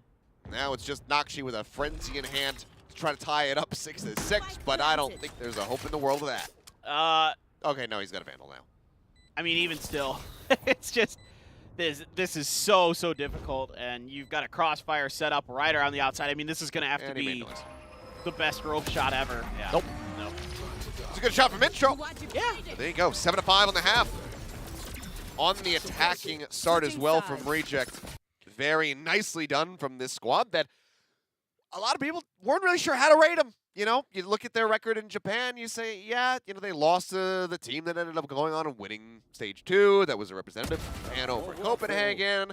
So, like, they have put up strong performances, but in Japan, they've never looked particularly phenomenal. They're always playing around the top, but never really been able to break through and stay there. This is a great start going up against a grand finalist in Maru. No, and in particular, you have to be just tickled with how well Anthem is playing coming into this team. Yes. That is an unexpected surprise, an unexpected plus. A guy who, again, had played a lot of Sova and Sky previously so far this year, now is on the Chamber and looks just lights out. I mean, crisp on a lot of his shots. He has good timings. He had good reads on his opponents. He was holding his angles while doing all the things you would expect out of a Chamber. I got to give Takajay a lot of credit. He had some just absolutely devastating flanks. Yeah, just some great timings on the flanks, which to me indicates that a lot of the other things we saw, like that C's paint shells combo, that they also have good communication. That the utility is being well placed, well thought about, and then well followed up upon. So everything here for Reject, dude. This is, I honestly thought Reject might be the lowest tier team we have at this event. If you would have asked me to rank them, like, you know, I wouldn't have put them upside down Zeta, as certain other podcasts have done. But I would have put them at the bottom of my ranking. But I am happy to be proved wrong here, and it looks like everything is really clicking for them. That's what this tournament is all about. It's what it's always been about. Saw it last season as well. Yeah, true. You know, teams just absolutely defying our expectations, and that's what we want to see here in Last Chance Qualifier. It's all about who can, last year, who can dig the deepest and get the win at the end of it all, because it's a long and arduous road. This is day 1 of 7. Obviously, we have a whole week of play. So, if you can start hot like this, it's just going to make it that much easier for you moving forward. If you get knocked down to that lower bracket early on, it is just such an arduous task to try to persevere the whole way throughout.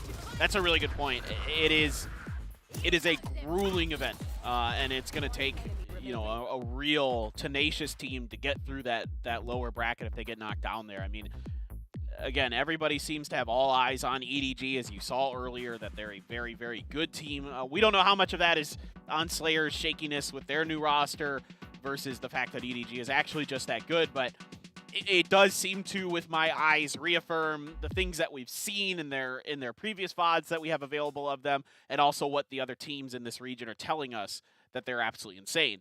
Maybe the second best team in this region behind DRX, or you know, maybe if you want to add PaperX to that now with how they performed at Masters 2, right? Previously, I would have put DRX ahead of PaperX. The only reason I say that is because PaperX couldn't beat DRX. And they stopped scrimming them. They literally said they stopped scrimming them because they couldn't beat them. So in this region, I'm saying in this region, DRX is, you know, widely considered the best team by everybody, pretty much. Paper Rex now, I think, has shown that they are now a Neck and contender neck for that completely. title. Yeah. EDG, but a lot of teams are telling me that EDG, mechanically, maybe the best team in this region at the very least. DRX has told me they struggle against them. I don't know. Some of the other teams in the APAC region have told me they really struggle against EDG. So they're crazy good. I mean, they certainly are. And, even if it's a team that you don't anticipate would make a run, like if Rejects end up winning this whole thing, if I'm it all is about EDG it. and their I am all international about it. debut, it's fantastic. Because Yeah. again, I don't care who wins the whole damn No, thing. I really don't. I give them a prediction because they ask for it, not because I feel passionately about it. Yeah. I'm happy to see anybody go on and win. Because those stories that you see from these teams who, maybe come from these, lesser known regions and whatnot, or don't have that much representation at the international events, you can see how much it means to them. Sure. With, Boom being able to qualify Exactly. just yesterday. And all of the players in tiers and whatnot, you know how much that means for them and for Indonesia, who they're going to be representing over at Champions. It's just wonderful to see. Well, I mean, you spend the first half of this year getting your butt kicked by Paper Rex, or like let's just be honest. It's frustrating when you're so close, but not quite able to take that next leap. And now at the last chance qualifier, I mean, to get through an event like this where you have to go up against 8, 10, how many ever teams you are in your region that are there. I think it's 8 most, but that's still really hard. That's still really, really, really hard. Yeah. And to do that, again, you never know. With as much time to prepare as these teams have had, you don't know what you're going to see. You don't know if somebody's going to have a better read on the meta for this event. Already we're seeing wildly different agent lineups for these two teams we're looking at here. Not just because of player swaps, but because on Maru they wanted to try something different. They wanted to try something. I guess a little bit more in the current meta, I suppose, would be a better way to put it. I mean, the biggest thing I think about that is Chibop on the Raze, because he basically had never really played it. Yeah. So, he was a Jet main, but we gotta take a little bit of a short break here, or not a break, but just like a pause, I suppose, as we continue our intermittent podcast. I don't know what's going on. I just know that we have to keep talking. That's about true. it. And that's fine, because that's all we really need to know. You said it earlier. We just like to hear the sound of our own voices, and we chat stuck in here with us. Exactly. Yeah. This is it's one of those moments where why aren't they talking about the game? Because we've already because it's not on the screen. We've already exhausted enough stuff. We don't even have visual things to quote and to show you and whatnot. So it's better to just talk about whatever the hell we want to talk about. So I mean, you're again. We could talk about anything we wanted at this point. They just have to deal. It's been a good long while since we got to see the chat. Obviously, yeah. Not since the grand finals, stage 2 here in Korea. So. It's been a while since we've gotten to cast some Valorant for you and I to work together, so it's good to be back. Yeah, it is. Plenty of time off to sit back, watch Copenhagen and everything like that unfold. I went to Guam for a week. I had to stay up till, well, you did too, right? We have to stay up until past the sun comes up in Korea to watch Masters Copenhagen. Can we stop? Good old 7 a.m. Not Europe. Finish and whatnot for us over here. Yeah. Is what it is. It's okay. It's not too bad. It's fine. The games are entertaining enough to keep me awake. My sleep cycle's just wrecked for a little while. That's it. Yeah, well, you're small also, price to pay. It takes you a while to shift your sleep cycle back because you're old, whereas I have youth on my side, so I'm pretty easy to turn that around. I don't really suffer from jet lag and whatnot, so when I do have to fly, I'm usually good to go out the gate. Yeah. So, because I went from casting some international stuff over on the Overwatch side, and then having to stay up or wake up really early in the morning for tech check-ins, 4 a.m., get online, check in, do a rehearsal, and then don't start the broadcast until 8 in the morning. Yeah, so that no, point, I mean, I'm awake for a really, really long time, and then I immediately went to Guam the day after we finished that event, and I was completely fine. No jet lag whatsoever. All right, yeah, sure. Okay. Power of youth. Just wait about 4 more years and tell me how you feel then. Oh, it's more than 3 or 4 years for me to catch up. Okay, well, it's like 6 or 7. I turned 30 in September. So. You're not even 30 yet. Nope. Oh, God, never mind. I didn't realize. I'm good to go. 1992, baby. All right. Wow. Jeez. I'm not going to give away the secrets. 46. 1946. 46? I'm not a baby boomer. Anyway, looks like everything's taken care of. We can finally get the second half underway. So if you guys were falling asleep to the dulcet sounds of our voices during that little tech excursion, wake up! It's time to go back into the action. Yeah, and just enjoy some more ageism in this cast. Only versus you. Yeah, only against me. You millennials and your, I don't know. You and I actually like a lot of the same stuff, so I can't like I'm old make at fun heart. of you. Yeah, exactly. See, this is the thing. You're actually a boomer at heart. Okay, well, I hear blast backs, and Chibop, he's attacking this site rather quickly. KJ has been spotted up in the haunt, but there is the rush in from heaven. Medusa with the nade getting Wicks over in Garage as he tried to make his way out of the nebula. Orb does get taken. That's about the only prize, the only victory that Maru have right now on this site take. And here comes this deep wraparound from Anthem. Yeah, this is going to go completely unnoted by the side of Maru. I mean, there's nothing to check for this, really. It's just going to have to rely on their wits to potentially get a read on this. Now, they have set up... Nope, they're dead. Okay. Okay. Couple whiffs, but he gets his target in the end. And can't quite get Jung Hai, but it doesn't matter. Medusa is there. And I mean, pistol round nearly gets the ace. What a beautiful start to the half here for Reject. Already looking strong on that attack. Now, better start on the defense. Well, that's a pretty devastating round for Maru to lose. And yeah, Reject just look like they have a great read on this. I mean, even though there's all kinds of utility thrown at the front, just Medusa from the top rope, dropping elbows with the frenzy. I mean, and doesn't look like there's much reaction. He's just another day at work. Just chilling in the darkness. Yeah, well. That's how I watched Masters, just chilling in the darkness. Yeah. Well, until the sun came up. I was going to say, the sun creeping up through the shades. Yeah. And then I closed the shades to continue chilling in the darkness. Once more looking to get an attack out on this B site. Playing off it this time. Just sitting in heaven, but instantly finds the kill on the moves. Wicks dead. Push out into mid. They've already spotted Chibop, taking him down to 34 HP. So round seeming to be a bit of a wash here. Nakji just creeping around over at A. Scouting it out and teleports has gotten around the timing here of Anthem staring down from screens. Push on the corner. Great headshot. Insta-kill with the classic. Picks up Spectre for his troubles. Can he put that to further use is the question. Yeah, they're waiting for a little bit of reinforcements here. A flash from Jungai so we can get over to the spike. Nakji. Ooh. I think he might have just got seen by Anthem. Like it. The spike planted. It's at least going to be that extra cash going into their pockets. If not some further damage dealt. After shock of paranoia, everything, the whole 9 yards thrown at Anthem. They will find that elimination. Jung Hai left to his own devices. The push out coming through. They think they're just going to be playing here on the site. Headshot after headshot. Looking for another one. He's got a Rolling Thunder. He's got a Rolling Thunder. He throws it. The flash out. Gets the blind. No. Quite tell. Blast pack around the corner of Medusa. He's offset him just enough. Like you could stop me. What is that? That's got to be a bit of a heartbreaker for Jung Hai. The ult invested can't make it happen. Medusa gets him in the end. Come on now. Medusa with the huge brain play there. Oh my God. That's a backbreaker. I was going to say that for the side of Maru, if they're going to try those B hits, they got to find a way to make that cross. They don't have a Sage Wall.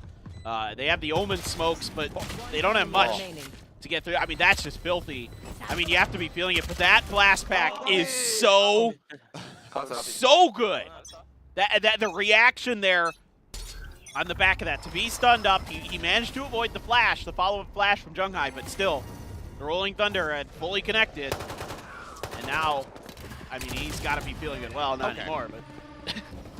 A bit of a over-aggressive push out. Gets shut down very quickly there. Okay. A couple of bullets go flying. Takate gives his position away. Chibop strikes him down. Nice shots from Rada. Will get Wicks. There's going to be a gun lost, now recovered. Obviously, Rada's still going to be quite far away from reinforcing his team's position. Flash into the back of sight. Sets up for an easy kill on to intro. Chibop currently on for an ace. Let's see if he can make it happen. There you go. You see that smoke up into heaven to address that. Swing around the corner. He's on for it. Chibop. Nah, not going to happen.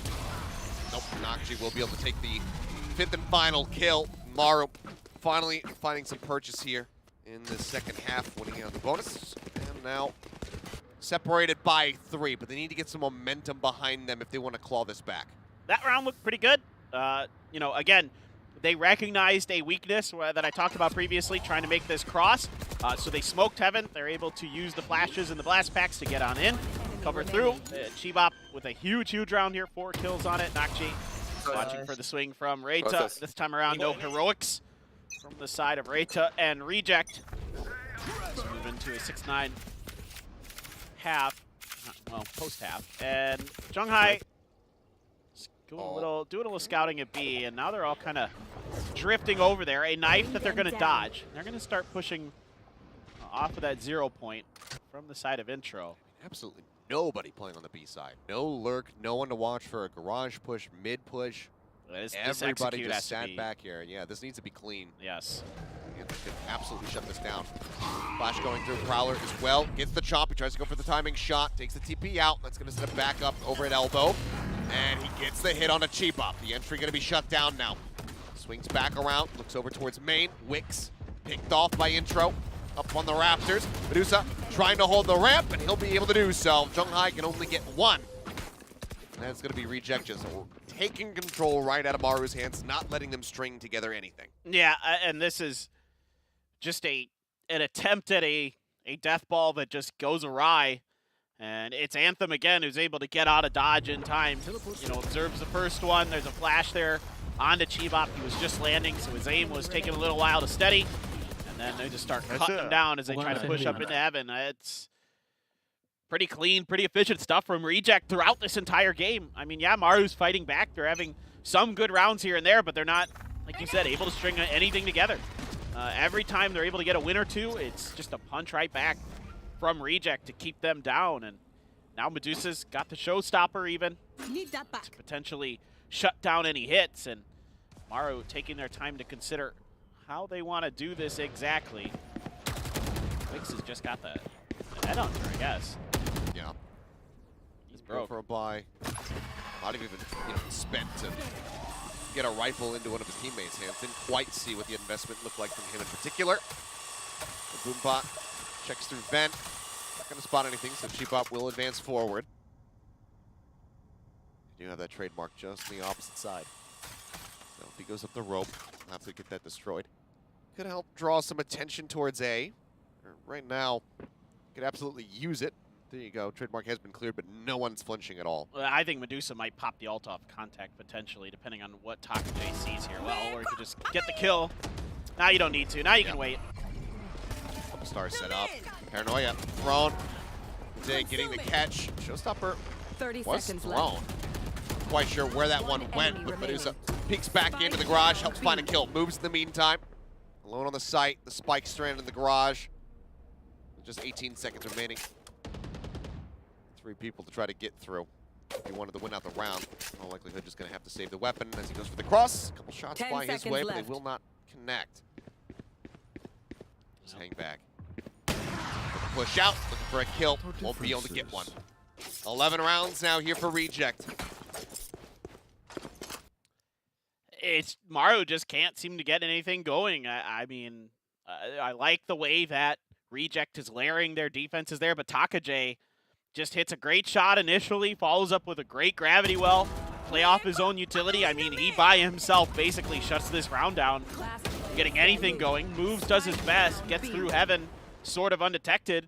Gets a couple kills, but I don't know. I mean, this roster change for Reject looks great so far, and again, I can't say enough about Anthem. I mean, he has just been a player that I didn't realize was quite this good, because he is really, really solid on this chamber. And it's been a real nightmare. Triple threat presence here in mid. We'll start shifting away now as Intro goes back through vent. Checking over towards ramp for the time being. They've left B wide open except for Takajay from heaven, so... Oh, jeez. Medusa sees Chibop, Anthem kills him.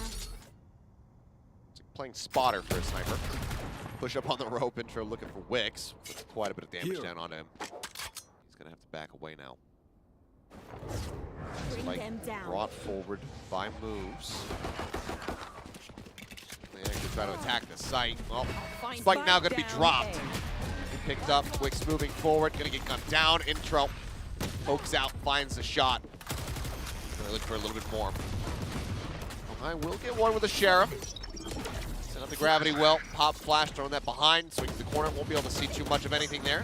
It will end up falling. Nakji finding the kill, but the rest of the team wraps around the back, gets on top of them there at ramps, and now it's going to be map point locked in for Reject. Yeah, just doing a great job there, completely keeping them from being able to get towards the site. They throw a lot of utility at the front to buy more time for Medusa's wide flank. Back through attacker's spawn, and, well, it's now or never for the side of Maru. This has been a Reject that has rejected Maru from this map. I mean, they're just putting the screws to them there, and of course that was a little bit of an awkward buy, but still, they seem to have pretty good reactions to a lot of the plays that Maru wants to do. And again, I gotta credit Reject's just coordination. They look like they're really playing off of each other. There's always follow-ups to their plans. Everything seems to have layers to it that we're seeing for the most part, and that makes it really difficult for Maru since their defender side was flubbed to get anything done, because there's always a trade waiting. There's always some kind of follow-up with utility. There's, you could see that the way that they set up on the previous round on B with the showstopper kind of in the middle where it could shoot heaven or at the front of garage. Either way, there's a lot of plans, a lot of thought coming into this setup from Reject, and I'm really impressed. And, it helps that Anthem's been, just really consistent with the operator or with the tour de force, whichever one he's got in his hands, or a Vandal. Yeah. He's been really good with that too. And now you got to throw everything in the kitchen sink at the rest of this map if you're going to take it, if you're Maru, to get it to overtime even. We're looking for the fast hit. Oh, the rocket going shy. Nakji gets a sense of where he's at. Just guns him down through the smoke. T-Bop dead, the ult falling flat. They have spread back though away from the site, so the plant can come through. Nightfall now crashing across, the nade goes out, looking for a kill from beyond the grave, but will be a couple eliminations coming through for the side of Maru. Is they're going to be taken down, Takejin now taken out.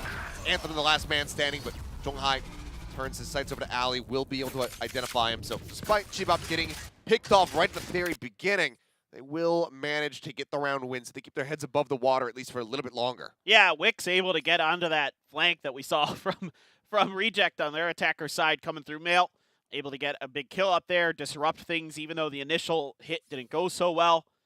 And that allows them just enough space to get in there, take control of the site, and then prevent anybody coming through alley or anything like that. So a nice little fast hit from Maru, despite T-Bop's entry not really providing as much fruit as they probably would have liked to have seen.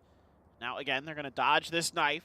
We've seen this a couple times here where they dodge the knife and then set up for the play on the back of it. The Prowler is out. Doesn't catch any information. Anthem now waiting this out. Smoke going to be dissipated.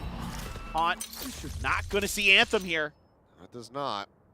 He should be aware of that, though, as he's going to look for the swing out, but as he does, they threaten him with a fault line, so we'll just take the TP out. Rolling Thunder going to go crashing across the A site, but there's no one there to receive it, so no daze is found. Space opened up, however, all the same for Maru as they make their way forward. This plant down. This is, Reject just waits this out. Get Takejin back over here. And, Wix not quite quick enough on the draw. Whips the first shot. He's worried about somebody still approaching from even further behind on a flank. Push down, Nakji. Slight off angle. Anticipate somebody to be there on that high ground. Catches one off guard. TP's to the opposite side of the ramp. And that's just going to send Intro and Takejin heading for the hills as they look to hold on to their weapons. And Maru will be able to pick up an 8th round victory. Yeah, so even though this kind of, to me, I thought, all right, there's a real good chance for Reject here off the back of all that utility invested off the rip of the execute for the side of Maru. Of course, it was a little bit slow to start on the round, but a rolling thunder, double blast pack, smokes, flashes, everything in the kitchen sink just to make sure they take the site. There's actually nobody even there. Okay, well, now Nakji's not even there. Yeah. And so I thought, okay, Reject set up for a pretty good retake potentially here, but Maru just shuts it all right down. Even though Wix kind of whiffs a little bit early, they have Nakji in kind of a cheeky little spot up on that little pillar thing, up on that cubby, I guess, and just knocking people down. Wix then good for the repeat. Really quick. Yeah. Nice coming from him, but 오퍼 살렸다. good punish in the end. Make sure that they mitigate the loss as much as possible inside of Reject. Get a little bit of extra cash out of the pockets of Maru, because right now they're banked up quite nicely. So if they can continue to string these rounds together, breaking the bank is going to prove to be very difficult from Reject. They got the spot on Wix, and Intro and Anthem thought maybe they could take advantage of that, suspecting it might just be one. With the 0 man, the 0 point hit just Wix. Oh boy, moves just barely able to dodge that. Still takes a decent little tap there from the nades. Keeps his life intact though, which is going to be the most important thing. It's Nakji moved up. Omen v Astra. Garage battle. So you can come out on top here. So thinking about inching forward. Boombot checks him. He's got a TP out, but the pursuit is quick, and Nakji somehow manages to still pick up a kill. He trades it out. Medusa, though, turns his sights back over to Heaven, finds another here on the Raptors. Rada will be able to get moves at the very end before Wix picks up a second in the round. He's got 5 HP remaining. Seconds left. Versus 2 full HP members on the side of Reject who are looking to end the map right here, right now. Let's see if they can get it done. Teleport's ready. Gonna come down to Anthem here On again. the high. Oh my god. He just swings out. Wix will get one, but Intro will be the finisher, and he's got plenty of time left. The defuse will come through. Decent little run back attempt here from Maru, able to get a couple extra rounds in the back end, but they cannot deny the victory away from Reject. 13-8, they will take their map pick a split. I mean, this looked great from the side of Reject. Their attacker side in particular, I think they strung 5 rounds together in a row there. That's absolutely brutal, and welcome to the team. Anthem looks absolutely phenomenal. Intro playing just fine, but really Reita and Takaje as well looking really, really clean here. And Medusa having some good moments, some big-time shots, but I mean, when you needed a big play, Anthem seemed to always be there. Yeah. See how much that hurt, not being able to keep the round going, not being able to keep this map competitive, and not being able to run it back into overtime, but trying to maintain a good mood in the team house there. Everyone saying copy, which is good try, good try. It's okay. We move forward into our map pick to try to tie it up. We'll have to see if that can happen though. Well, I think Icebox is coming up next. Those last couple rounds had to give you some confidence that you can actually get this done on Icebox. I mean, they started to look really good there, Maru, towards the end. I mean, that took everything in the kitchen sink in that last round to win it. So I think, yeah, this is going to be a good Icebox, but I wouldn't be too surprised if we go to map 3. Fingers crossed that it is. Yeah. I mean, this is another map where you can have Chibop ship back over to the Jet. We'll have to see what the comps look like though, because it's been a while since we've seen them play Icebox. But first, we're gonna take a quick little break, so don't you go anywhere. The action continues in just a few.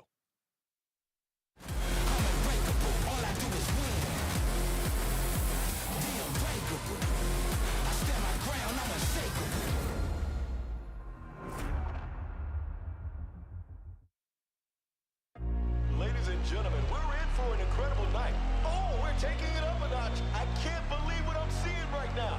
Wes and Mike TZ coming all strong. Straight into the end zone. Hey, be sure you stick around because we're only getting warmed up. I kept the faith, keeping the faith. I know you got it. Yeah, out of my way, give me some space, just family around me. Yeah, putting in work, won't say a word till they announce it. Hey, determined to get it, I'm focused and driven. What you know about it? Thanks to the sun. Hey, you see the melanin? Yeah, we just begun. Yeah, in my element. Came through clean looking, like a president. Martinelli porn, we celebrating with elegance. Yes, it's for the women you see by my side. She gave me reason to fight. Yes, mama, we made it. I know that you proud. Dad always told me stay true to the route. It's for the veal, golden the teal. Kids walk around with the golden they grill. Told you I'm focused, I never lost hope, and I'm giving them something they feel. I keep it trill, ain't no counterfeit. How does it feel if you doubted it? Still who we started with. Put down the seed, now it's harvesting. We make the art, then we market it, all of it. I kept the faith, keeping the faith. I know you got it. Yeah, out of my way, give me some space, just family around me. Hey, putting in work, won't say a word until they announce it. Hey, determined to get it, I'm focused and driven. What you know about it? I'm just working on my trophy speech. I'm just working on my trophy speech.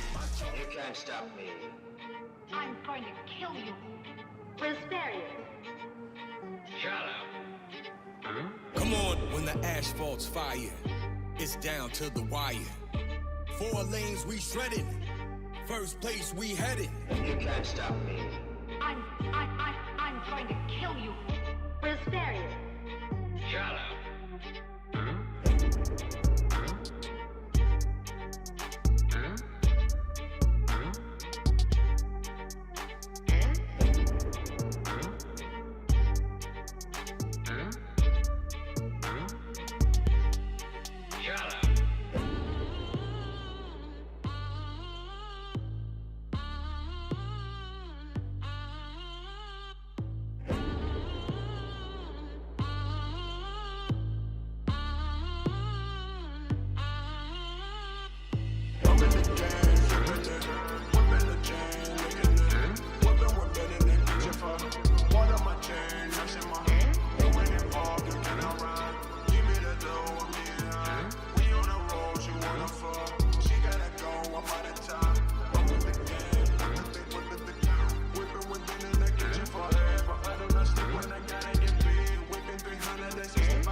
One enemy remaining.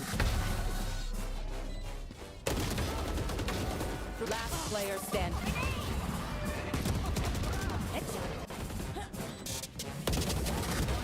I'm not catching fades anymore. Gotta keep my hands clean when they come for the ball. Keep it smooth like a dawn, making moves in the dark. Cause I learned how to swim in the pool full of sharks. Now they coaches, cause they can't read all his motions. How the kid never switch codes, but he code switch focus. Staring down your team with a frozen, ice cold look that can end the summer solstice. Cause I'm more like the top dog. Keep on running game and the gang will cost y'all. I be calling plays from a plane while I'm off court. But we ain't the same, you a lame, I'm a mob star. Last player standing.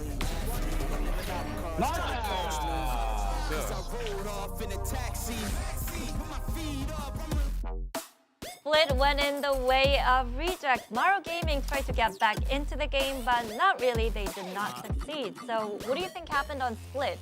I think all the concerns that we talked about early on with Reject, they were not issues. They're not in there. fact, they had really good communication. They had great engages. We saw at long distances Anthem having perfect shots and picking off players and just eliminating options. And then in close range, Medusa was a killer. Yeah.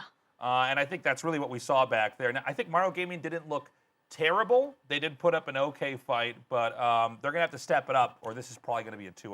All right, so we saw Reject kind of figuring out how to work as a unit indeed, and it seemed like they had a pretty clear idea of how to win this too, Chobra. Yeah, I mean, I think there were a couple rounds here where Reject really understood how to play against Maru and the overall macro play. There's a couple rounds, but I think the first one is something we see often, right? If we can take a look at the replay here, it's whenever the opponents buy the operator, right? What do you do against that? And Reject's answer was simply, let's go fast, but let's also make sure that we're never going in alone. And so when you know that this is the first operator buy and you're on attack on split, you send the triple into B main, and then you have a double stack in mid. That way you know you're covering both angles. The only thing you have to worry about is the potential operator when you're going through B main, but not only does Medusa not have to face it, but he actually gets through just fine with the showstopper. And after that, I mean, Wix, he just doesn't have an answer. Once the spike is planted on split with the operator, the retake is kind of impossible here. Yeah, exactly. You get in there, and with that aggressive play, you deny them the ability to start to get those operator picks. And if you have one operator against 4 or 5 players and the spike is planted, it's not a good gun in that moment. So Right. it's an excellent punish. All right, we saw some excellent punish and executes from Reject, and also on defense as well, they counter Maru very well. Yeah, now this is something that Maru is very well known for. We touched upon it here on the desk. Maru loves to kind of go with these set plays. They have like 10 lined up. They just rotate through them. But if we can take a look at this next replay, Now, Reject has a very good understanding of how Maru likes to play. We're going to start this from the start of the round. They go with, the paint shell lineups being ready on B main. They make sure they stop the rush, and it's followed by a double smoke, one being a dismiss here from Taki J. What does that allow them to do? Not only does it stop Maru from coming in through B main, but eventually we're going to see on the minimap, Taki J takes that over. That gives time for the rest of his teammates from B to check mid. You get the audio cue off of course, your utility being shot down. And now you start to creep up on the A side as well, because you say, okay, we saw the fault line on B main. Now we've heard some utility in mid. So now you start to push out onto ramp on A. You've taken over all the areas. This stops Maru from being able to flip through their playbook and say, hey, this is the type of rush we want to use this round. And as we let the round play out, you're going to start to see Reject just knows how to take over inch by inch across the map. Yeah, it's the ability for a team to deny multiple points of entry one after another. If you see, like, let's say B Garage gets shut down, a lot of times you will see a shift up into mid, right?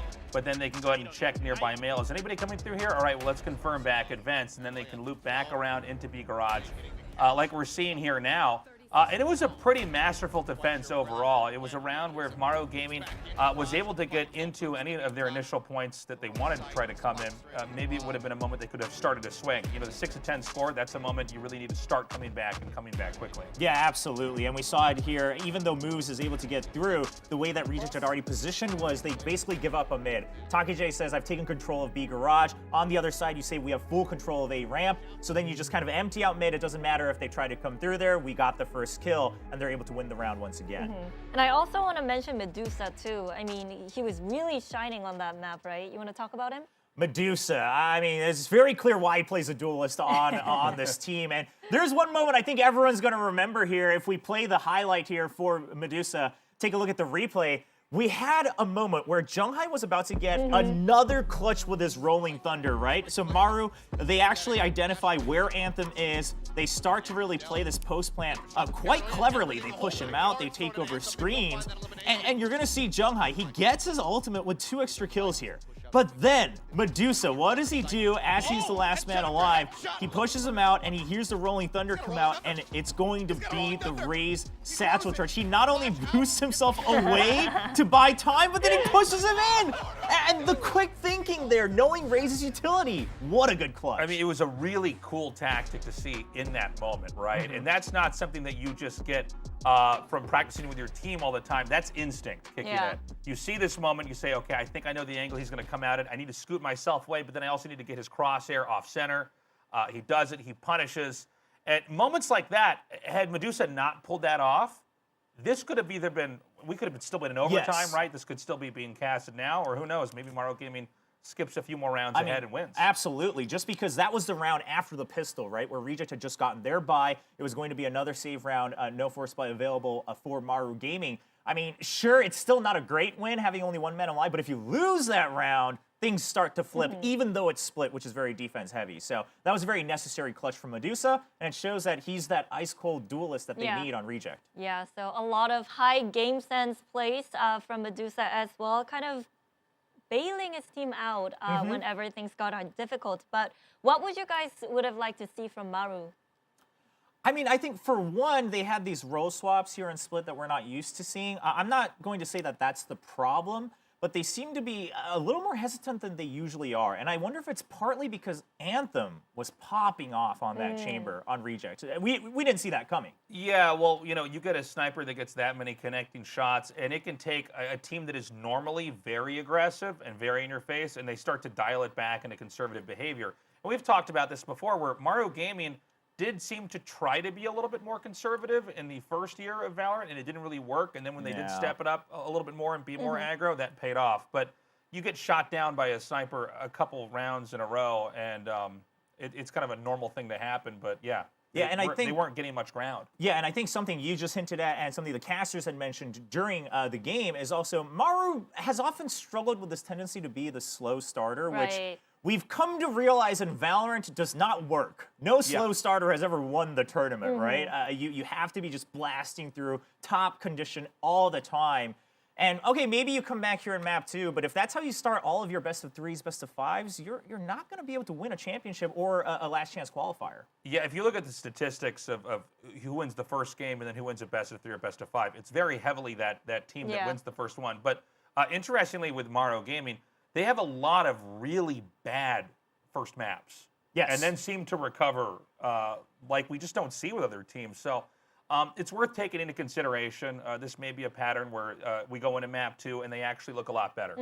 I don't know if resilience is going to kick in for Maru Gaming, but do we have the player of the match? I mean, if I had to pick one, I would yeah. probably pick out Anthem, just because we didn't see the chamber coming, and also the question was, how well does he perform in this roster? Right. So far, he's proven himself. Now we'll have to wait and see. We're going to Maru's pick on Icebox. Does he play that chamber again? Because somebody has to play the chamber on Icebox. Yeah, it's going to be important to see. Just like before, can you actually get the picks with that chamber? Can you start to control if you're on the defense? Can you get the peaks if you're on the offense? Can you make that work?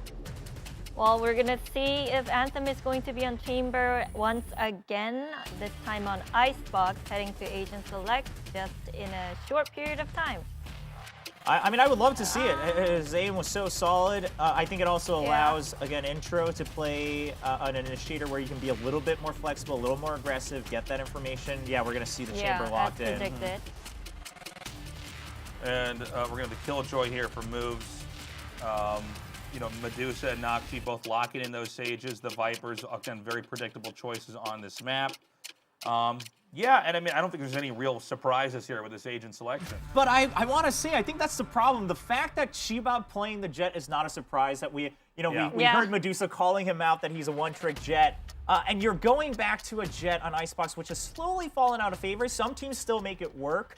But Maru Gaming, they better have some good set plays that revolve around Shibab kind of digging deep into the site, because otherwise, the no duelist composition has really become the meta here on Icebox. Okay, we're going to see if that Jet is going to be worth it. But what do you guys think, casters? Over to you. I think it is a little bit puzzling, because, I mean, while we were talking about it right before we went to the break, Shibab going back over the Jet, that makes sense. We saw Life have some nice flashy moments on Icebox in our first series as well, piloting the Jet. But the weirdest thing is that there's no chamber. We're not having Nocti Norwix play this one. Anthem, of course, sticking through with it, given that he had such an incredible performance on Split, but really anticipated that one of these players on the side of Maru was going to pick up that that agent, but not to be. So, like they were saying, need to see some set plays around Shibab, supporting him, making sure that he can find impact as the lone duelist in this lobby. And if they can't do that, then we could be staring down the barrel of a 2-0 for Reject. Yeah, and I have a lot of questions about what moves Killjoy is going to look like here. It's a guy who plays a lot of initiators typically. So for him to switch over to the Sentinel, how well prepared is he going to be? How clean is he going to be? Is he going to be able to make sure that those, nano swarms are timed properly? Is he going to be able to, play off of his turrets correctly? There's like a lot of big questions I have here. Particularly when they're on the defender side, like how well is he going to be locking down that kitchen area, assuming that's where he's going to be spending a lot of his time, as most Killjoys do on this map. Again, we have literally zero information on how Maru plays this map because they have never played it. So it is going to be kind of a learning experience for all of us here to watch Maru play this. Reject is, because of their roster changes and because of the way that they're lining up their agents with their new roster, it is a learning experience here as well. So this should be a pretty fun one. I think we're going to see a lot more of the depth of Maru on this map. That's a haunt. Very nicely done. Ding, ding, Up ding. over the top here in mid. Spots two, but I think the footsteps will be even more telling as moves plays forward. It's a couple shots out there with the Ghost. Turret going to be cleared rather quickly. Just holding the Nano Swarm for now as the creep around from behind comes through, but Trademark is there. Oh. Does alert them. Wall all the way across. Now the plant coming in. This is unorthodox from Reject, the way that they're spreading out here. I love the way they're planting this to avoid the utility, to make sure they get it down safely. You can see like some bites and some mollies hitting the normal default spot. There's the push up from Shibab, gets cut down. Rada able to find a second kill. Nocti pushes into the cloud, however, will manage to take him down, upgrades his weapon over to a Ghost. Now the counter wall comes in. That needs to be cleared with haste. The hold in. They take it to half. He's going to be looking to stick this one, but finally a stray shot will connect into his head. They find the kill and wrap around. Gets on top of Medusa. Pistol round goes the way of Maru once more. They're going to be handing off the diffuser to Wix to try to get that nightfall up. Yeah, it is a really good retake from the side of Maru. A lot of patience.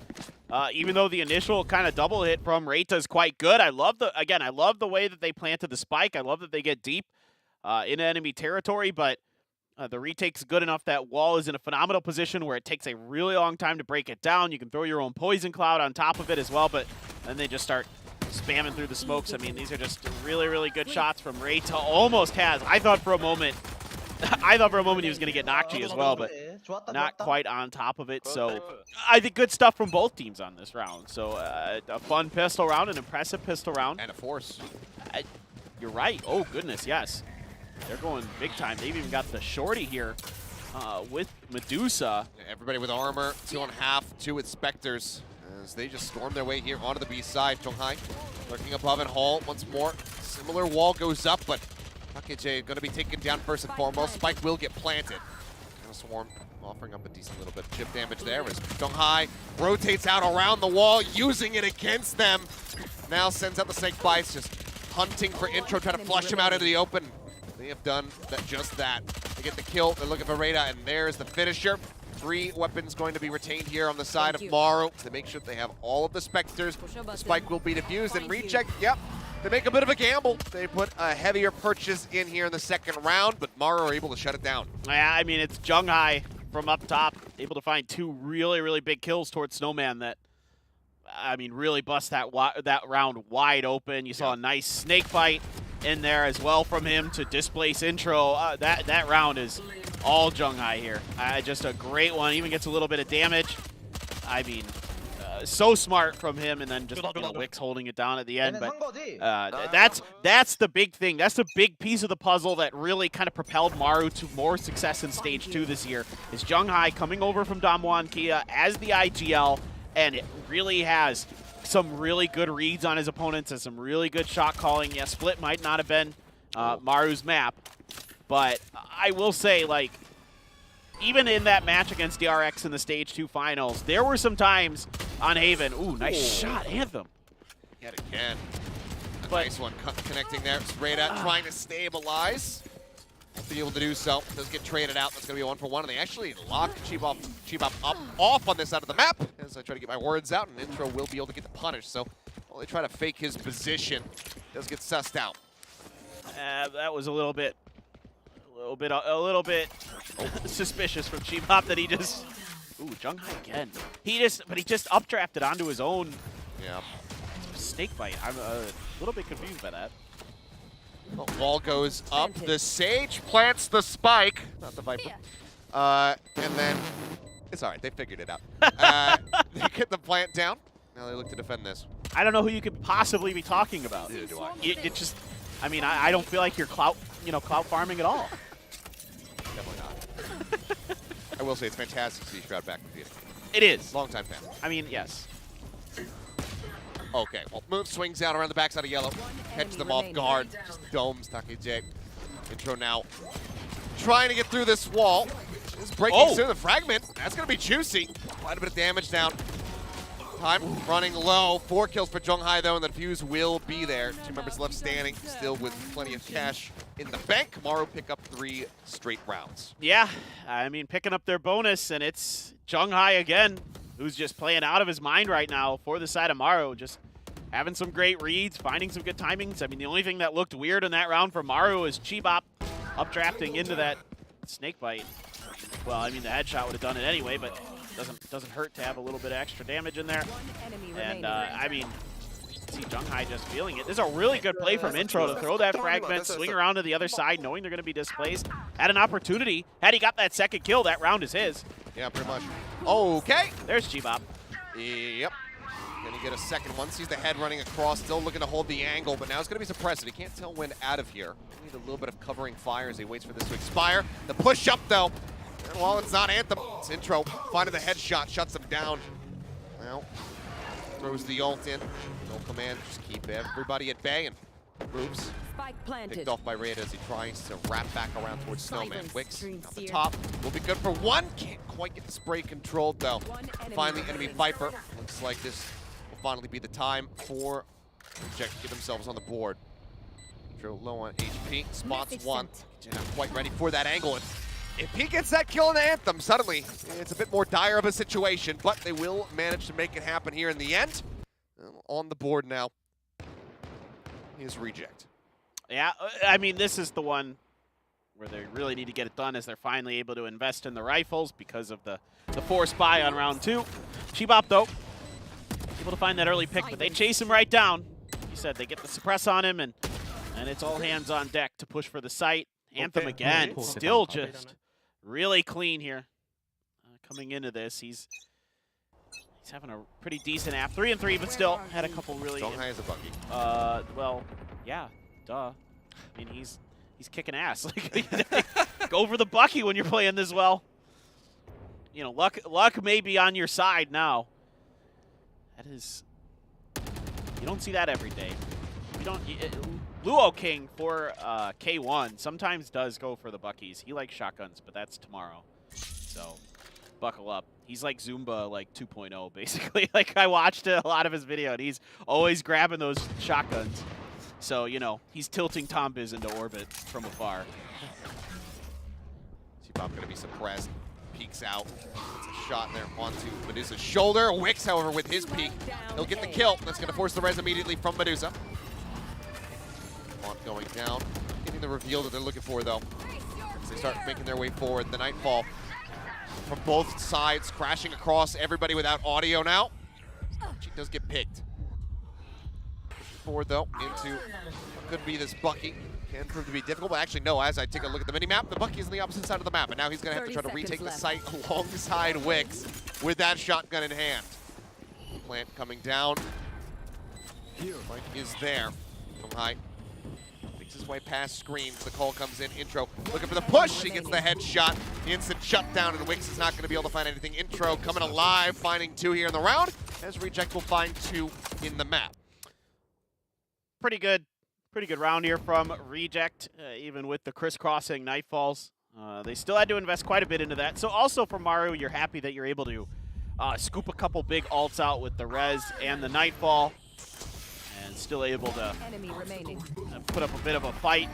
But at the end of the day, the gun advantage too strong, and the Bucky does not sing its song that we that we all miss, right? We all miss the Bucky being overpowered, of course. Somewhere Tombiz is just filled with a warm, happy feeling. Yes, I know.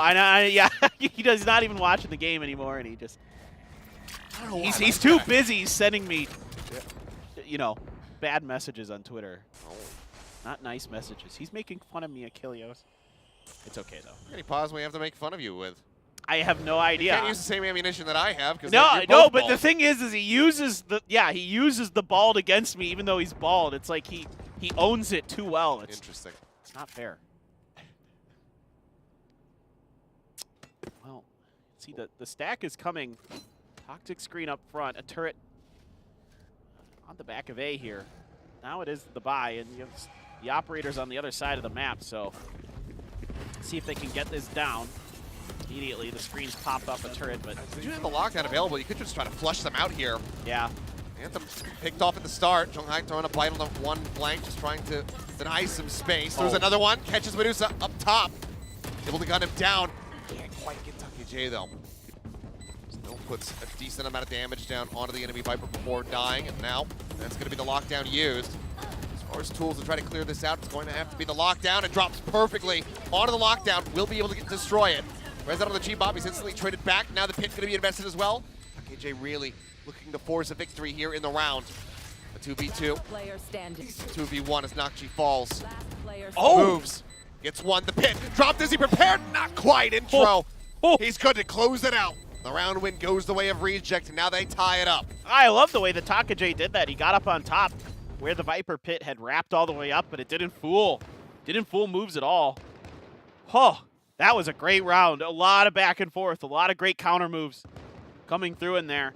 The initial hit is shut down so well by Zhonghai. He is just being an absolute menace in this map and having some great reads. But just isn't quite good enough against Takajay, who jumps up on that box and is just barely able to get the aim down in time, and moves not fooled at all by that positioning. I thought that was going to be pretty good for Takajay to lock that one down. Still, the fact that you got that round out, you got the Viper's Pit invested from Reject. As very nice. But now Anthem does have his tour de force. Medusa just going to pop moves. I like this. They're expecting the aggression. Everybody sat back watching all of these approach angles here towards the spawn because they know that the Blade Storm is popped. They're anticipating that push to come through, and they get the early punish here on the move. Bebop pressure now mounting on him to really excel in this eco round. Try to get some damage dealt. He's moving forward. The orb timing. Yeah, look where Anthem's, he hit himself. Yep. Anthem gets the pick. What a massive lurk. It's actually good for one. Puts the spike on the floor for just a moment. I'll know that it's heading over towards this A site. Holding the close corner. Second shot. Gets the connection, but is he ready for the wraparound from behind? Not quite. Ends up going down. Push out. Wicks.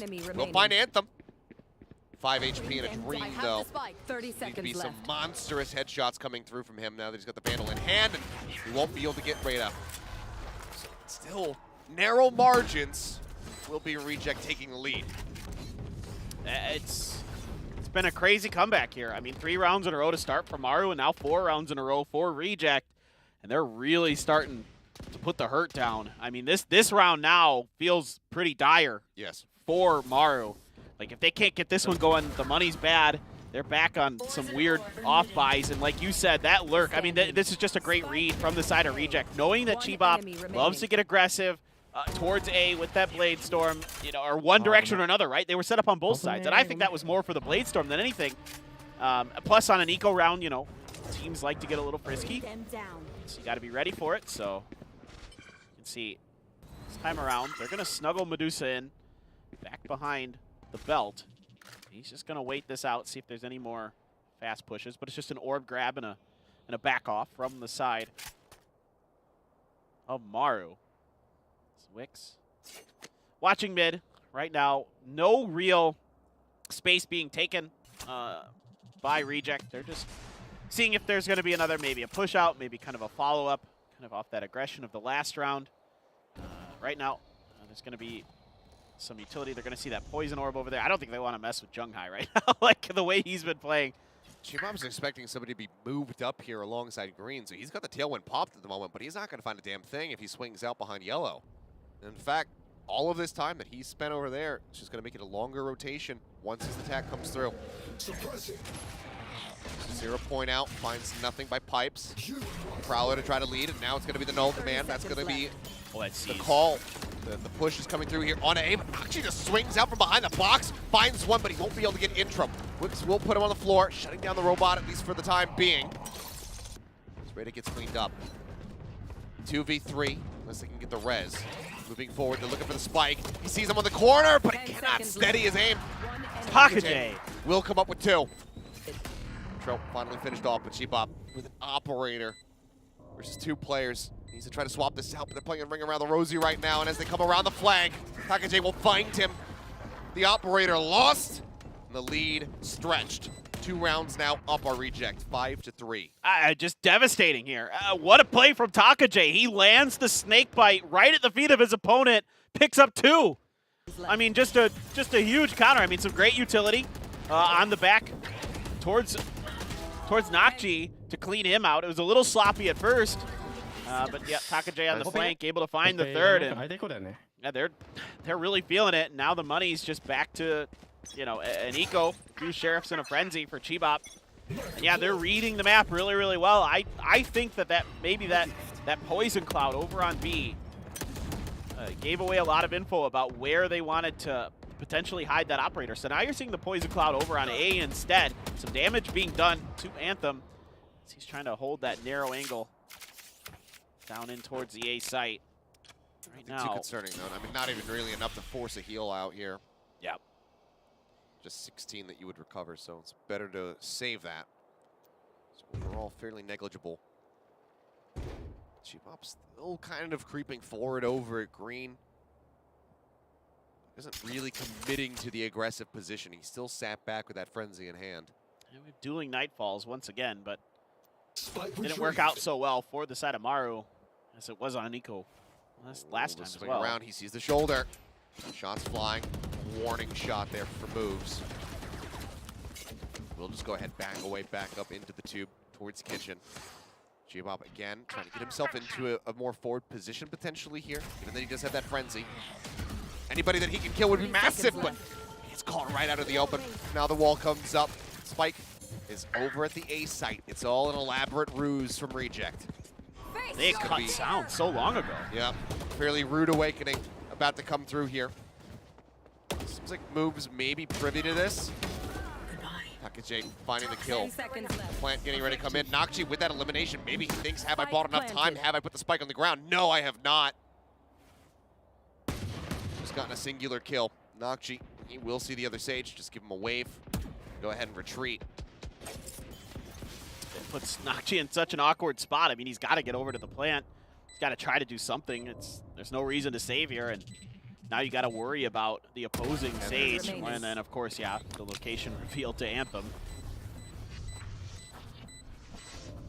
Maybe you can wait and then ninja in after they move out of audio range. Every once in a while, you can get away with that. Well, oh, nope, no. And he's completely blind. He's deaf. And it's an easy kill for Intro. But this is a professional match, not a pub game. So a lot less likely. I mean, Reject just making great reads. Again, they cut sound. Once there's some contact in the mid to get over to the B relatively quietly, it catches Chibop enough off guard that he's not really able to do much with that frenzy. And then, like you were talking about, it was all just a bait. They went back over towards A, get the plant down. I mean, yeah, at this point, you know, Maru's fully committed to this B push. There's enough attention over here. Enemy remaining. It did not be the case. They were there. And they're, I mean, Reject now. I mean, I thought after those first 2 rounds, I'm like, all right, Maru's back in it, but this has been 6 in a row for Reject, and things are starting to get really out of control. Yeah. I don't know what these screens are. That looks like it. Well, one's the map. It looks like a Etch-a-Sketch. Is that split? Right? Like, it does look like an Etch-a-Sketch. What map is that? We don't have that map. Look at that on the right. This is. Yeah, I'm trying to. My brain's. I don't think so much. I don't think it is. But there's a cute bear on the side. Look at that. There is. Yeah, he's just saying hey. Yeah, he's just derping out a little bit there. Having a good day though. Enjoying some Valorant like we are. Yeah. Enjoying some Reject. Goodness. They're just. Okay. Oh my God, this wall. The El Clasico wall, and he's dead. Medusa. Yep. I play Duelist. I know this setup. Gets the kill. Operator on the floor once more. Chibop just not finding value. Now they're going to use that Viper's Pit. I've been saving it, at least from the previous round. The Nightfall should still be there, as Reita has used his. Takajay has Viper's Pit of his own. Red's still there from Medusa. Oh, great one tap. Very much needed. Trying to set up, but it doesn't really clear the side angle. They swing out. I'll just take down Moves. It's the utility destroyed. Now the pit going to have to be abandoned here by Zhonghai. They're going to move forward. Knife goes out the check. Wall goes up with a safe plant. And they will counter pit here on B. Nakji already taken out. Honestly, Wix and Zhonghai could be worth just backing away from this position. They chase in aggressively. Medusa finds the 3rd kill in the round. Zhonghai just creeping around in mid, and Anthem, he's on the hunt. Is he ready for it? Yes, he is. Gets the headshot. No one able to survive. 7-3. 2 more rounds to be played out in the half. Maru, again, kicked onto the back foot.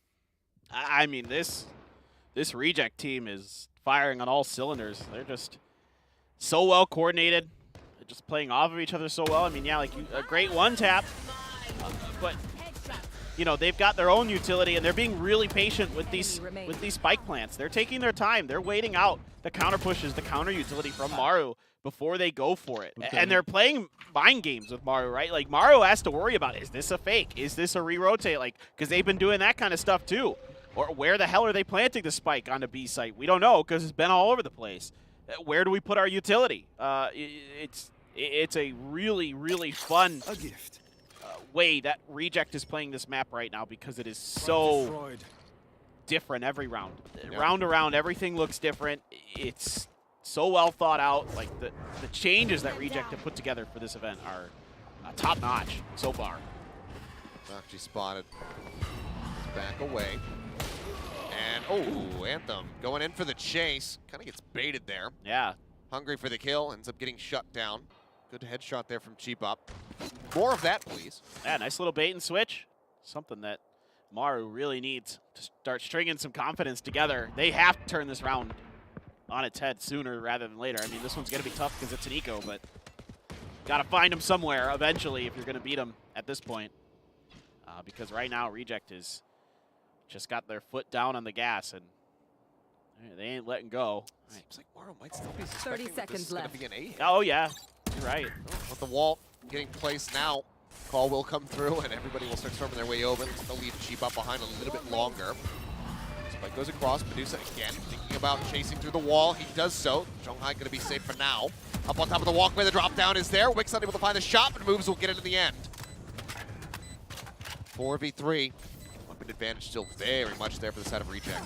Oh, look at this long lurk by Takajay. Oh, everybody's around the back. Lockdown's going to be invested. Rada finds one before getting traded by Zhonghai. Sort of moves. And again, the lockdown going to be destroyed. Intro knowing where these placements are going to be coming through, knowing where he can bounce that fragment to get the destruction on it. Ooh, there's a nice dink there from Zhonghai. He'll move forward, grabs the weapon, but he's running out of time. Just not on his side. The bite to try to cut him off. He charges through it. Swing out on the back. No, Intro plays it cautiously. Eventually gives himself up. Swings around the corner, gets the kill. And it's 8-3 now as we get ready to go in the last round of the half. I mean, this is just yet another just different look from Reject. They take their time. They land on the B. Again, it's a lot of patience. They wait out the utility from Zhonghai. It's a good shot. It's a good bait. Again, a bait and switch early on. Nice little set play. But they're waiting these out, and then they plant. And then Takajay on the long lurk. They're ready. They still have Intro alive, so they have the fragment to get rid of the lockdown. It's just so well thought out from the side of Reject. They have plans for everything that they're seeing. I mean, I'm truly impressed with what I'm seeing from Reject today. And just bear in mind, this is 8 consecutive rounds now. Yes. You know, they have, ever since they won in the 4th round, they haven't dropped one yet. Noxie will drop Intro, however, but Jay comes up over the top once more, finds an elimination. He is still resable, and they're going to go for it, because now Cheap Up is eliminated. Anthem picked off. Go back in the fight, and the Nightfall at the ready. They throw it. Sees one up close. He's compared to the Viper above. Looks like Zhonghai is. Prowler. Push in, doesn't quite get that elimination, just a smattering of damage, pushed forward. The swing out, moves, finds Rada, but now he's the last man standing. Spots one, the counter swing comes in, Intro gets the kill, and it's a 9-3 half on Maru's pick of Icebox. Finding no purchase whatsoever. They start things off nicely with the round wins that they got, and it has just been a very steady, consistent spiral out of control. It's 9 rounds in a row, and that last one, I mean, able to get the res, even on the KO. Everybody there to back each other up. Rada doing some great work with his haunt to get the spots there initially to kind of allow this push to happen. And even though everybody on Reject got Nightfall, and it didn't matter. They were still able to respond. It was just, I mean, my jaw's on the floor. I am thoroughly impressed, and I'm loving it, what I'm seeing from Reject. And it just seems to be, sometimes it's a boon when people rate you lowly as a team. You kind of take those expectations off. We've seen this time and time again, tournament over tournament. People come, you know, Reject comes into this event. A lot of people saying, you know, this is probably the weakest team that's here at this event. If they can go deep, it's going to be, you know, pretty much like a dark horse run from them. Yada, yada, yada. We've seen the same in the past from teams like Leviathan over in Copenhagen and whatnot. Sure. Seems to be a very nice little buff to you when the expectations, when that weight is taken off, and also instills that drive to prove everybody wrong. Yeah, Reject, they are rolling with the punches right now. They are taking it tomorrow. Channel that inner Zeta. You know, that inner Zeta division, I mean, that run they made at Masters 1, that's that. You find that energy, and I mean, all of a sudden, you can just take a tournament over because you're confident, you're playing off each other well. It's those things snowball into each other, just the way that we talk about EDG snowballs off of each other. That's what you want to see here. You want to see these players working together, comboing their utility, covering each other's angles, and just being prepared. You know, it's about having the protocols in place, of course. That starts with the coaching staff. That starts with the analysts who have you ready to place your utility in the right places, how they want you to approach. Even with Reject, you could see the timings at which they go for the executes and how fast or not fast they go for the plants, right? They take their time sometimes with these spike plants to wait out utility, to see what the response is going to be from the side of Maru. And it was round after round, always different. So Maru could never really get a read on what they were doing. Well, hi, we're right back into it. And the pushing forward. Just managed to find one. Some trades coming out. Maru in the meantime. The plant here on the B after pushing across through mid. Walling that to get themselves under 2. Now intro in a bit of an awkward position. Just the jump peek. Cheapop and Nakji both crept far forward. Gonna swing around, change his position. To garage area now. If they can get there and get that wall down. It's being watched though. Reject has an opportunity. Oh, his concepts have flown and Chibop swung around the back. Kill. Remembers now dropping out, wall going up, trying to block them off. They have to really chip through this, but they managed to swing around the side. It's going to be a team ace once more. Maru able to win a pistol round. Been at least somewhat consistent in that regard, but can they do what we saw Reject do and, you know, really get a streak going? Yeah, I mean, this is a pretty good round at the beginning for both teams. There's this 2-for-2 trade off the push. You know, Anthem able to find one with the Headhunter, but intro just kind of read pretty well here by Maru. They're able to just double swing it at the right time. I don't care for this wall too much from Medusa. No, the fist bump. No, you left him hanging. Big Sag. But regardless, I think they should have tried to just cut off the area between that container and the wall, and then just played from behind it instead of trying to push forward. Moves, looking to play contact out here, and is good for one, good for a second. Can't quite get the third. Anthem managed to find that kill. That's a Bulldog now on the ground that they could try to pick up. But Intro knocked down to 18 HP. Not going to be great here for their odds of winning out the round. Enemy remaining. And there you go. Intro going to be knocked down. Anthem still creeping up. Cheapop picking over towards main, but it's actually going to be a belt approach. Bulldog in hand. Any damage dealt here is going to be decent here from the side of Reject. He looks for the kill. We'll be able to get Cheapop now, revealed by the Haunt. Know exactly where he's at with only 30 HP remaining. Yeah, it's not long for this world. Gets cleaned up. Maru, they take the first 2. Saw them win the bonus last time out. Can they do it again? The third round, I should say. Yeah, once the rifles came into hand for Reject, though, it was lights out for the rest of that half. So now you got to be a little bit scared, as if you're a Maru fan, that this Reject team, if they can kind of get this all figured out. But yeah, I mean, they're just ready for the aggressive push. Moves does a great job holding the angle here. Nakji gets up on his wall. It throws right off just enough. Yeah. He's able to get the kill. Yeah, this is not bad here from Anthem. Take what you get at this point in the round. Yeah. You're not super disappointed with that. So now Chibop there. Oh, okay. Ooh. Well, we're right back into it. Got the kill there. He won that trade. Our replays are way too long. We just keep getting right back into the action. Good opening kill for Cheapop. That's exactly what Maru needs. Have him really be able to break open these sites. One of the rifles now removed. Medusa as well. Being taken out of the fray means the healing is limited. Push out over the top. Cheapop spotting another. Picks up 3. Looks for a 4th. Going over the side, but caught Anthem in his sights there during that motion. So they know where he's at. They will be able to clean him up. 3 weapons retained. Cash very much lining their pockets. Maru have some serious wind in their sails right now. Okay, well, that's an even bigger third round win than the previous one because, you know, it had been a force buy from the side of Reject going into round number 2 in the first half. And, I mean, what an opening pick. That is uncharacteristic from Medusa to not be able to win that fight. And then Chibop just gets all over the place. He's active all over the map. He pops the tailwind. He's able to dash on out, and then they come at Anthem from a couple different angles, high to low, and see you, sir. Thank you for your hard work, but you're done. Chibop one away from the Blade Storm as well, so see if he, you know, gets that. And he's got the Bulldog, so he might. I wouldn't be too surprised if he gets one kill. He just pops the Blade Storm. Seen a lot of players been favoring this weapon quite a bit. Good spray. Up down to the high ground, kind of forces Raid's position back. Biggest concern that they're going to have is Anthem. Yeah, he's got the Tour de Force. There's Chibop shut down. Spike plant coming through. Managed to make that happen safely. Chonghai narrowly gets away with his life. Couple shots up over the top of the wall. Chip away at Anthem, but nothing too significant. He's still taking this aggressively. Now the Nightfall gonna come crashing across. There's Wix. Invests that one. The Nano Swarm finding Anthem. Oh, taken down. I don't think he was realizing that they're standing in it. Medusa goes down to it as well. And the cleanup will be there. Maru, they win out once more, mitigating their losses as much as possible. Now within 2 rounds of tying this up. A lot of trepidation from the side of Reject on that retake, trying to let Anthem lead the way with his tour de force, but I'd kind of rather see it a little bit the other way around after he gets this first pick.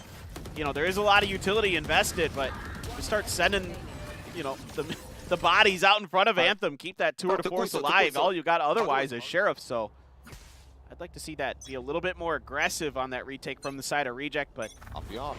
Yeah, off the off. Let's see who's gonna win this duel. And Anthem has to just TP right out. Utility's got him a little bit concerned, so back to the rafters he goes. He's gonna get spotted. Chibop. He's not watching the angle though. If he has to creep back into this, Anthem could get the flick, but no, Chibop gets him in the head. Fantastic shot to shut down the operator. As the mid approach also being watched. They have the turret. They look for the counter swing. Rada will manage. Just go ahead, pull back to safety. Careful here. That's huge. That's a fantastic flick from Chibop. And that shuts down so much power for the side of Reject. So looking really, really good for the side of Maru. I just had a revelation that we've been listening to the English voice lines this entire time. I'm so used to hearing. Oh my God, I know, but well, I'm so used to hearing English when I actually play that I kind of tuned it out. But yeah, you're right. It's not the Korean voice lines. I'm shocked. Anyway. Oh my God. Intro. Okay, yeah, just taking Chonghai down as he moves across the rope. Pop flash, stopping further aggression, making its way through the screen. Spike does get planted all the same, however. Just enough space. Nakshi to get that one through.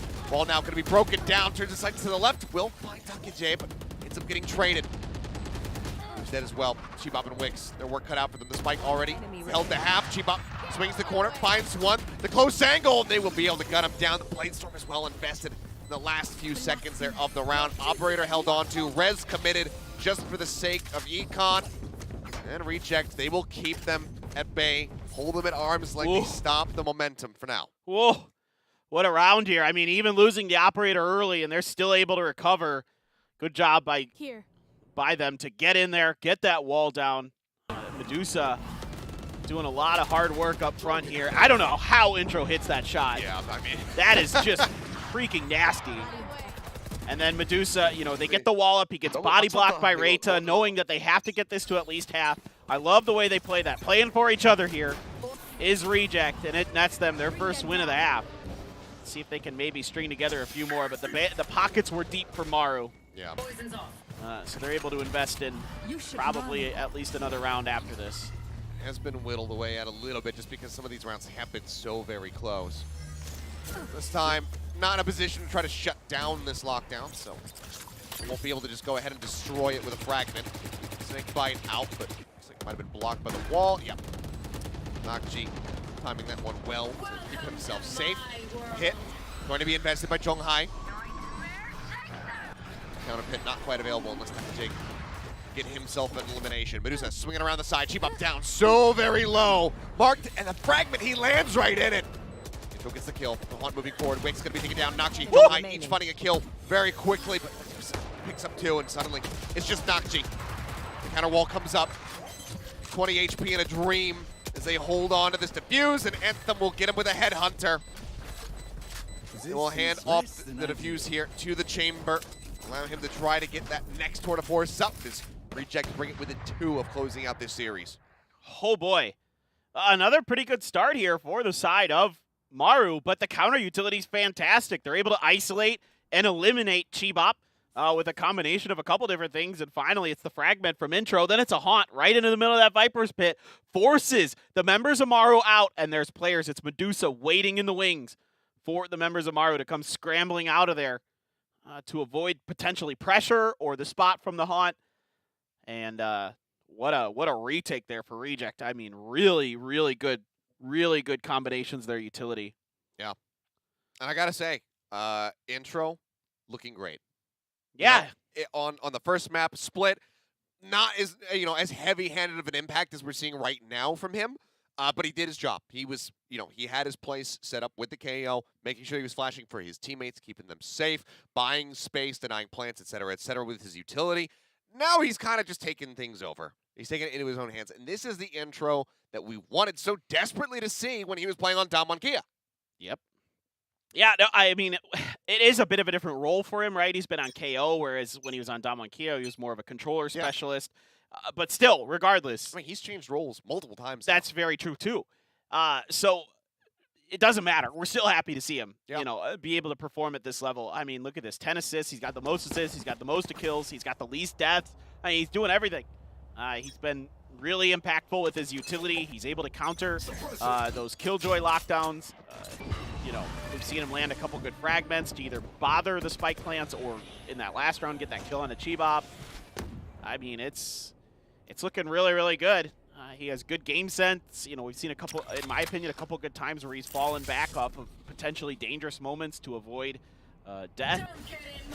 And that is an interesting pit. It's going to be fairly shallow.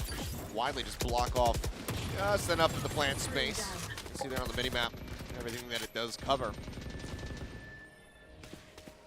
Allows them to play a bit more safely, a bit more elusively as well, because now you're taking verticality in multiple different positions. I like that a lot. That's a really cool one there that we're seeing from Takajay, and you can see that they're trying to angle up a bit on this, trying to get some pressure. They want to drive him right into Anthem here. Exactly. Yep, exactly. So far, so good. Still have mid being watched by Intro, but Anthem holding fast. Oh, the jump. Wick should have noticed there. On 30 seconds reveal. left. There's the TP out. Medusa still holding forward, but it's caught off guard. He's listening to Zhonghai's position, actually. It's caught, but now the spike is going to be dropped out in the middle of nowhere. Anthem eventually managing to find Zhonghai. Chibop getting one, but it's the last man standing, and Reda guns him down. Another round locked in for Reject, and that brings us to match point. I mean, the timing here from Intro is just fantastic. Again, he's just Johnny on the spot. He just crosses right over from mid, comes in to help out his team, picks up 2 huge kills, buys enough breathing space for Anthem that he's able to recover, get a kill with his headhunter and his op. I mean, just beautiful stuff. And that's a nice little kind of hidden play. Medusa was unaccounted for. They were going to walk right by him, and he sprayed in there and whiffed initially, so then I think it was Wix was able to turn on him. Oh, Anthem gets the hit there. Onto Nakji, takes him down low. Heal already going to have to be burned. Face your fear! It's going to be a Nightfall sent from within A over towards mid. Only gets to catch on a 1, but it does set up for the kill. Reda being taken down. One boosted up on top of the screen, however, they haven't accounted for this. Intro dropping down, has been spotted, does fall. Medusa able to find 2 before he gets dropped. The res brings Zhonghai back into the fight. Spike in hand, and it's just Anthem alone. Drops the operator, grabs a Phantom. Looks like he wants to try to play this one out. I mean, Maru digging deep into the playbook there with that Nightfall to set up for the up and over through mid-boiler here. And Anthem, a 1v3 clutch ahead of him. And it's even as a chamber, pretty difficult to get set up. He does. Heal came back off cooldown too, so Chibop not working with 33 HP anymore. Oh, there's a swing out. Now they know where he's at. Slow orb to really just make life miserable for him. Tap on the spike. Chibop swinging out. Another counter swing from the side. It screens. Nakji dead. Taps again. He gets Chibop. Can he actually make it happen? No, Zhonghai will not allow it. Not like that. Will barely manage to close the round and keep themselves in this game for a little bit longer, but it's still 4 rounds to go just to take us into overtime. I mean, just ridiculous. Oh, it's Haven is the map that they're showing. I just remembered that little picture. It's the back of Haven. Oh, you're right. Oh, shit. Nice, nice. just struck me. All right, well, let's see if our Reject can get one going. Anthem's got the tour de force. He's right around that corner. Gonna have to TP out because of the Prowler. So early space being gained by the side of Maru. And there is the trademark inside a kitchen. Awaits moves. He's gonna clear it and back out. So right now, pretty typical kind of response to what you see that situation. And this is going to be interesting. I mean, Anthem's still got a really good opportunity to just kind of hit a good shot, get out. Reita could respond. Haunts back up. Now we wait. See if they can. Misses, and Anthem does not. Keep up, instantly shut down.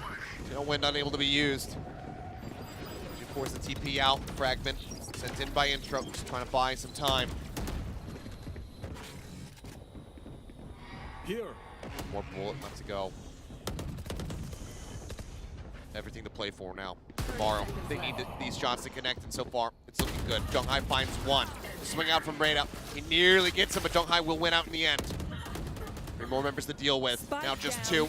Moves getting involved. Now with Medusa falling, it seems like Maru should be able to keep this going. Barring a massive clutch. Intro has been looking fantastic so far, but this might be too much of an ask. With only 400 credits remaining. It'd be understandable if he decides to just pull away from this and save it. Yeah, I mean, I think that's probably the better decision at this point, but I mean, they may feel like they have enough rounds to play with that maybe they could try to just do a little bit more damage. The economy's not so great for Maru either. Intro! Yeah, time running out. We'll be able to get one more, just to answer back a little bit more damage there on Maru's economy. Maru, they keep it going. 3 more now for overtime. Well, I mean, a little bit of stabilization here. A couple good hits onto A that haven't had much of a response from the side of Reject. Anthem hits a good one to start, but isn't able to follow up with anything else. He shot one right between the legs. Think of Takajay there, who was up on top of pipes, but now Reject has to go on the eco for the first time in a while. Doesn't feel like they've done too many of those. Anthem getting himself moved up a bit. I mean, there's nothing here. This is a bit of almost a gamble stack. Just Medusa hiding in that corner again. Yeah, does have a shorty. Yeah. Oh, it's a different corner. The other corner he was back to his back left. Prowler goes the opposite side. They're still pinging some warnings, though. They know.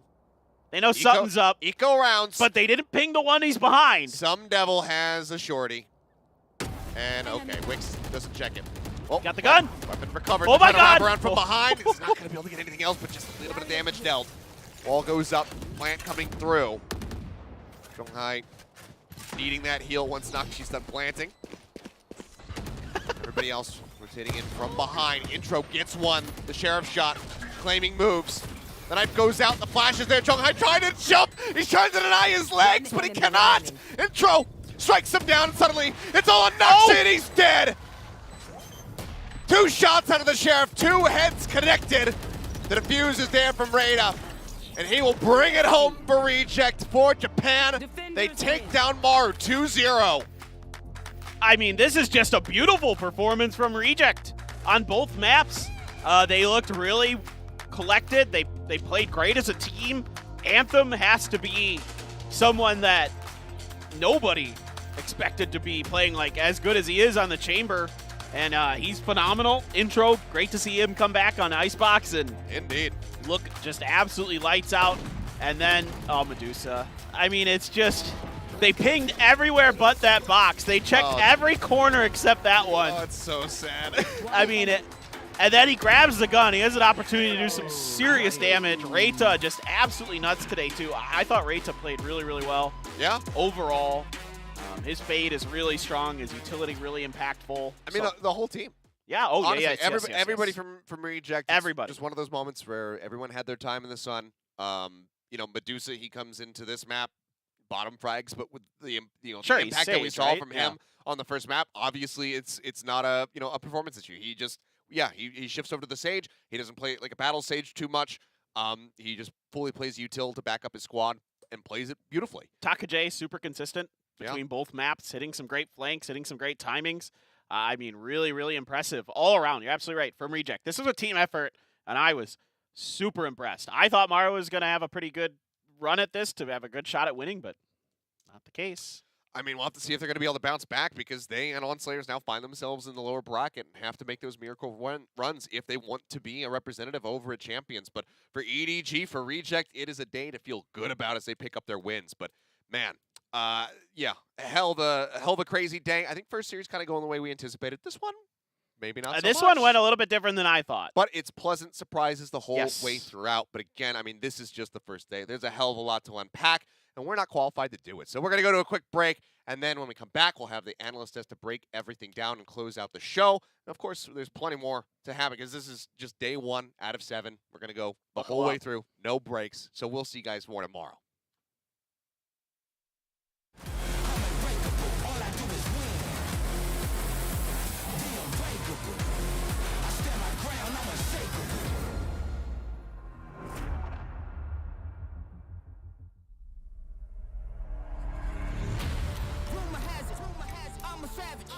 Drop the classic. Thinking back, drop the classic.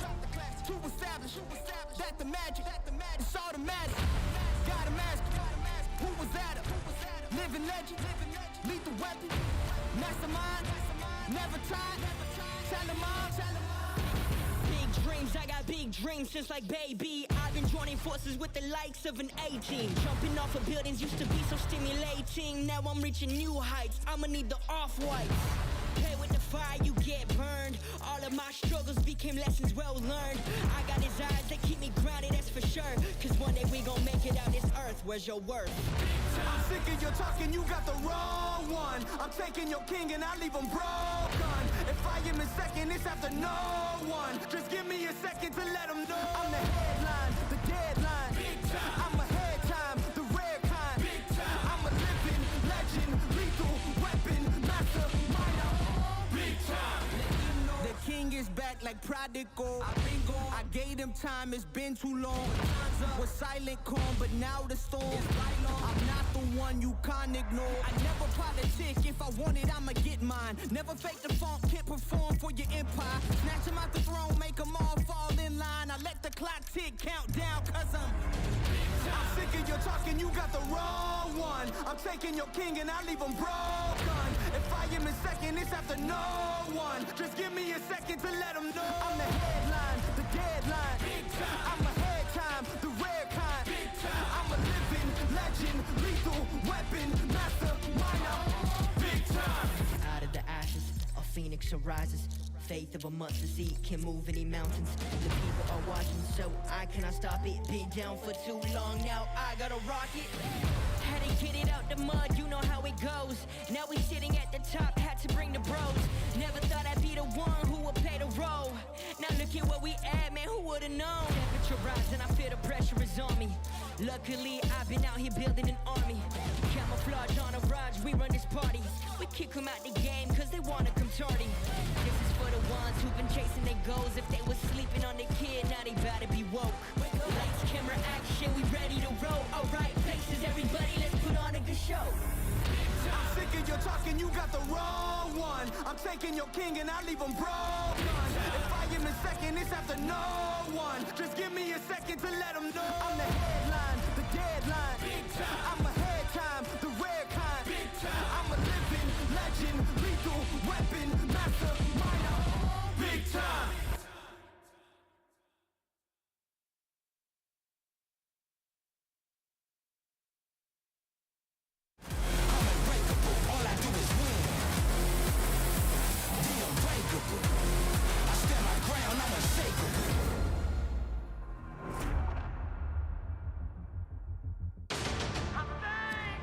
One enemy remaining. Last player standing.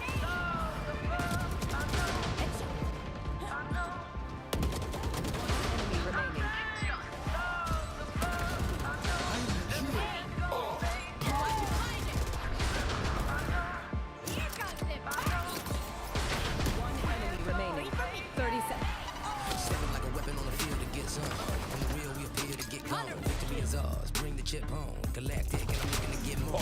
enemy remaining. But you don't know. Running like the blood pumping from the pressure of a in the rush. Rush will never be touched. When you been here, everyone know. And if you still don't get it, let it chill for a minute. Time is money, trust me. Man, I'm all business. And if you want something done, do your shit to get it finished. Wake up, victory's won. My time is still on the gun. Gotta go get it right now. Holla at me with me. It's time. Sleep. It'll take what we got, we gon' make it. Show the world that I shine in our greatness. Keep it real, never gon' fake this. Till we make it, till we make it. Taking off, flying high like a spaceship. Take a shot, what you waiting for? Keep it real, never gon' fake this. Till we make it, till we make it. Standing. Spike A. One enemy remaining. Belong the ones that have rolled in it, are incredibly known for getting down to the nitty gritty. If you really, really, let's go. Moves made, dues paid. Most talk, but don't do a thing. We certified, observers out. Come through and give a true display. We champions. Understand we standing under a grip. Canopy, canopy, the minute we was here to keep ready to drive at top speed. Let's get it out. Wake up, victory's mine. On top, still on the grind. Gotta go get it right now. Holla at me with me. It's time. Enemy remaining. One enemy remaining. Take what we got, we gon' make it. Show the world that I shine in our greatness. Keep it real, never gon' fake this. Till we make it, till we make it. Taking off, flying high like a spaceship. Take control, take a shot, what you waiting for? Keep it real, never gon' fake this. Till we make it, till we make it. Well, it's going to be Reject facing EDG in that upper bracket. I mean, second map, Icebox, it got a little bit grueling at the end, but Reject, they pulled it off. Yeah, I mean, I think the bottom line is Reject was just a stronger team today. Maru seemed a bit more prepared on their pick on Icebox, but even then, once the momentum went over, they just couldn't stop Reject. Yeah, it did seem like Maru Gaming was having a better run when we got to Game 2. They weren't able to get, to the point where they had enough points to make this into a Game 3. But honestly, Reject is clearly the better team, and I was really blown away by a lot of their rounds here today. All right, but the thing is, Maru Gaming, they've never played Icebox this year until today. But did you see in their plays, some of the reasons why they picked Icebox? I'm gonna be honest, not really. I mean, if you're bringing a composition that still relies on a jet, right, which is kind of old school, and therefore you're relying on Shibab to play the operator, so you don't use a chamber, so then you have moves on the Killjoy, which. Yeah, that shores up some of the weaknesses in your composition of trying to hold a defense, but then you're missing something that we've seen is crucial in Icebox for a lot of teams, which is the KO, which we see here. I mean, Intro has used it to perfection here for Reject. So Maru, I mean, and the fact that you're picking this after not playing it at all in Stage 2, I do scratch my head just a little bit on what did you think you were bringing new to the table here in the LCQ? I mean, they might have misread the situation, kind of like even we did, and a lot of fans did as well, as you come into this kind of thinking, all right, we're in better shape than, in fact, they are. And it was kind of proven here. Honestly, Reject looked like a very complete package here, and it seems like they had a lot of stuff that was planned out before this ever, before we had even started, but they also seem to be very good at thinking on their feet in a lot of very unique situations. Right, and including those unique situations, I think, for example, one of them was the fake plays that we saw from them, and it was like Hollywood blockbuster material type of thing. Jobra, you want to kind of shine some light on that? Yeah, I'd love to talk about some of these rounds, and like you mentioned, there was that kind of crazy fake play they did. If we can bring up the replay here, I believe it was round 9. This is, I believe it was a eco, actually, for Maru Gaming. And you're going to see Reject, they continue to play slow, which is what they did for the majority, 99% of the first half. But then they start to already shift over to A because Chamber has noticed that no one's been pushed up, no one's tripped that trademark. And off of that, instead of kind of ping-ponging between the two sites, they just say, okay, well, they're on an eco. No matter where we go, we have better firepower. Now that I got the first kill here, instead of rotating obviously to B, let's hard commit to this fake. They put up the wall as if it's being planted right below the nest. And Maru just completely falls for it. Sure, moves, eventually finds his way around. But what I love here on the minimap is, even though it's an eco for Maru, Reject doesn't take any chances. After they get the plant, they know their trademark was actually on the entry into A from the attacker side, so they actually push all the way through the defender's spot, and that's how they make sure they cannot possibly get thrifty here on this round. It can't be emphasized enough here. They really sold this A site take. They committed onto it. They took their time with the actual, the B side take. They took their time actually planting on A. And yeah, when they hyper committed to holding that, then they ended up winning some gunfights over there. And you're right, completely denied the Thrifty, beautifully done. Right, that was lovely to see. And I also want to talk about round 12, I think. You have some breakdown for us, right? Yeah, so we just saw a round where, of course, we saw Reject kind of taking it slow. And then we come to round 12. They have the null command and they say this, after 11 rounds of the first half, this is where we're going to rush. Because we have someone that can be res. Even though Medusa doesn't have his res on Sage, we have the KO with the null command, so they just push through. And Maru just was not ready for it. But this is the type of gamble. The reason I love this is, in theory, it seems obvious. We see this kind of push and pull a lot in a macro play. But the fact that they're doing this on the last round of the half, when they already have such a strong lead, they know it's a safe risk to take. Yeah, and a little bit unexpected by them as well. That was the moment where they got that 9-3 score. And I know, obviously, everybody likes to meme about 9-3 curse, but that is a huge difference, 9-3 from 4-8. 4-8 is something you can definitely come back from more realistically. And I thought it was a great move. Right. It was a great move indeed. And you know who made some great moves? Intro. He was able to win some crucial moments that could have costed Rejects the win. Yeah, I mean, I think Intro, there were several rounds where he had multiple kills, but one that stands out is now that they go onto the defender side. He gets that nasty kill, and then he does not hesitate to get the null command. And this is something the casters touched upon as well. This is the Intro we've kind of missed from the past days on his other teams. He used to be this wild player. He gets the kill, gets the null command. What that does, along with the flash drive through the toxic screen, is even though Maru gets the plant, they cannot push through for a better post-plant position.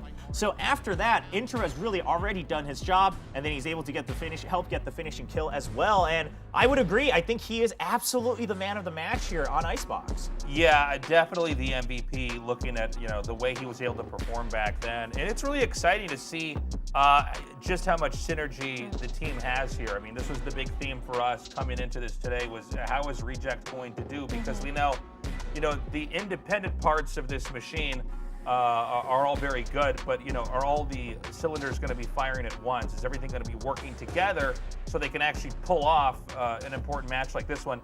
And they totally did. Yeah, they pulled it off. They pulled it off and were able to get away with the win today. Well, with that in mind, let's take a look at the bracket. So our story is starting here. All right, EDG story. Yeah, in the upper bracket, and then in the lower bracket, it would be on Slayers and Maru. This is heartbreaking. Yeah, I mean, obviously for us who have followed these Korean teams all year, it is heartbreaking, but there is a little bit of irony here in that On Slayers has to face Maru again in the lower bracket after stage 2, after being eliminated by Maru. I mean, both teams, they're going to be really trying their darndest to stay alive here because there's only 3 Korean teams here in this bracket. Meanwhile, I think for the Japanese fans, Reject was not the team they were hoping for probably to really stay alive, and they've already moved on in the upper bracket. Yeah, it's going to be a tough one here for Korea for sure. I mean, no matter what, one of the first teams to be eliminated is going to be a Korean team because of that matchup there in the lower bracket. I'm sure it's a celebratory day here for China. They've already played extremely well. Japan, of course, with Rejects being the team that I think for the 3 of us wasn't the focal point from the Japanese scene coming into this. The fact that they're playing this well already, that's very cool. That's very exciting. We don't have to give up on Korea yet, but again, as each day passes, we're going to get closer and closer to really figuring out where the East Asia teams rank against each other and who's going to be our final survivor here in LCQ. All right. And tomorrow we actually have Crazy Raccoon versus Tamangia, and then Norception takes on K1. What are your expectations? Well, K1 I'm especially interested in because, obviously with Edward Gaming kind of stealing the show, at least so far, it's like, okay, where do these guys actually size up? Is China going to, via K1, prove to be just dominant as far as like all the teams that come out and represent, in East Asia?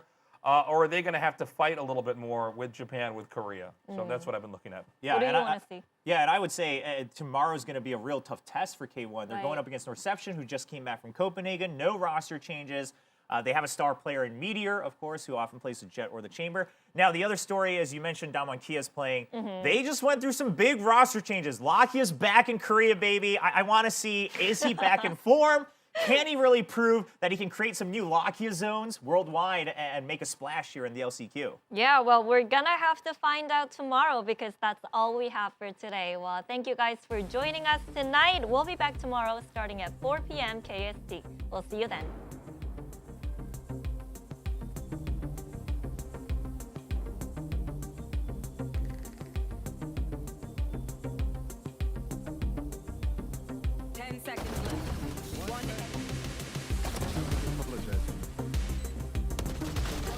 Remaining.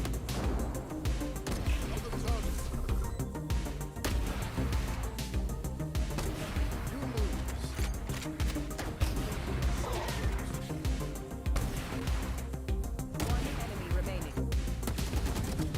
One enemy remaining.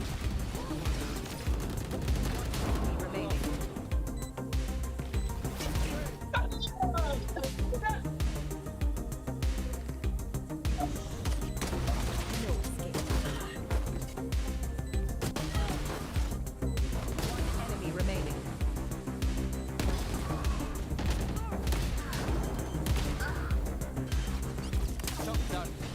One enemy remaining.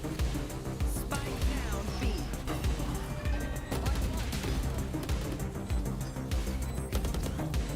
One enemy remaining.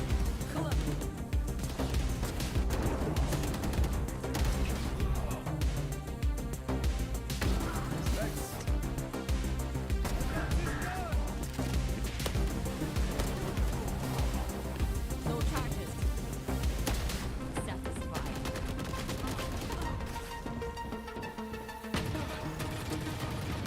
One enemy remaining. One enemy remaining. Last player standing. One enemy remaining.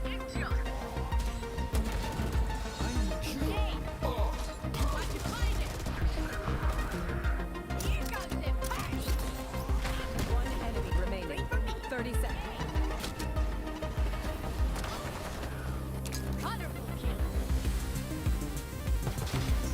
One enemy remaining. Last player standing. Spike down B.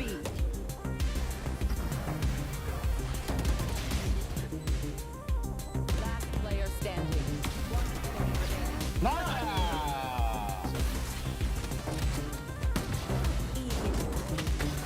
Sleep.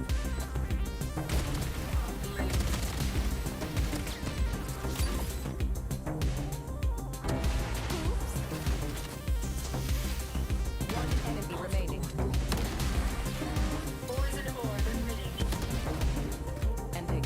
Spike down A. One enemy remaining. One enemy remaining.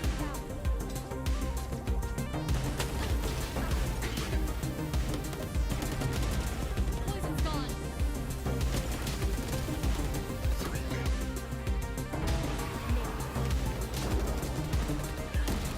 One enemy remaining. One enemy remaining.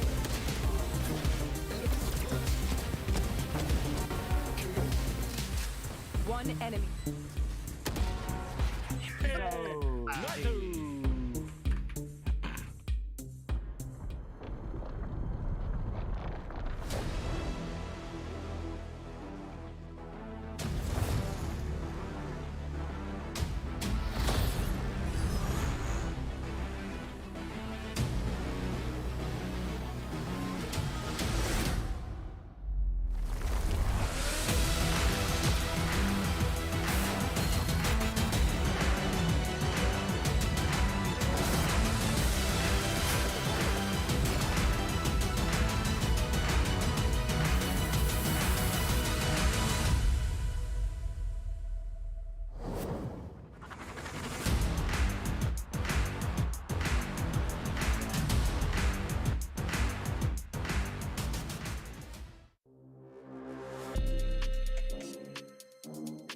Channel.